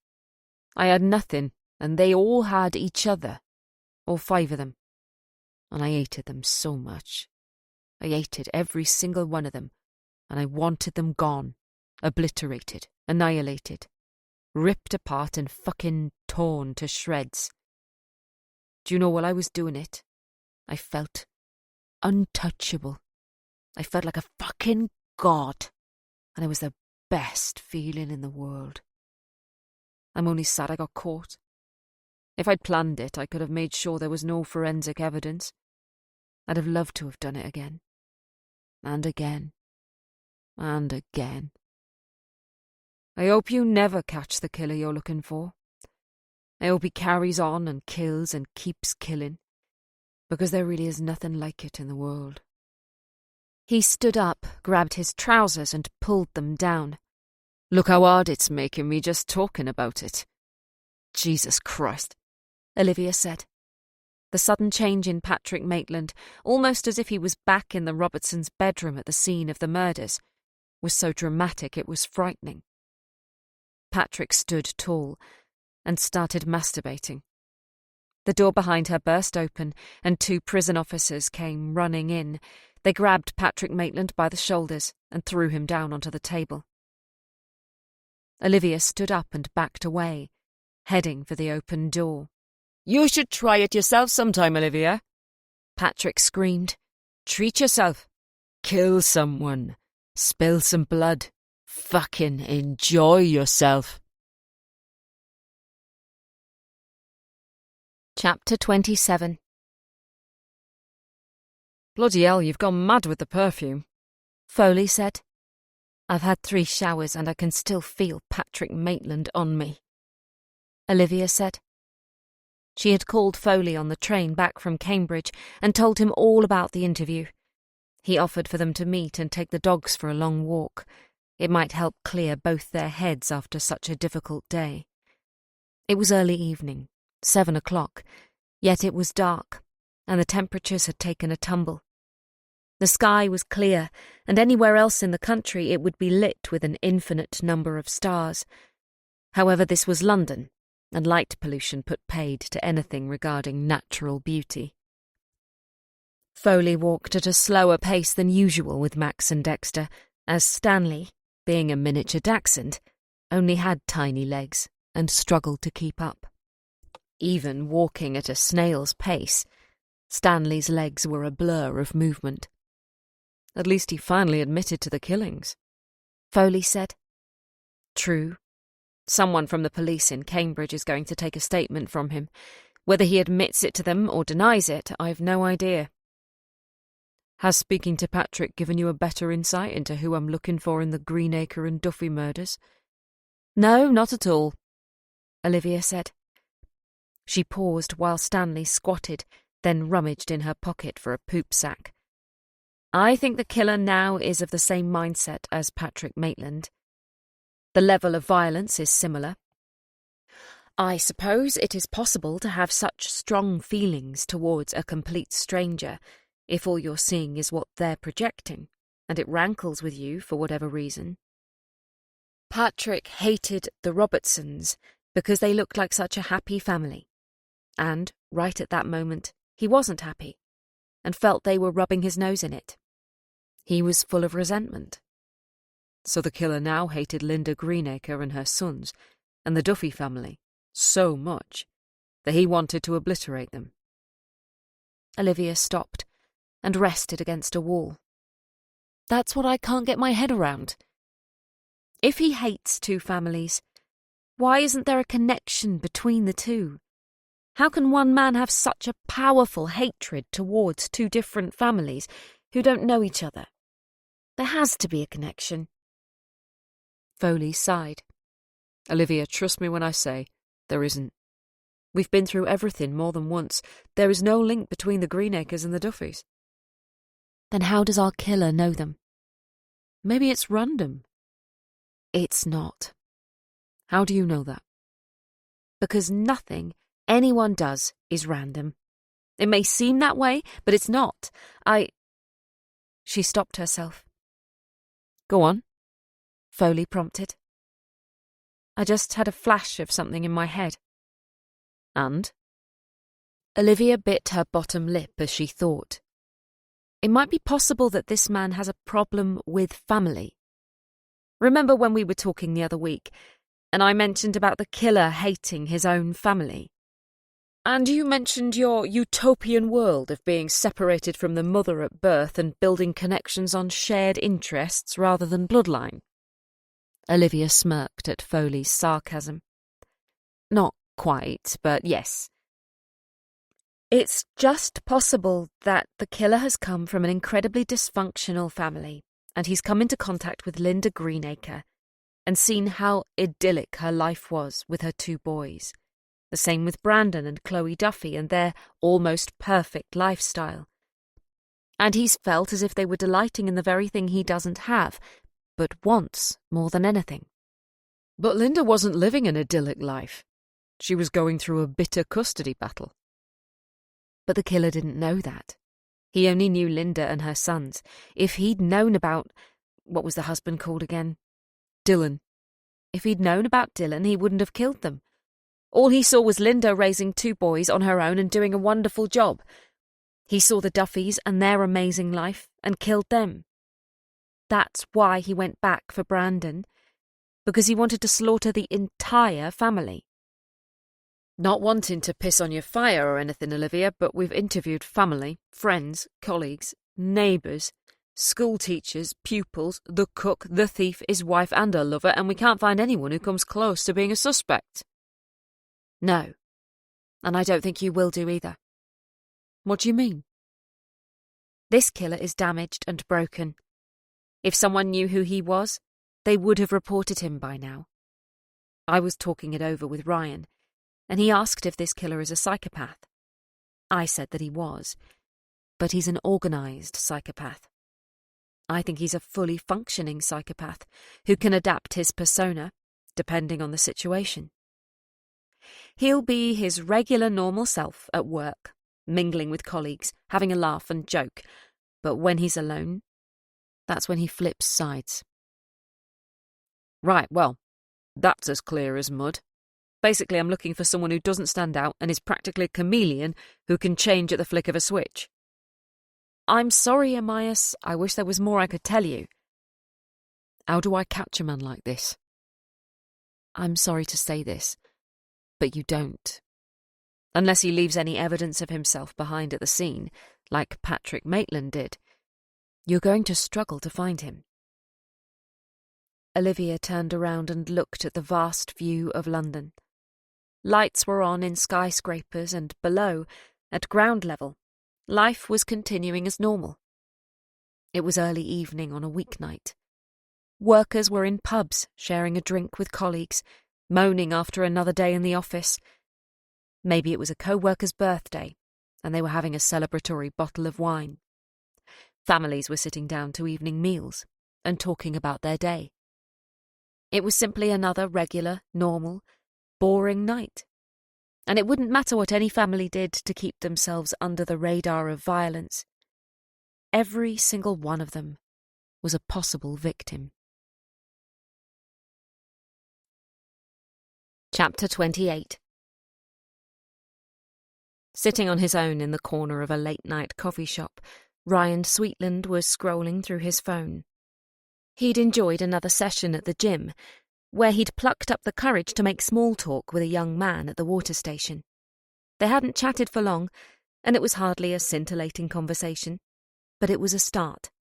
And they'd even acknowledged each other when they were both leaving. Baby steps. Ryan had spent the day mostly on his own. His research into Alexander Pekushkin, Rudolf Pleel, and Manfred Seal was coming on in leaps and bounds. He was learning so much about their crimes and the motives behind them. It was absolutely fascinating, digging into their pasts, reading about their childhoods, their parents and friends, and seeing how their formative years played out. Pleel, in particular, was an interesting case.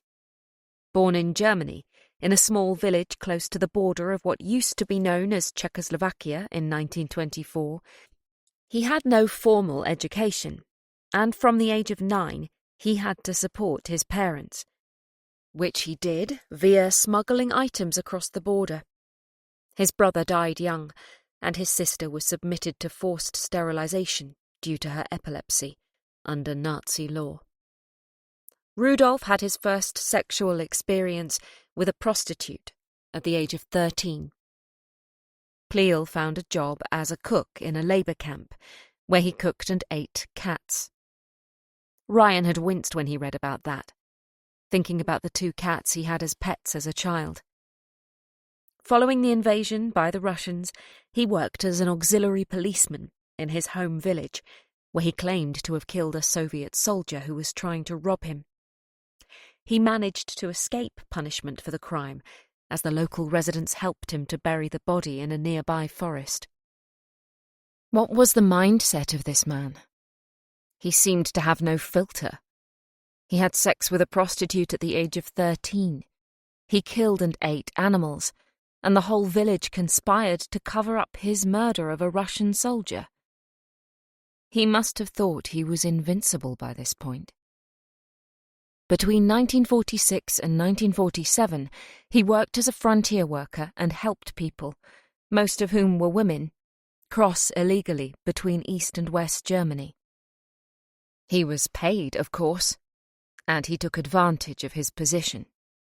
In the space of a year, he had raped and murdered at least 12 women. By the time of his arrest, he claimed he had killed 25 people. He was sentenced to life in prison, but killed himself by hanging in 1958, at the age of 33. Reading about the life and times of Rudolf Pleel was engrossing, and Ryan found most of the working day had gone by when he was finished. His notes were extensive, and he discovered he was still thinking about him while he was sweating using the Stairmaster at the gym. Ryan sat back and sipped what was left of his rapidly cooling latte. He had a thoughtful expression on his face, yet he couldn't settle on one thing. He still had Rudolf Pleel on his mind, and Dennis Nilsson's loneliness, and Scott Fallerter's memory loss were fighting for attention. "We're closing in about 5 minutes. the barista at the counter called out to Ryan. Ryan looked around and noticed he was the only customer left in the coffee shop. "Oh, sorry, I didn't realise, sorry," he said, as he grabbed his rucksack and put on his coat. He took his empty mug and plate to the counter and said goodbye, but didn't receive anything in return. He couldn't get used to life in London. People in Newcastle were always friendly. You could strike up a conversation with anyone.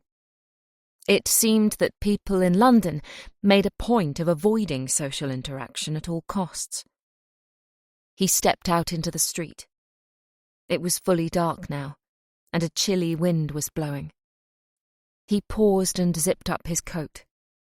He threw his backpack over his shoulder and was about to head for the tube station, when someone caught his eye across the street.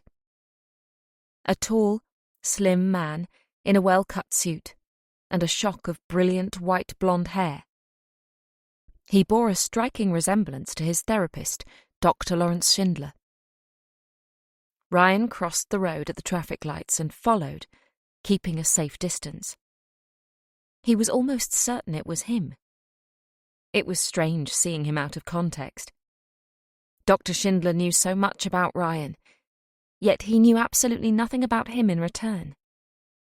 It could be interesting to see who he interacted with. Dr. Schindler turned and pulled open the door to a pub. Ryan stayed well back. He stood in the doorway and looked through the window. It was busy for a weeknight, but it didn't take Ryan long to locate the doctor. Someone with a mound of white hair stood out in a crowd. Ryan watched as the doctor trotted up a few steps at the back of the pub. The person he was meeting stood up. They shook hands.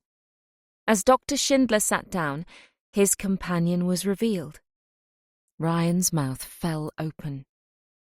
He almost recoiled in horror. Why was Dr. Schindler meeting Sebastian Lister?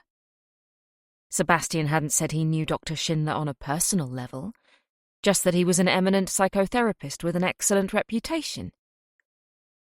When Ryan said he worked with Olivia Winter and Sebastian Lister, Dr. Schindler hadn't revealed his knowledge of them. Had they been lying to him? If so, why? Ryan watched on as, glasses of wine in front of them, Lawrence and Sebastian leaned in closer for what looked like an earnest conversation. Neither was laughing. Neither had a smile on their face. This wasn't two mates meeting up after a hard day at work to let off steam and have fun. This was serious. "Are you going in?" someone asked Ryan. "Sorry? Oh, no," he said, stepping aside to allow a tall man to enter the pub. Ryan turned away and leaned against the building. What Ryan told Dr. Schindler was supposed to be private and between the two of them only. Was Lawrence giving Sebastian chapter and verse on their sessions? Surely that was against the rules of therapy. Ryan walked away. He felt in a daze as he headed for the underground. He'd been seeing Dr. Schindler for months. He'd revealed so much about himself, more than he'd told anyone in the past. He'd felt relaxed, open, and comfortable in sharing his deepest secrets so that he could make sense of who he was following his ordeal at the hands of a serial killer. But now, it would seem that his personal, private, and darkest thoughts were being used as gossip in a pub. That was wrong. That was disgusting. And now he was having to go to Sebastian's house, because that's where he was living, and act as if everything was normal.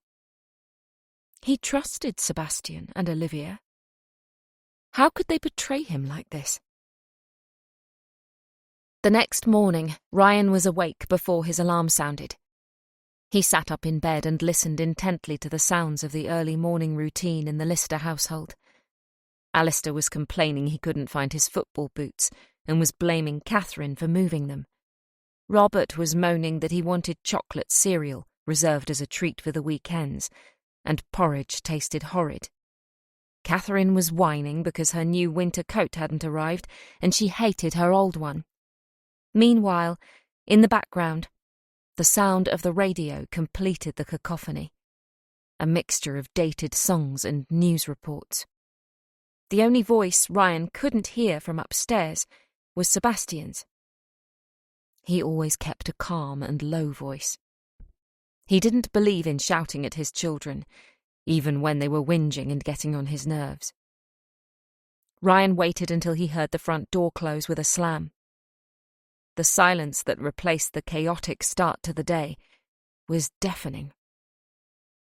He swung back the duvet and climbed out of bed. He peeled back the curtains and looked out as Sebastian and all 3 children piled into the car. Robert and Catherine, once again, were complaining about whose turn it was to sit in the front seat. Ryan couldn't take his eyes from Sebastian. He thought he was a good man. He'd allowed Ryan to stay in his house, despite the fact he was a total stranger. Yet it turned out he was two-faced. What had Lawrence told him last night? Would he tell Olivia? He clearly didn't belong in their world. Chapter 29. "Amias, it's me," Olivia said. "What time is it?" Foley asked, stifling a yawn.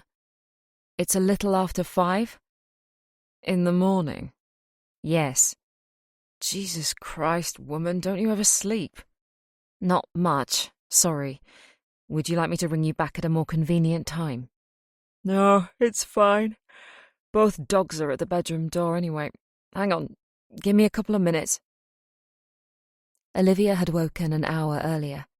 Something had come to her in the night, and when her eyes snapped open, she couldn't think what it was. However, it was something that was niggling away at her brain and refused to allow her to go back to sleep. She flung back the duvet and swung her legs out of bed, finding her slippers with her feet in the dark. She tried not to wake Stanley, but his heavy sighs told her she had. However, the poor little dog was used to Olivia's erratic sleep patterns by now, and remained where he was when she went out into the hallway and turned the light on. She went into the kitchen, made a herbal tea, and stood at the window, looking out into the expansive darkness that was her rear garden. Olivia wasn't the green-fingered type. She knew a dandelion was a weed, and could tell the difference between a rose and a daisy, but that was about it. Maybe in the spring she would get a gardener in and give him free rein to do what he wanted, to make it a pleasant area to sit in during the summer months. Olivia could almost picture herself sitting at a wrought iron table, a best-selling paperback in one hand, a glass of wine in the other, the sun beating down on her face, Stanley chasing butterflies on the grass, not a care in the world. It sounded bliss. She hoped it wasn't a pipe dream. And that's when it hit her. She knew why she had woken up. She went back into her bedroom for her mobile, scrolling through for Foley's number, and rang him. She listened to the sounds of 2 heavy German shepherds hurtling down the stairs, the panting of Amias following. He let them out into the back garden and closed the door behind them. "Go on then, you've got my attention," he said. "Really? You sound like you're half asleep." "More like 3/4, but you may as well tell me now you've got me up." "I think the killer killed his own family." "What? Has that woken you up any more?" "A tad. What do you mean he's killed his own family?" "Like I said the other day, he's killed the Greenacres and the Duffys because of what they represented. They were the ideal family. He's killed them because his own family wasn't. Maybe he was abused. Physically, mentally, sexually. I won't know until you catch him. But there is a reason why he hates his own family so much, and I think the reason why he's started killing now is because he's killed his own family, and he's got the taste." "No offence, Olivia, but I think I'd know if I had a 3rd murdered family on my patch." "Okay, first of all, it might not be on your patch. Second, I think he killed them and got away with it. I think he made it look like an accident, and that has fed his desire to continue. But if he... Hang on a minute. Let me bring the dogs in. Max is barking, and I don't need to give the neighbours another reason to hate me. Why do your neighbours hate you? Because I come home late at night, and apparently I'm not quiet about it. They'll be starting a petition next. Good, I'll sign it myself. Come on, you two, in you get. Bloody hell, it's cold out there. What was I saying? No idea. Oh, yes, I remember.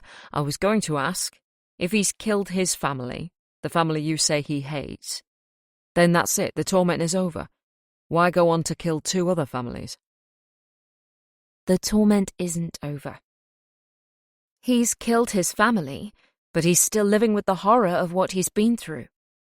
Eradicating the person doesn't suddenly make everything okay. She trailed off. What is it? Foley asked once more, struggling to hold in a yawn. It just made me realise something about myself. I've cut my father out of my life. I've moved so he can't find me. Yet I'm still torturing myself about him. I've never fully come to terms with what he did. That's why I'm such a basket case. You're not a basket case, Olivia. Trust me, I am. But whereas I'm bottling things up, the killer is finding an outlet by murdering families who are living their best lives.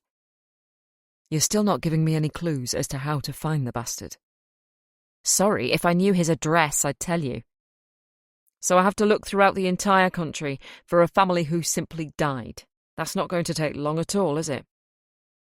Blimey, even shattered, your sarcasm is as sharp as ever. Foley gave a hint of a laugh. Olivia, is he going to kill again? Olivia knew the answer to that question straight away. But she was scared to tell him. She had no choice. Yes. The problem is, even when he does, I don't think I'm going to be able to tell you anything more about him than I can right now. We just have to hope that he makes a mistake next time. Jesus. The entire Metropolitan Police and some of the greatest analytical minds, and we're putting all our faith in hope. Foley said. I'm so sorry, Amias. But I really think it's going to be pure luck that solves this. Chapter 30. Is it possible to kill someone out of loneliness? Ryan had spent the morning reading up the feeling of being lonely and the devastation it caused people. From the outside, it didn't seem like such a big deal. If you feel lonely, join a group. Meet new people that way. But it ran deeper than that. You could be in a room full of people and still feel lonely. Ryan knew that feeling only too well. In Newcastle, he had worked among a team of more than 30 detectives on some cases. At the end of a difficult investigation, they'd often go out to the local pub for a few drinks, a celebratory pat on the back. The first time Ryan went, he remained on the outside, pint in hand. As time went on, his position on the outside was rooted. Nobody spoke to him. Nobody offered to buy him a drink. He was invisible. He was in a busy pub, squeezed in with his colleagues, and he may as well have not been there. He felt the same at university, college, and school. He felt the same when he lived at home with his parents. He felt the dark, empty weight of loneliness at family gatherings. Ryan Sweetland had been lonely his entire life. "Ryan!" He dropped the mug he'd been holding. It smashed as it hit the wooden floor. He jumped and spun round as Daisy entered the kitchen. For a moment he thought he was at home in Sebastian's house. He'd forgotten he was at the offices in George Street today. "Sorry, didn't mean to scare you." "It's okay, I was miles away." "You looked it. That guy has come in about the media wall." That's why he'd been asked to come into the office today. He remembered. "Sure, send him in." Ryan bent down and picked up the pieces of his mug and threw them in the bin. He went into the meeting room as Daisy let in Ashley Catesby. He was tall with thick, wavy brown hair. He was wearing workman trousers with utility pockets and a blue jumper that had seen better days. "All right." He smiled at Ryan. "Yes, fine, thanks. You here to measure up, yes?" "Yes, I'm just here to quote today. I spoke to Olivia. She said she was given my number by a friend of hers, Foley, and wants what I did for his living room." "Apparently," Ryan said with a smile. "I haven't seen it, but we want a media wall over there for when we do online lectures." Ashley looked at the wall. "Not a problem. Seems straightforward." "Good. Can I get you a cup of tea?" "I'm fine, thanks. Can you give me a hand moving this table?" "Sure." Ryan helped Ashley pick up the 10-seat meeting table and move it to one side of the room. Ashley seemed to pick up his end with ease. Ryan struggled. When they placed it against the far wall, Ryan cried out in pain. "You all right? Did I catch you?" "No, I'm fine, honestly," he said, sitting down. "You sure?" "Yes, I've got a prosthetic leg. It causes me pain sometimes." "Oh, shit, sorry, you should have said. I could have dragged this on my own." "Don't worry about it. You weren't to know." "Is there anything I can do?" "No, I'm still trying to get used to it." "Oh. Is it a new thing?" Ashley asked, looking slightly apprehensive. "Yes." "What happened? Sorry. You don't need to tell me if you don't want to." "No, it's fine. Well, I used to be in the police. I was a detective, and we were after this serial killer, and I almost ended up as one of her victims." Ashley looked at him incredulously. "You're kidding, aren't you? I wish I were." "Seriously? You were nearly killed by a serial killer?" "Yes." "Jesus Christ, that's fucking nuts." "You're not kidding." Ashley pulled out a chair and sat opposite him. "So, how did you lose your leg?" "She injected me with an anaesthetic so that I was numb but still awake. She cut the muscles and the tendons and the veins in the ankle of my foot and detached it from my body. Then she did the same with my knee." "Fucking hell," he said, clamping his hand to his mouth. "She was taking you apart?" "Yes." "How far up did she—" he said, leaning to get a look at Ryan's leg. "Only up to the knee." "Only?" Ryan sniggered. "I know. Even just taking the foot off was a big thing. She actually held it up and showed it to me." "What? Bloody hell. What was she, some kind of psycho?" "Pretty much." "Please tell me she was caught and isn't still roaming around." Ryan smiled. "Yes, she was caught. She was given a whole life tariff. She won't be coming out." "I should think not. Jesus Christ. Man, that's mental. How'd you get your head around something like that?" Ryan's smile dropped. He wasn't sure how to answer that question. "I don't know." "I don't think you do." "I suppose not. I mean, if you'd had an accident, like a car crash or something, and lost your leg, you could sort of understand it, but watching someone actually take you apart, that's like something from a horror film." "Tell me about it," Ryan said flatly. "Are you seeing someone about it?" Ryan balked at the question. "Shit, sorry. None of my business, is it?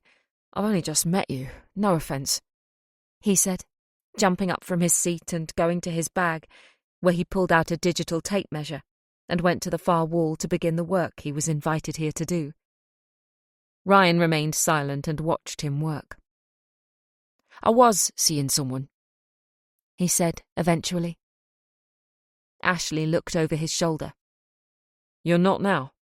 "No, I don't know if you've ever had therapy, but there's just something about sitting opposite a bloke you don't know and telling him about your whole life. From your childhood right up to being in a garage with a sodding lunatic cutting your foot off. All I knew about him in return was his name and that he has a degree in clinical psychotherapy. It's not really a level playing field, is it? I suppose not. And he doesn't really know me. Ryan continued. We meet for an hour every fortnight. You can't learn about someone in that time. And then what he tells me in return, how to recover from this massive trauma, is only what he's read about in textbooks. He's qualified in something because he's read a few books and learned a few facts. Every single person is different. What is useful to one person might not be to someone else. How does he know what to say to someone who had their leg taken apart? How many people has he met who've come up against a serial killer who knows how to dissect a person while they're still alive? It's hardly an everyday occurrence, is it? Ashley didn't say anything. He watched while Ryan, staring into the middle distance, poured his heart out. I've missed my last few appointments. I couldn't face them. They weren't helping. I went in there feeling flat, and I came out feeling worse. That's not what therapy should be about, is it? No. You know what I'd like to do? What's that? I'd like to sit in a pub with someone. Not a therapist, just someone who I can have a few drinks with, tell them about what's going on in my life, and for the other person to offer a bit of friendly advice. Someone who's going to actually listen to me because they want to, and not because they're being paid to. And to say something sensible and relevant to me, and not what they've read up about in a textbook. I think you'll find they're called mates, Ashley said, with a laugh in his voice. Exactly, that's what I want. So do it. What? Go to the pub with a mate, get pissed, and talk bollocks. If only it were that easy. Ashley looked at him with a frown. Don't you have anyone you can do that with? I haven't lived here long. I don't really know anyone yet. Oh, where are you from? Newcastle. He smiled. I thought I could detect an accent. How long have you lived down here? Since the summer. Plenty of pubs around here for you to meet people. Now, Olivia said she wanted the same kind of wood as her mates. Did she tell you anything about a colour? Yes, there's a sample book there. She's marked one of the pages, he said, pointing to a farrow and ball chart. Ryan watched Ashley's every move as he found the relevant colour Olivia had chosen and made a note on his pad, along with the measurements of the wall. He looked like a friendly, approachable man. He had dark, smiling eyes and was chatty and easy to talk to. He seemed like the kind of person you could spend hours sitting in a pub with, passing the time of day, talking about anything and everything over a few pints. So, where is good to go drinking around here? Ryan asked. Ashley blew out his cheeks. Blimey, there's the Dog and Duck, the Green Mile, the Golden Lion, the Mother Recap. I promise I'm not an alcoholic, he said, flashing Ryan a smile which caused his eyes to twinkle. I feel a pub crawl coming on, and with my legs that's more than just a long drinking session. He grinned. Ashley let out a guttural laugh. It's good you can joke about things. Ryan was surprised by his own comment. It was the first time he'd ever made a light-hearted remark about his injury. Clearly the comforting atmosphere Ashley brought with him was relaxing, and Ryan felt at ease. This man was a total stranger, yet he was much more personable than Dr. Lawrence Schindler. Right, well, I've got everything I need. Can you tell Olivia I'll email her a quote? Sure. Ashley packed his things away. If you see me propping up a bar somewhere, come and say hello. I might even try a Newcastle brown ale, if you're buying. He held out his hand for Ryan to shake. I'm Ash, by the way. Ryan. They shook hands. Ryan noticed the firm, calloused grip of Ashley's hand. It felt good, wrapped around his own. Nice to meet you. And you. See you later. Ashley threw his bag over his shoulder and left the meeting room. Ryan went over to the window, but stood back so he wouldn't be clearly visible from the street. He watched as Ashley, or Ash as he seemed to prefer to be called, trotted down the steps to his dirty white van parked on the corner. Ryan watched as he tossed his bag into the back, climbed in behind the wheel, and drove away. Ryan went back to his seat and picked up his iPad. He looked on Google and searched for the pubs within walking distance. It was time to cast his net wide. He had a free evening ahead of him too. He couldn't go back to the gym now. Not after what happened last night.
Part 2.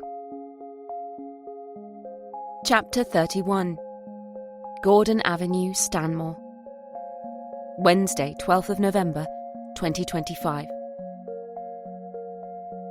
It was 14 minutes past 6 in the evening.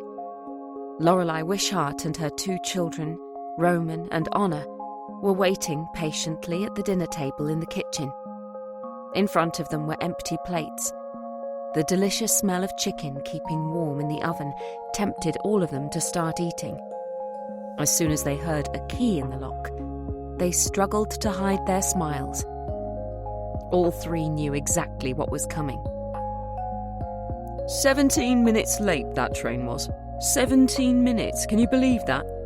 The exasperated voice of Benedict Wishart resounded around the hallway.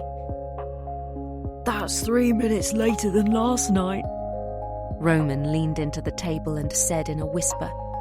All 3 struggled to hold on to their giggles. That's 3 minutes later than last night, Benedict said. Lorelei grabbed her napkin and pressed it firmly against her mouth to suppress her laughter. Which is a whole 10 minutes later than Monday, Honor said quietly. And that's 10 minutes on Monday's train, Benedict said. And I still haven't heard back from Transport for London, Roman added. And have I had anything back from Transport for London? Of course I bloody haven't. Lorelei waved at her children to stop them from talking. She had turned red from holding in her laughter. Her eyes filled with tears. It makes you wonder what they spend our taxes on, Roman said. Benedict came into the kitchen. It makes you wonder what they spend our taxes on. He paused and looked at his family. What? They couldn't hold out any longer. All 3 of them descended into a fit of guffaws. Lorelei stood up, went over to her husband, reached up on tiptoes and hugged him, kissing him on the cheek. Have I missed something? Benedict asked. No, you haven't missed anything at all. Thank you for being you and making us all smile. Benedict looked on, perplexed. Well, I'm pleased you all have something to smile about. Dad, every evening you come in and you say exactly the same thing, Roman said. You've become a 1980s sitcom, Dad. I wish this was the 1980s, he said, pulling out a chair at the table and sitting down. Everything was much better organised then. How do you know? You weren't born until 1983, Honor said. 1982, actually. He corrected her. You know you can eat without me, he said over his shoulder to Lorelei. And miss out on the comedy. Dad, you're our entertainment, Roman said. Nice to know I'm good for something other than handing out money. That reminds me, Dad, the school are organising a trip to Vienna for our last year, Honor said. That's nice of them, Benedict said as he poured himself a glass of water from the jug. Lorelei came over with the roast chicken already carved into slices. Help yourselves, she said. Can I go? Honor asked. I don't see why not. If the school are generous enough to invite you, I must send them a thank you card. He looked up at his son and winked. It's £800, Honor said, almost a whisper. Is it? Yes, and they want it before Christmas. So, let me get this straight. The school have organised a trip to Vienna, and you've been invited, yet they want you to pay for it. That's not how invitations go, Benedict said. Besides, I'm pretty sure we could all go for a holiday to Vienna and it wouldn't cost £800 each.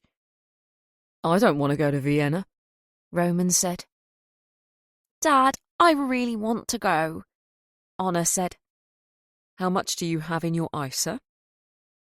Ignore your father, Lorelei said, placing the vegetables on the table. He knows we've been making fun of him and he's trying to reinstate his position of authoritarian of the family by putting his foot down. Little does he know he hasn't been the man of the house since we moved in. She kissed him on the cheek.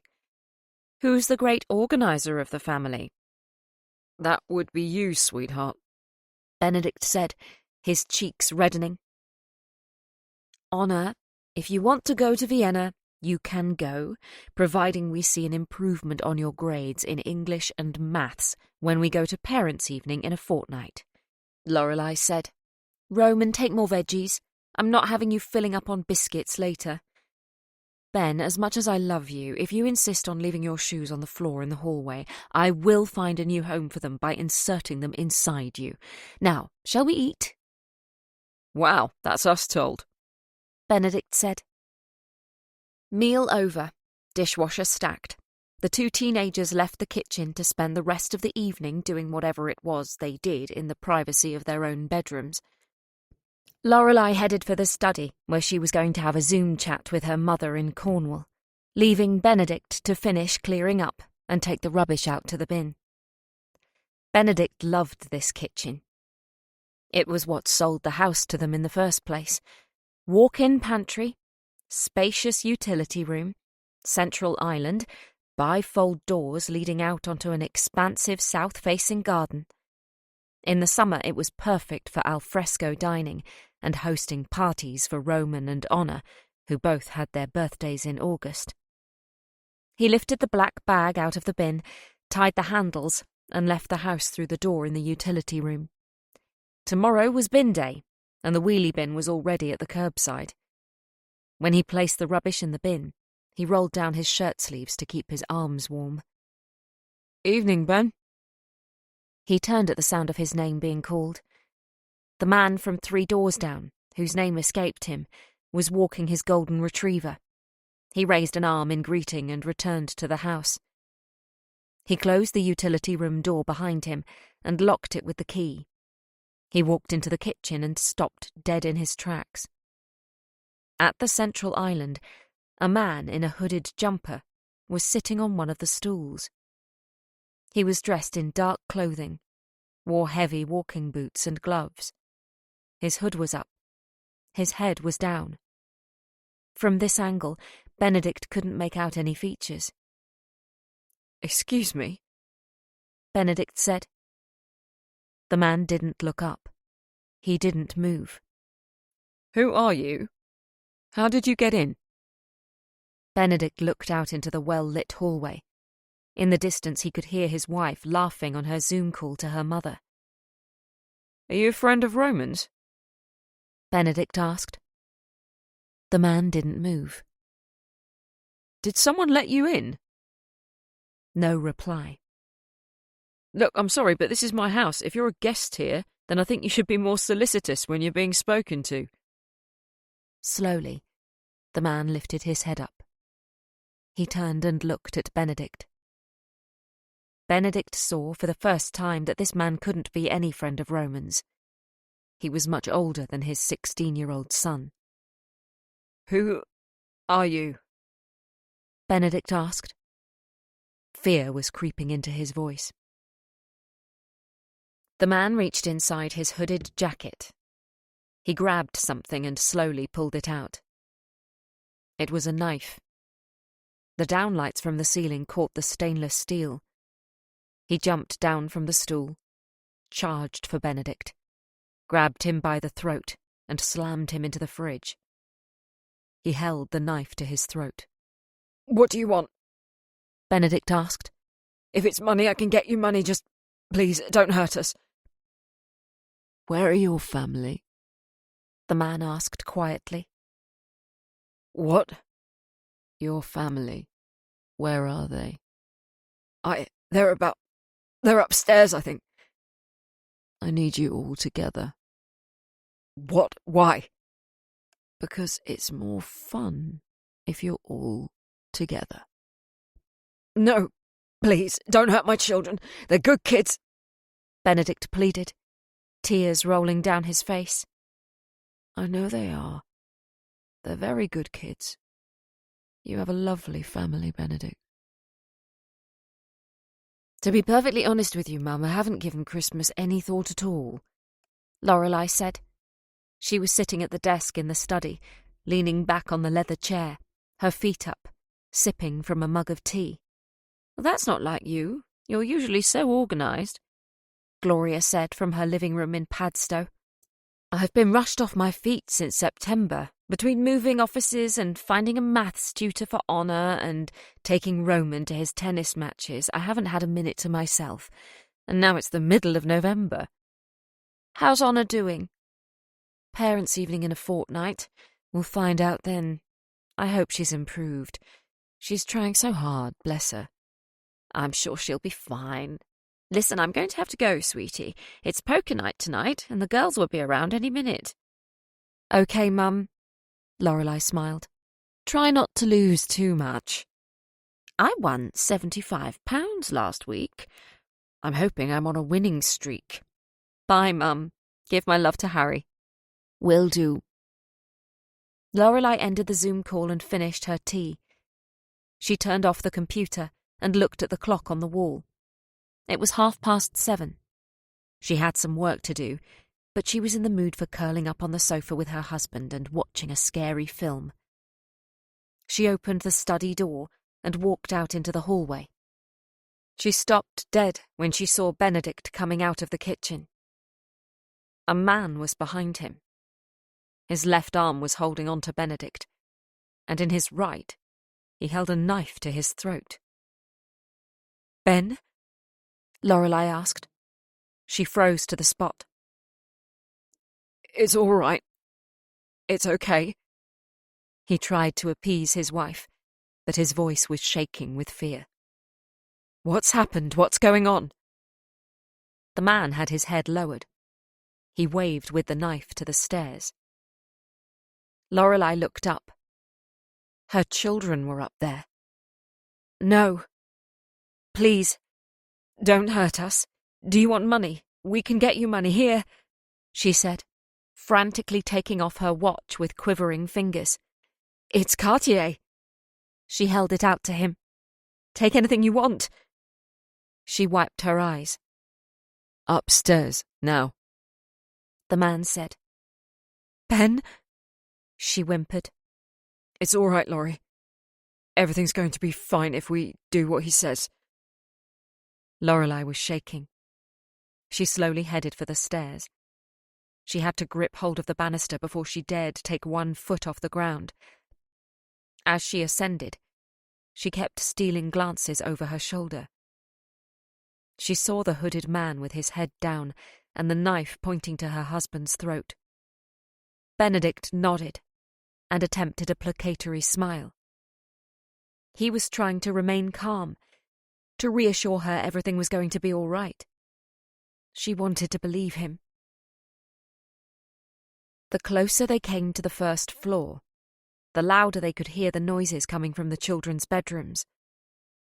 A song was coming from Honor's bedroom that Lorelei had heard countless times. She thought it was Sam Fender, but she couldn't be sure. From Roman's room, explosions and gunfire. He was clearly enjoying a violent computer game Benedict didn't approve of. Benedict and Lorelei's bedroom was at the back of the house. They had to pass the children's rooms to get there. Lorelei wanted to run. She wanted them to quickly get to their room, close the door behind them, and for the kids to be left alone.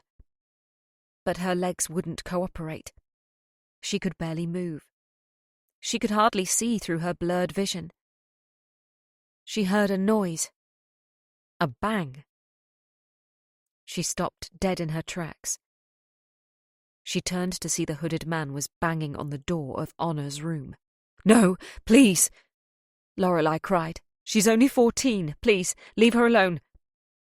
The door opened, and Honor took in the horror of seeing her mum a visible wreck and her father being held at knife point. She slapped her hands to her mouth, suppressing a scream. Tears immediately began to stream down her face. "Mum?" she asked. Lorelei held out her open arms. Honor ran to her. Lorelei wrapped her arms tightly around her daughter. "It's all right. Everything's going to be all right. I promise you." "What's happening?" "I don't know, sweetheart." The hooded man increased his hold on Benedict. He kicked the back of his knees and he fell to the floor. The man dragged Benedict to Roman's room and banged on the door with his gloved fist. Nothing happened. The sound of the computer game was too loud. He banged again, louder. "Fine, I'll turn it," Roman began, opening the door and falling into a stunned silence as he saw the real-life horror show on his own landing. "What the—" The Wishart family were ordered into the master bedroom. The curtains were already closed. The door was slammed shut behind them. Lorelei, holding on to Honor, went into the further corner of the room, as far away from the hooded man holding a knife to Benedict's throat as they could get. Roman stood in the centre of the room. He couldn't take his eyes from the man threatening his father. He stared at him with eyes wide open. "Who are you?" Roman asked. He didn't sound scared. His voice was low, level. "What the fuck do you think you're doing?" "Roman, don't antagonize him," Lorelei cried. "Listen to your mother," the man said. He looked up. Roman saw his face for the first time. "You?" "I'm not going to make the same mistake I did last time," the man said. "It's you," Roman said. The hooded man slashed at Benedict's throat with the knife several times. He cut skin, severed the external jugular vein, tore through the sternocleidomastoid muscle and the transverse cervical nerves. Lorelei and Honor screamed as they watched the senseless murder of their husband and father. Roman froze as he was sprayed with the warm blood of his dying father. The hooded man dropped Benedict to the floor, like a dead weight. He pointed the blooded knife to Roman. "You need to shut your fucking mouth."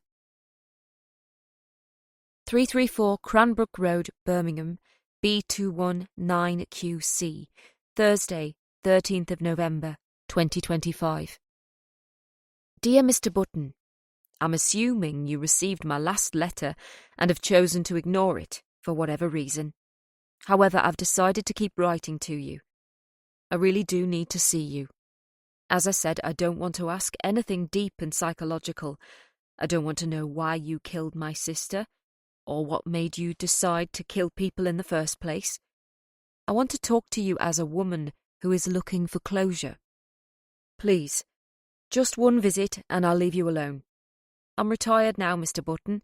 I have a lot of free time on my hands. These letters will become more frequent. Regards, Florence Marks. Chapter 32. Tessa Mulgrave pulled up outside the Wishart's house in her highly inappropriate Audi TT. The car belonged to her husband, and she was only using it because her perfectly adequate Peugeot was currently being given a makeover, following some bitch rear-ending her in Sainsbury's car park at the weekend. She took out her iPhone and began scrolling through Instagram while she waited for Lorelei to come trotting out. There was no point in taking two cars when they were heading in the same direction. She watched a compilation video of dogs seeing snow for the first time, one of people drunkenly falling over, and a classic comedy clip of Faulty Towers, which had her laughing out loud. She looked at the time on her phone. They were going to be late if they didn't leave soon. The last thing she wanted was to be stuck in the traffic on the dual carriageway. She looked up at the house and saw all the curtains were drawn. Frowning, she used her phone for what it was originally designed for. She selected Lorelei's number and rang. "Hi, you've reached Lorelei Wishart. I can't take your call right now." Tessa didn't bother listening to the rest of the message. She climbed out of the car and shivered in the cold morning air. She trotted up the driveway, knocked on the door, and rang the bell. She stood back and looked up at the house. Every window had its curtains closed. She went back to the house and rang the bell a second time. She squatted to her knees and lifted the letterbox. She gazed inside, but couldn't see anything. There were no teenagers scurrying around getting ready for school. No Benedict asking his wife where she'd put his shoes. No smell of porridge or coffee. It was almost as if the whole family hadn't been at home last night. Tessa ran back to the car. She tipped the contents of her handbag onto the front passenger seat and rummaged around the detritus until she found the spare key Lorelei had given her for emergencies and for watering the plants when they went away on holiday. As she ran back to the house, Tessa hoped she could remember the code for the alarm. She was pretty sure it was Lorelei's birthday. She unlocked the door and pushed it open. No sound. The alarm wasn't activated. "Laurie, are you in?" Tessa called out from the hall. "Ben?" She headed for the kitchen. It was clean and tidy, no cereal bowls in the sink. She placed her hand against the kettle. It was cold. She knew Lorelei didn't go anywhere without having a cup of tea in the morning. Something must have happened. Tessa checked the living room, dining room, and study for signs of life. There was nobody anywhere. All she could hear was the distant humming from the fridge and the ticking of the clock in the living room. At the bottom of the stairs, Tessa paused. She was in two minds whether to go up or not. What if the kids had stayed out last night, and Laurie and Ben had had the evening to themselves? What if they had rekindled their marriage? Maybe they were, at this very moment, lying naked in bed, in a haze of sexual energy. As much as Tessa and Lorelei had shared over the years, she had no interest in seeing her friend naked. Reluctantly, Tessa went up the stairs. She didn't hide the fact she was in the house. If Laurie and Ben were in bed, it was important that they hear her so they could reach for the duvet to cover their modesty. "Laurie, it's me, Tessa. I've been waiting outside for ages. If we get stuck on that ring road, you're definitely buying me a medicinal frappe." As she made her way down the corridor, she glanced into Honor and Roman's bedrooms. They seemed to look like the normal bedrooms of teenagers. No signs of disturbance. A run round with a vac wouldn't go amiss, but no cause for alarm. She reached the master bedroom. The door was closed. She knocked. "Laurie, are you in there?" She paused. She knocked again. "I'm going to come in. Look, if you're naked or you and Ben are doing something, I'm going to need serious therapy, and you're paying the bill, understand? Don't say I didn't warn you." She angled her head to listen more intently. Something on the carpet caught her attention. A few specks of something dark. Tessa pushed down the handle and opened the door. She fumbled for the light switch and flicked it on. The room was lit up in a brilliant white light, and Tessa screamed in horror at seeing Benedict, Lorelei, Roman, and Honor sitting at the back of the room against the fitted wardrobes. They were drenched in blood. Their eyes were closed, and all four of them bore a bloody, maniacal grin. It was as if they were laughing at her.